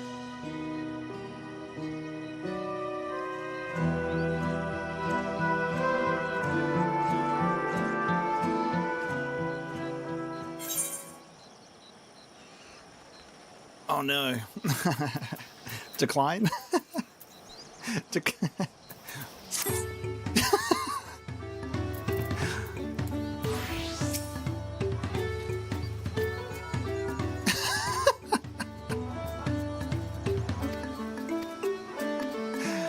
Good thing I can skip the cutscene. That's so funny. Hold on, let me put on my other fit. Let me put on my leveling up clothes.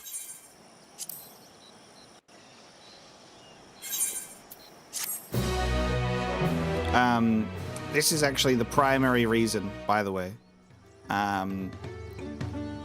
Is this will it helps me to visually remind myself that I am not dressed appropriately. I'm like, I'm not in my leveling clothing. It's a very clear contrast. And we're back. So the Hanu also eat the reeds, yet another way in which they differ from the Vanu. Not that I intend to gratify him with a response, but Bakul Jar Jar's provocations are hard to ignore. Yes, I say we cut off one of his heads. I understand not wanting to fall behind, but rushing ahead risks playing into our opponent's hands. Let's not do anything reckless and think matters through. This kind of feat is tailor-made for a rational, educated scholar like Kwana. The feat of reeds. I don't know the first thing about farming, but if there's a way to save the harvest and help the Hanu, then we're gonna find it.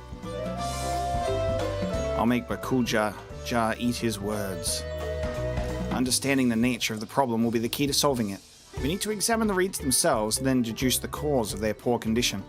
Erenville, will you take us to the fields where the reeds are grown? Of course, follow me. So we have a situation where one of our... What's the name I should pick? One of our, contestants. We're doing a series of survivor challenges. One of our contestants has not even shown up yet, but there is no time limit, so you can show up whenever. You might be doing the strategic thing where you observe your opponents and then you're able to take that intel and solve it without doing any of the busy work, maybe. Claimants to the throne. Sid, welcome in. What the fuck?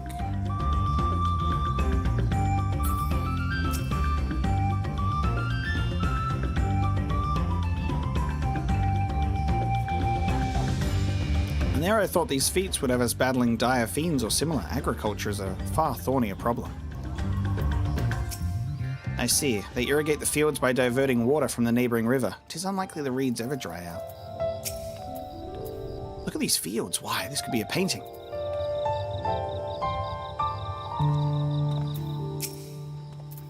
I know she wants to do her best, but she should be careful to not make promises she can't keep. You can all stand back. I'll get to the bottom of this problem in no time.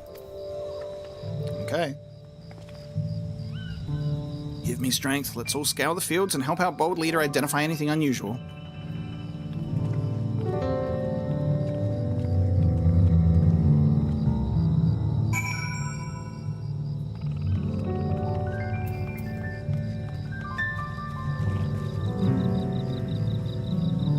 Thank you for the super chat, Sid, and I appreciate your support. I hope you're having a good day. Wilted reeds. As Zanohali described, the reeds appear wilted and unhealthy. Someone's poisoned the waterhole.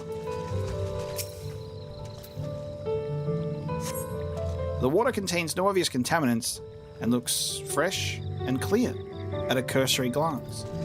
Someone has maybe not poisoned the water hole. What if it's invisible to the naked eye? Anyone who's good at seeing or sensing ether? Where's Ishtola? Hey, Ishtola, does this look good to you? And she says, the ether of these reeds has faded. We need someone with ether sight. If only we had those goggles on or something. They kind of threw those away. They said, we got someone with intrinsic ether sight. We don't need these anymore. The soil in the paddies is, as one would expect, rich in color and suitably moist, not dry nor flaky.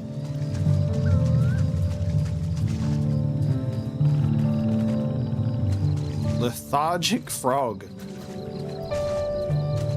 This frog, it has a cold. A small frog catches your eye, strangely like a daisicle. Doesn't even bother to hop when it eventually scurries away.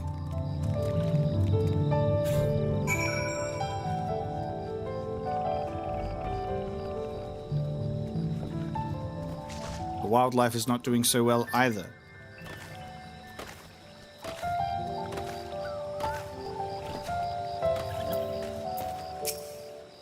Oh, a water strider. A bit sluggish though, more of a water shambler. Can I... God, we jump so high. Just... Imagine the... coming through and you just clear Alisei and Alphino. Not a miss with the paddies themselves, as far as I can tell. Oh, I can even clear Wak Lamat and barely scrape my groin on the axe. Seen enough? I'll call everyone together and we can share our discoveries.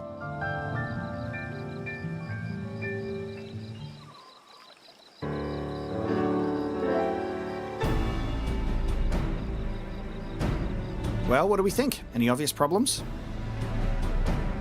Oh, fucking frog has got a cold. I agree, the waters look to be of good quality, as does the mud in which the reeds have been planted. The frogs and insects are unusually torpid. This suggests the problem is affecting not only the reeds, but also the creatures which live among them. Could something invisible to the naked eye be polluting the water? We would need an alchemist to know for certain.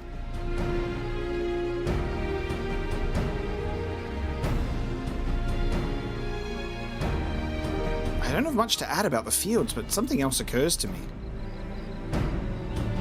When you were describing how the creature seemed lifeless, I couldn't help but be reminded of all the listless villagers. They've suffered a terrible tragedy, I know, but there is another reason for their flagging spirits, I believe. Go on.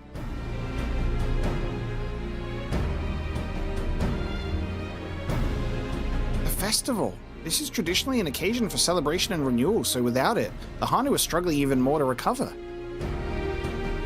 The last time I visited, the village was in the middle of the festivities. You'll never see the Hanu more joyful and alive. It's an indispensable part of their culture, and its absence will only compound their woes, so I say we help them put on their festival. Give them a reason to cheer in these sad times. Who knows, maybe fixing one problem could lead us to a solution for the other. Stranger things have happened. Hey, I've got an idea. Big delivery of tacos. Big delivery of tacos. And it's all good. Right? I fail to see the relation between festivals and fields. Let's not be too hasty in dismissing the idea. Things which seem unrelated can later prove to be connected in surprising ways. True, and being bereft of ideas as we are, any proposal is worth entertaining. I suppose. Besides, this is Wak Lamat's journey. It's only right that we follow her lead.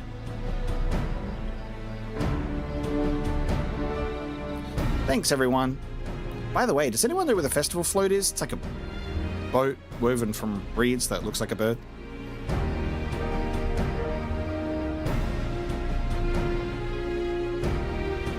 In that big building to the north? Let's go and see it.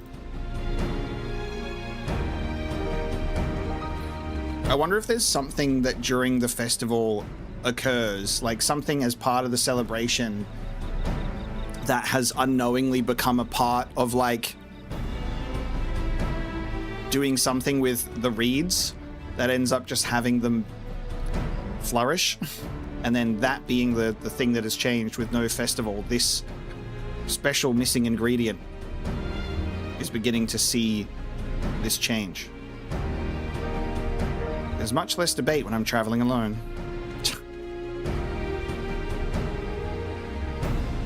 Hey, so what do you do during the festival? Oh, so we pour this water in the reeds to make it glow a certain color, and then we shoot off these fireworks, and it makes the reeds glisten during the celebration. And then we have a bountiful harvest after. Strange that the reeds are not growing so well without the festival. Could it be the magical firework potion? Oh my god, you're right. But she could be onto something, which is like unorthodox thinking. Like you wouldn't think that the celebration would be the cause, but if there is something that happens on a ritual basis, and then you take that out of the equation, it's actually a pretty good proposition to make.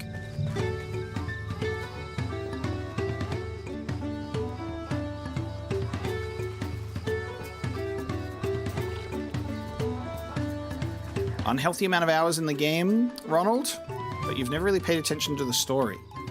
I mean, I think that like the story is the thing that I pay attention to the most, really. And then gameplay enjoyment comes with that as well. So, yeah, it's good. Shadowbringers and Endwalker is some of the best stories that I've played.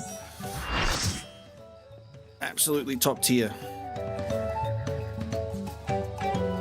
I couldn't imagine having any of the same like enjoyment or investment in this game without it, to be honest with you. But that's because I kind of need a good story to motivate me to continue. I can have fun playing, but that's just one part of the puzzle for me. Yes, this is the float I remember. Does it not appear somewhat damaged to you? We should take a closer look. Inspect the festival float.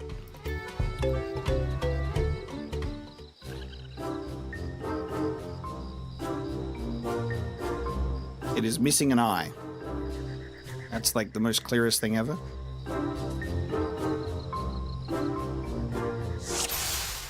It's missing an eye.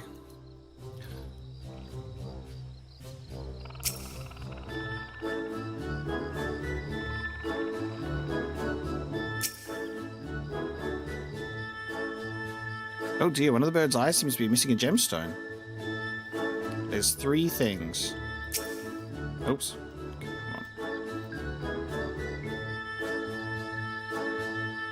Snapped carrying pole.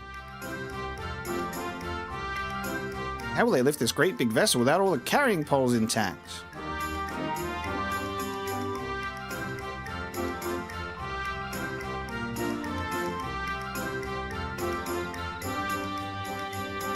Bedraggled feathers.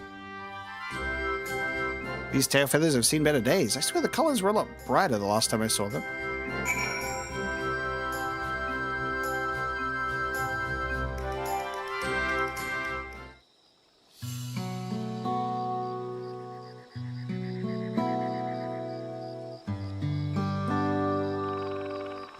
Well, I think we can all agree this bird boat is in dire need of repairs. Now, how do we go about fixing it?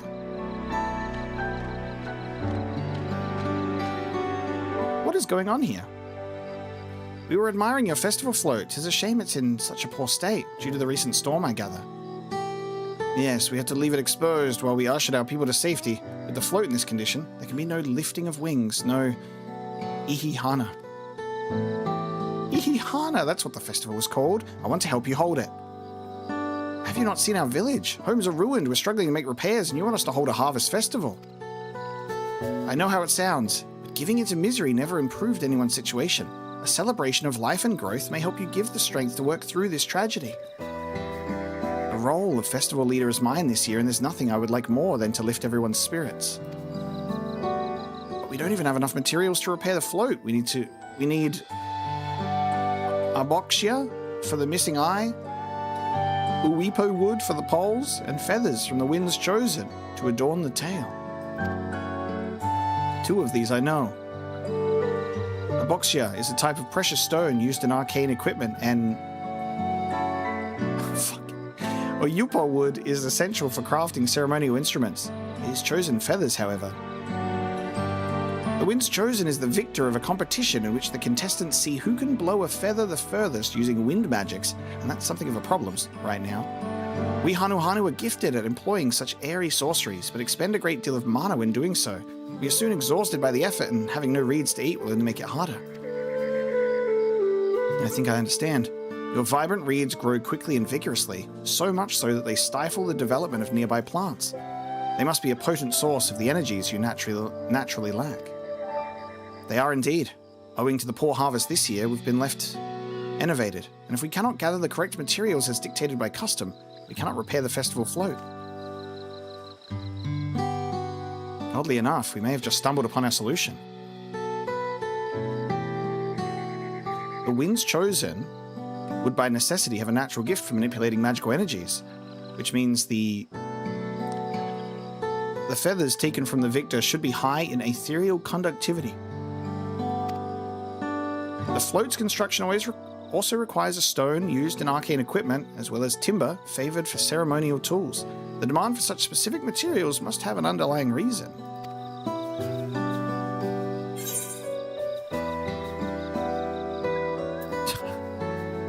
Pray continue. For now. I'd wager the float is actually a secret weapon. But there you go. The float might also function as an arcane device. Ethereal winds. The orb. The stone. It's all going to play a part in helping the reeds become lovely and healthy. So clearly it's a secret weapon.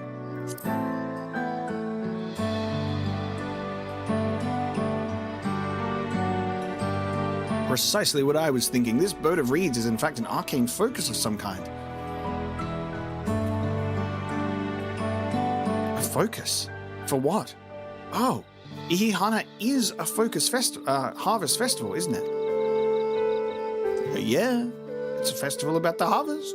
That must mean the float was made to encourage healthy crops, so if we repair the boat and hold the festival, its arcane powers might fix what's wrong with the reeds. We won't know until we try, but 'tis a sound theory. Celebration, prayer, ritual, ceremonies. These have all been known to elicit miraculous effects. Wait, the float, a tool for magic? This is the first I'm hearing of it. In the beginning, it may well not have been. After a good harvest year, there would be no reason to change it, but when the harvest was poor, new adornments were likely added, and those who performed the labor may have imbued their work with ardent hopes for a brighter future. Through years of trial and error, the Hanu would have refined their festival float into a focus for harvest prayers. Incredible.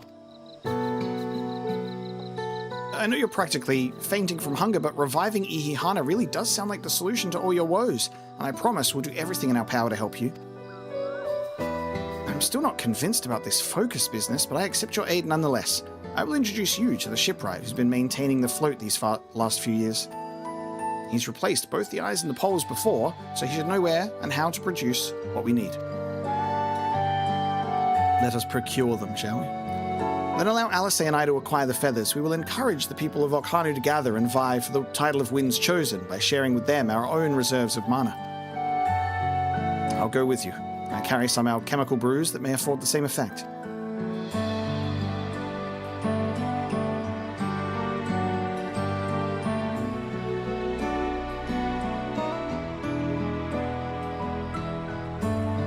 The 3 of us will visit the shipwright then.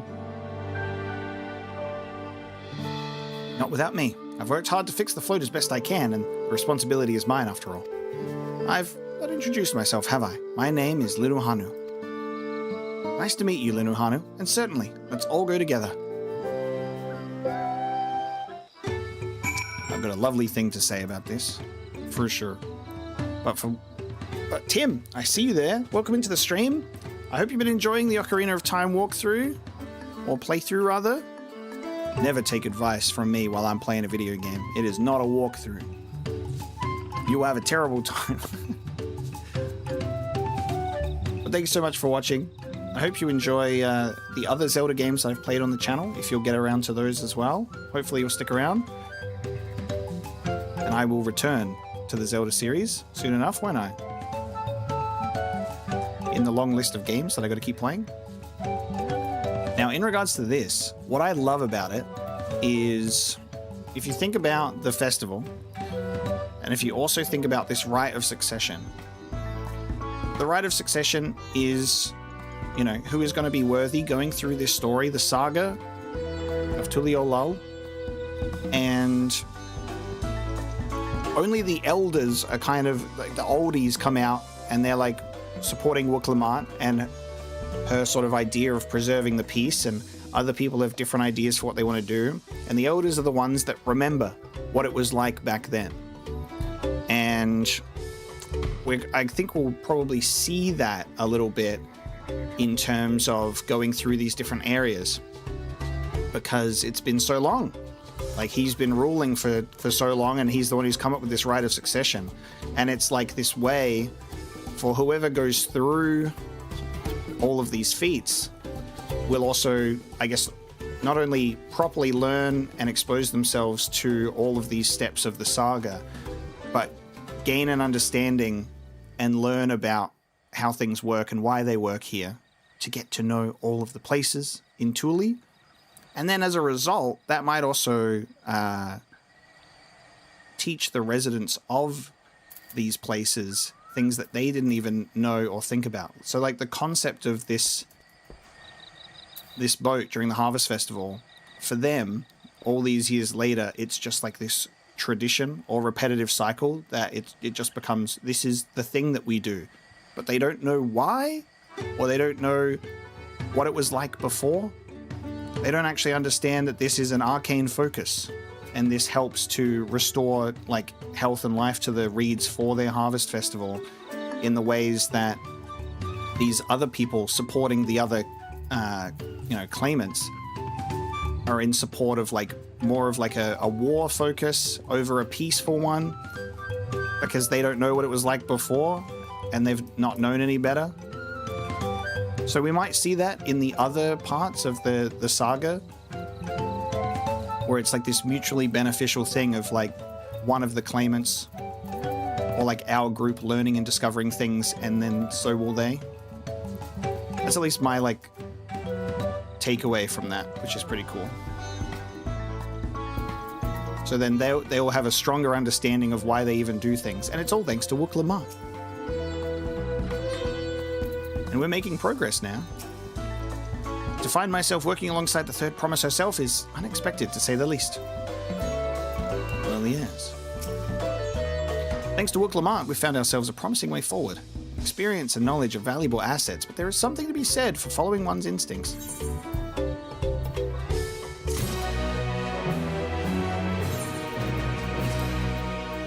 I got quite a few of these to open. So item level 645 for our chromite stuff, which is still under what we already have. Making progress now.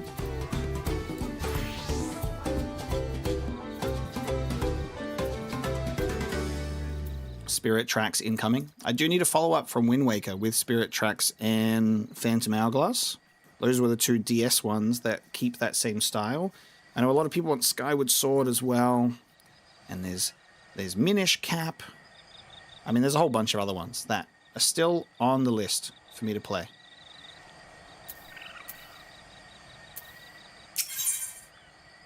A well-managed shipwright.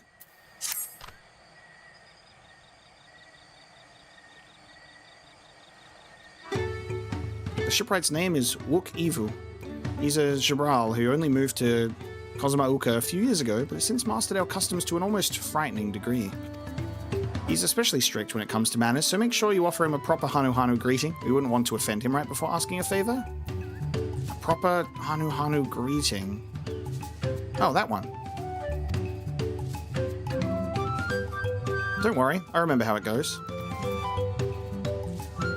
Then we shouldn't have any problems. Let's head to Okbekby, to the east of here.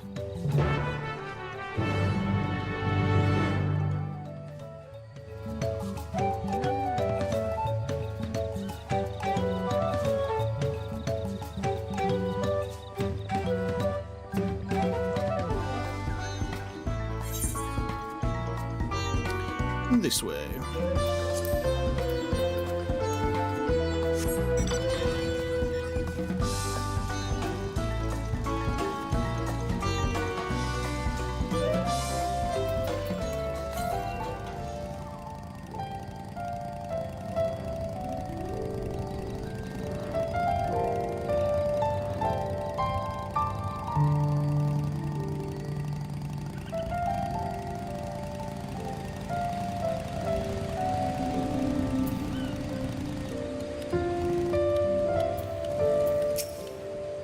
Oh, it seems they have a place here where visitors can stay. Looks cozy. This is Okbekby, the village of all. Those who drift into Kozamauka from Tuliolal and elsewhere are welcome to live here alongside the Hanu.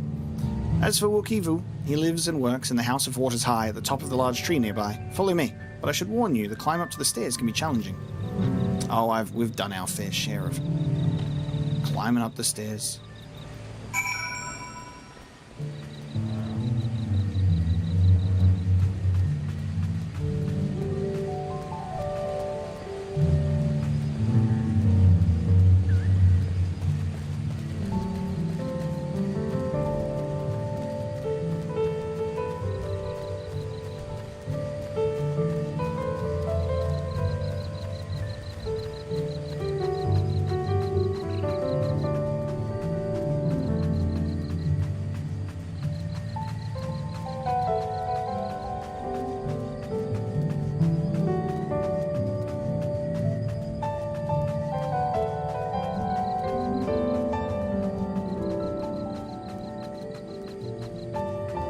Imagine playing Link's Awakening, the Game Boy Color version, and not the Nintendo Switch remake. I kind of assumed that they were going to do A Link to the Past in that same style, but instead they did Echoes of Wisdom, right? I wonder if A Link to the Past is still on the table. But it seems that with Ocarina of Time, maybe they do Majora's Mask next. There's no way to tell. Maybe they just won't even do it at all. They'll remake one and then do something else. It'll probably be like a remake and then another new Zelda game. We are hoping to enlist the man's aid, so it pays not to be rude in any case. Ohokali. I should mention that Wukivu isn't only a stickler for etiquette, he is also... well, you'll find out soon enough. Let's find out.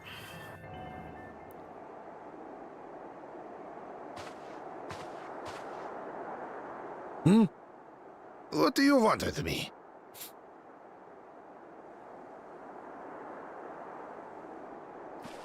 Right. The greeting.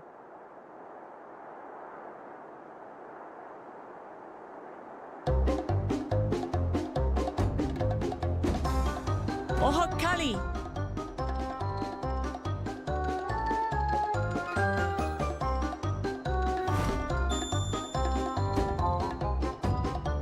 Ohokali!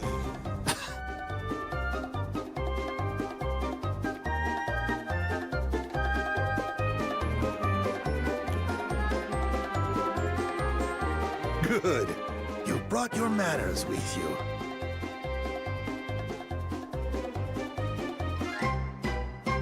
When you know Kanu, do as the Hanu do. For a country as diverse as ours, the preservation of harmony demands that we respect the cultures of all peoples who call it home. Well, that explains your familiarity with Hanu customs. And you speak truth, of course. To live together means to learn about each other. Ah, I appreciate an open mind. In fact, I get the sense we've met before.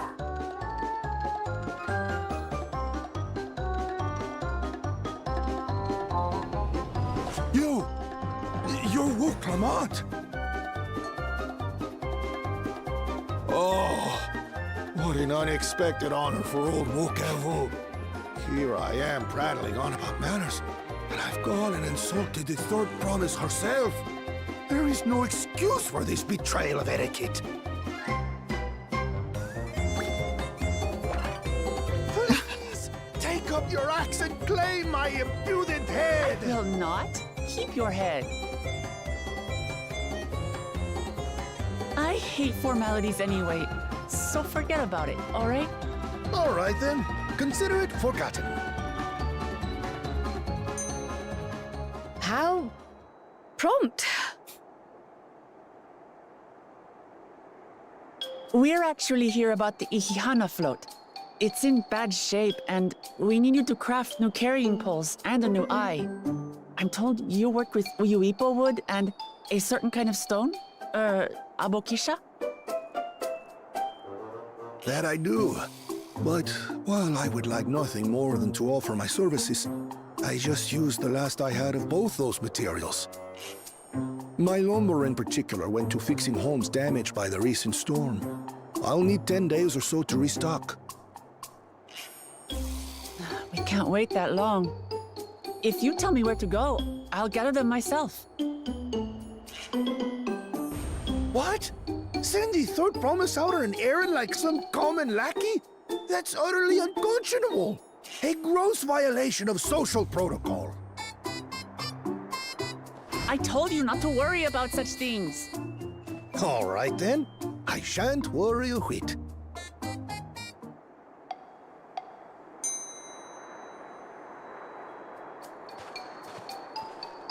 What's with your Hanu friend there?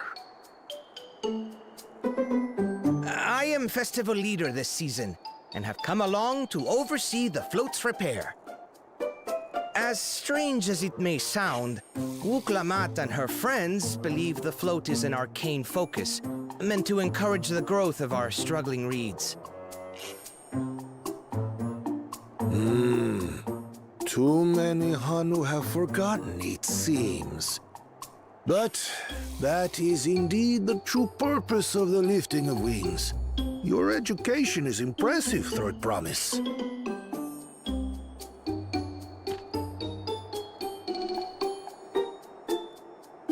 Well, maybe a little. Allow me to show you where to procure Uyuipo. We can leave the Abokisha to your friends, I presume? Take yourself to Cave Kikitola or thereabouts, and you should find the stones you need.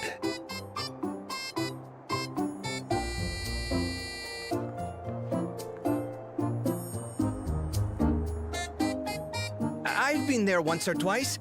I can guide you.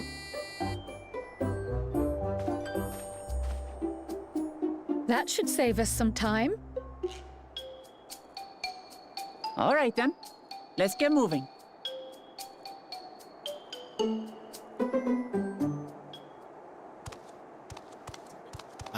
Yep.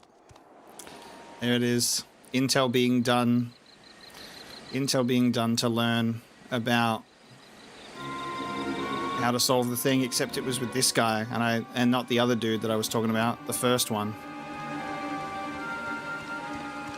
Chosen One, one of your rivals is making progress.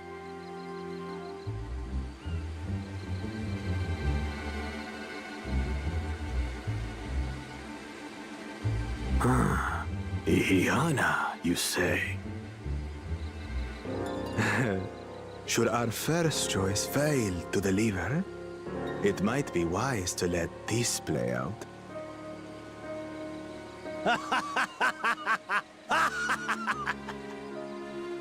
The third-rate promise is making herself useful after all.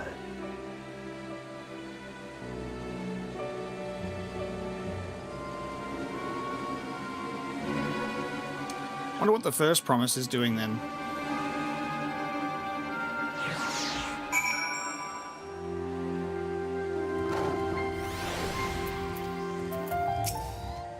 A rather eccentric fellow, but I feel his heart is in the right place. Cave Kikitola is southwest of Okano. We can return to the village first, then head there on foot.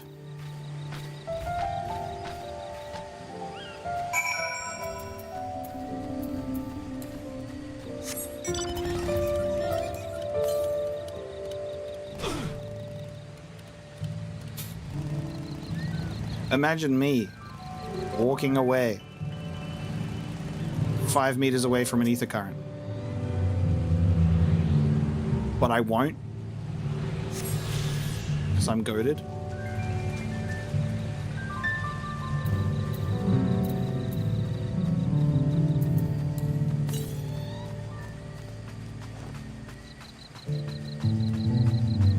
I do not need to be going this way though.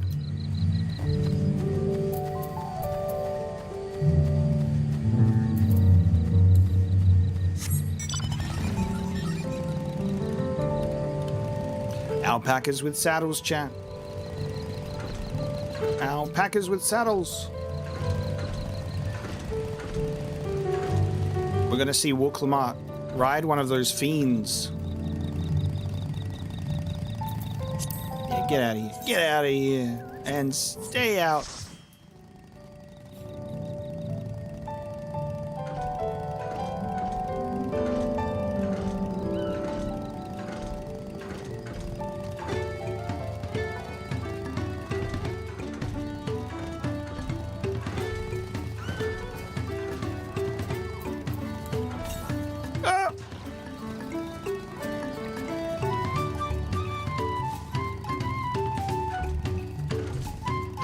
Oh my god, it's an alpaca keep instead of the chocobo.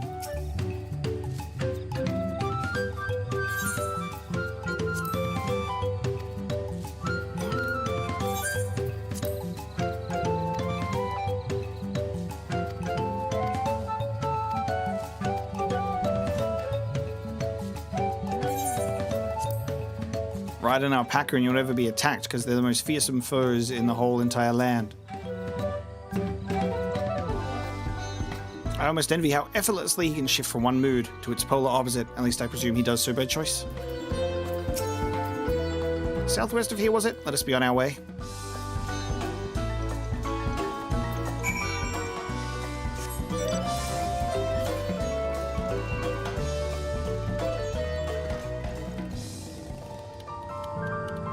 Had a genuine double take that I was like, that just looks like one of the barrels from Kingdom Hearts. What?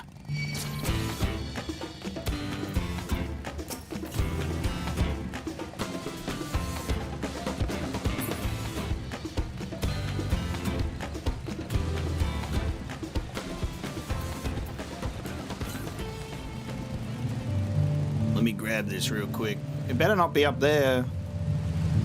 You better not be up there. Fuck. It's up there. Or it's under here. It's under here. Rest easy.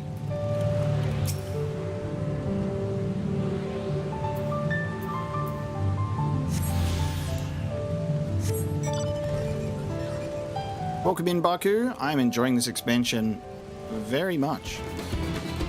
We've, obviously, this is the first stream of it, so we're still in the early hours. But I love the presentation. I'm really excited for the premise of it, going through the saga of Tuliyollal. So it's very, very cool. You can see the falls at the back of the cave. These hollows must have been carved out by the constant deluge of water from above. Cave of Kikitola, as promised, home to many deadly creatures. Venture inside if you feel confident, but I will conduct my own search out here. You can spot raw aboxia by its green-hued glimmer. Bring anything matching that description to me. I shall help scour the inside of the cave then. You take the west, I'll take the east.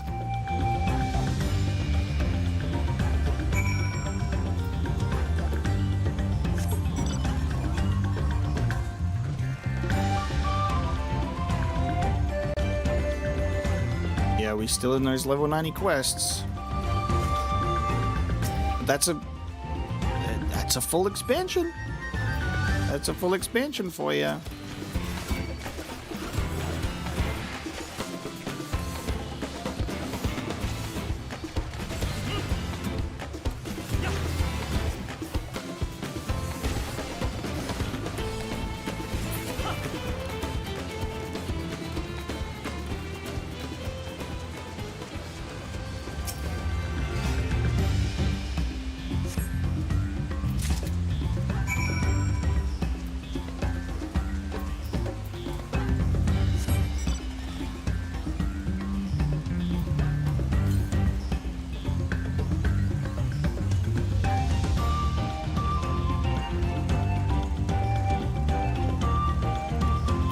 Plenty of time to get the Dragoon leveled up. I picked over the ground near the entrance but found nothing. Did you have better luck? Yeah. Yes, this is a boxka. Along with Cryo's contribution, we have more than enough for our needs. The stones you brought shine very brightly. I thank you both.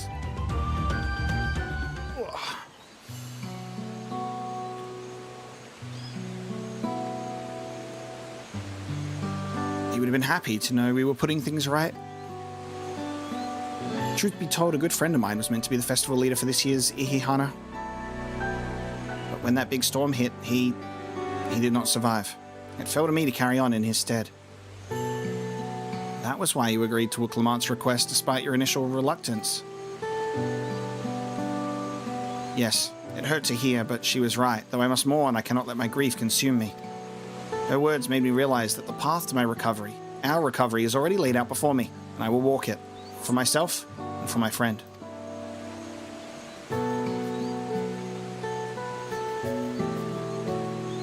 Thank you for sharing your story with us. Please rest assured that we've taken your plight to heart. I'm certain our companions are procuring the other materials as we speak. Everything will come together, and the Hanu shall host a splendid, uplifting festival. That we shall. With that, let us return and deliver the Yaboksha into Wookievu's waiting hands.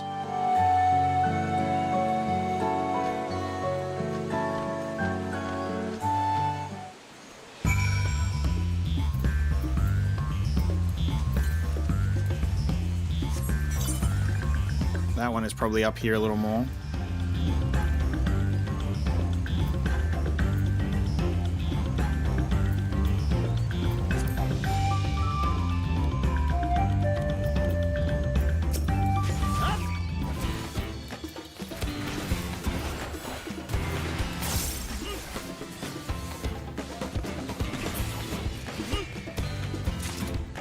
Let me just add that to my list real quick.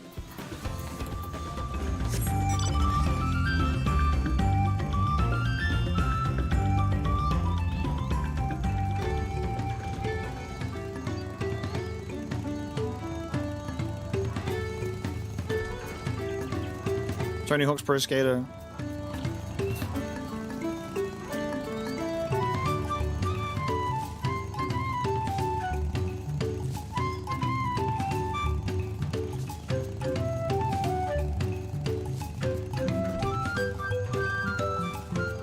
Man, imagine if I could fly.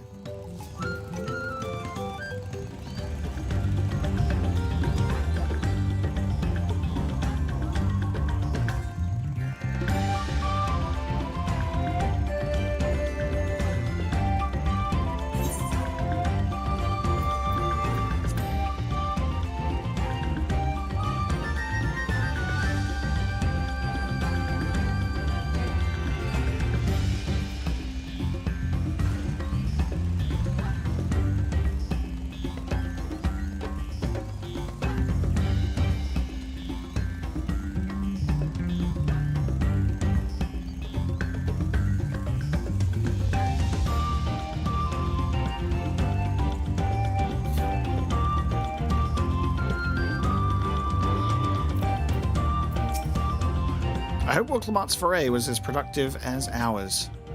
We just got back ourselves. Did you find the stone we needed?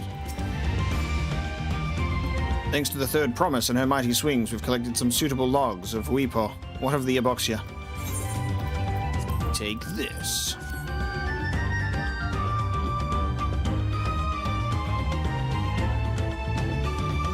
Yes, these are excellent samples.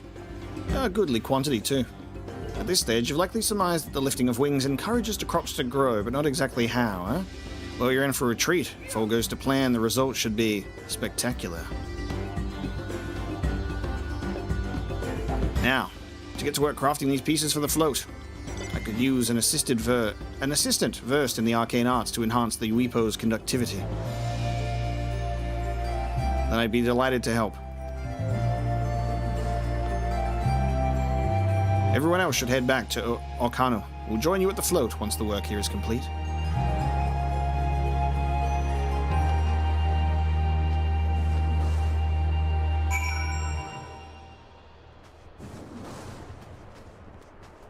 Yeah!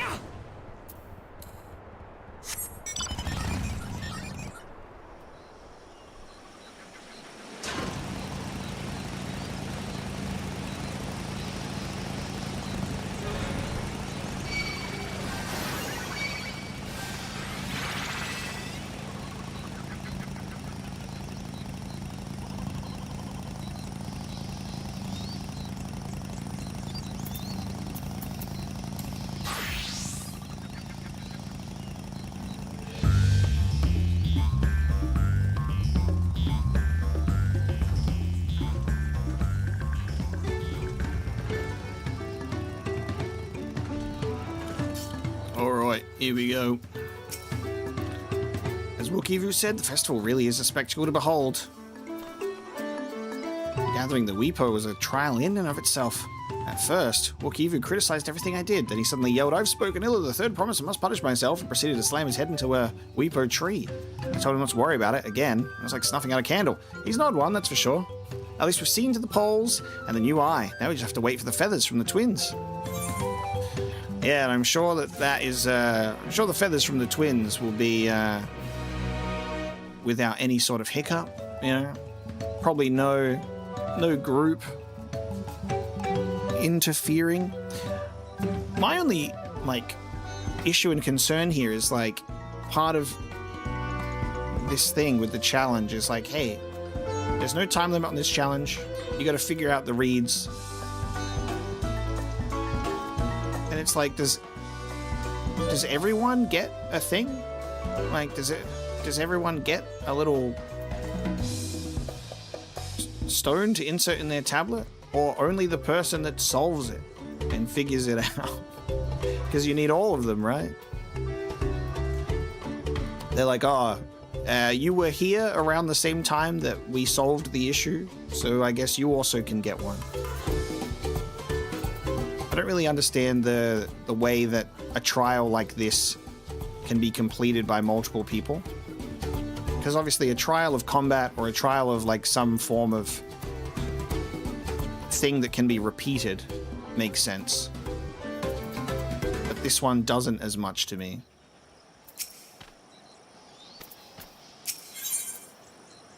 The lifting of wings. We should get some rest before the excitement begins.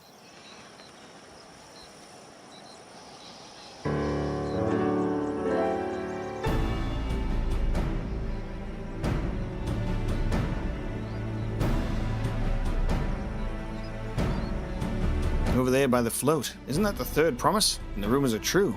She's trying to complete the feat of reeds by reviving Ihihana. The festival is a prayer for healthy crops, but does she honestly believe that will be enough to save our harvest?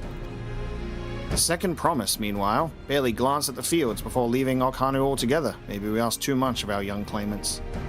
The second promise barely glanced at the fields before leaving, so that is what happened. Interesting. So the second promise didn't show up because it already gone through. I mean, you can do them in any order, right? I'm curious about that. Maybe the second promise is doing something ahead of time and then can come back here.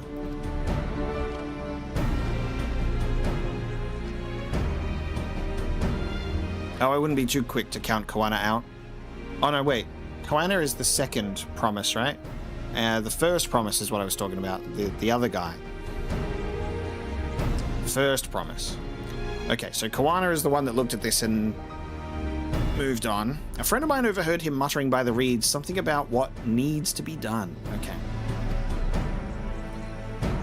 Is that so? Perhaps we'll get to see another of his innovations firsthand. Yeah, I got my promises mixed up, sorry. Ha, that sounds like our Koana. One look at the reeds was all he needed to think up a solution.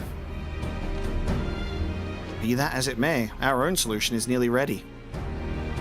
So is it just like the trial is essentially find a way to restore the reeds, and I guess maybe each claimant gets their own portion of the fields so they can test their theory and restore it?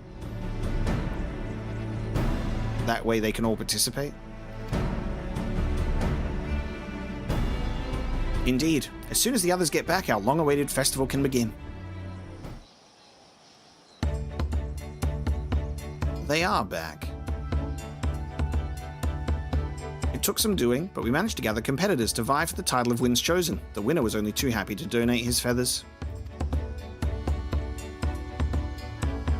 You should have seen it. He called forth an incredible gust that sent his feathers sailing for miles. We had to turn ourselves, but it's more difficult than it looks. Poor Erenville's twirled in the air for a moment before landing on his foot. I am a gleaner. Magic is not part of our training. As for us, we've brought the wood and gemstone replacements crafted by Wookivu. All that's left is to attach them. Has it been decided who will ride the float? Papa was the guest of honor the last time I was here. I remember being surprised they can even lift the thing with his hulking weight on top of it. The rider must be a personage of great esteem, which is why an invitation is usually extended to the Dawn Servant. This time, however, I have another in mind. Oh, who is it?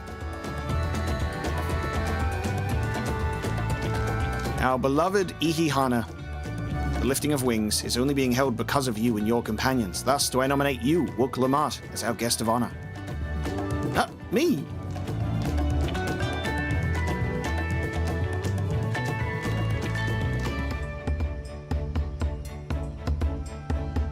This boat won't make me seasick, will it? Incredible. I don't think so. Then weigh anchor. I can hardly refuse a request from one even more enthusiastic about the festival than me. I would be delighted to ride your float. Thank you, Wook Lamart. I have roles for the rest of you as well. We'll be carrying the festival float in a slow procession towards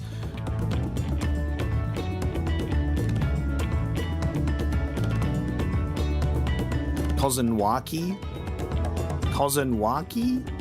where the sacred likeness of Kishahi is ensconced. What I'd like you to do is clear the path of dangerous wildlife so that the procession can move along unimpeded. Consider it done.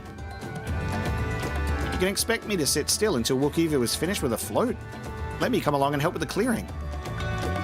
As you know, I'm not much for fighting. I'll stay behind and assist Wookivu with the repairs. If you aren't sure where you need to go, the path I spoke of begins at the south of the village and branches off to the east. That will lead you across the bridges to the Stride of the Sun. Then we shall see to clearing it end to end.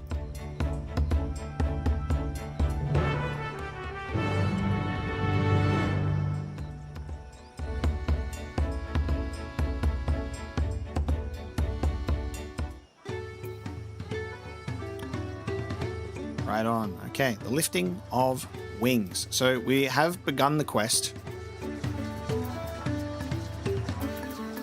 Usually, what we've been doing in quite a lot of the last few streams is we've been doing pretty well at finishing a whole entire segment and having a good stopping off point. Unfortunately for today's stream, it's not going to be as possible. We did start much later, and it's much later in the day for me, and I've still done 5 hours. So we are going to bring today's stream to a close, because obviously we're losing people to sleep. For a lot of people, this is very late, and I'd like you to be able to stick around and be able to watch the rest of the journey. So I think this is going to be our stopping point for today. But we have begun Dawntrail. I'm feeling very good about it. I hope you've enjoyed joining me for today's adventure, and will stick with me for the rest of it. So we want to catch up, get through this expansion. Obviously not rush through it, but I think we've got plenty of time before we get caught up in anticipation of Evercold. But thank you so much for joining me, everybody. It's been a pleasure. Next time, we will be starting at the regular time. I will wake up, and we won't be as late. So unfortunately, I didn't get to do as much as we probably could or should have done today, but I had a good time regardless. And like I said, I hope you did too. Thank you so much for those of you showing up and giving me your kind words towards the Final Fantasy XIV adventure. I'm excited to see the lifting of wings.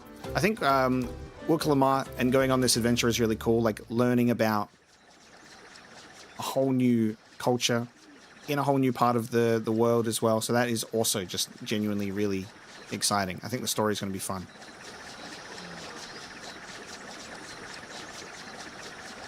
Definitely enjoying myself. It's a good time. Hey, maybe when I log back in, I'll have my Yuffie that I definitely bought at at one point, you know? Maybe when I next log in. Yuffie has decided not to show up at this point. All right, that's where I'll leave you for now. We'll have another stream in a few days' time. So I might do this is the Thursday for me.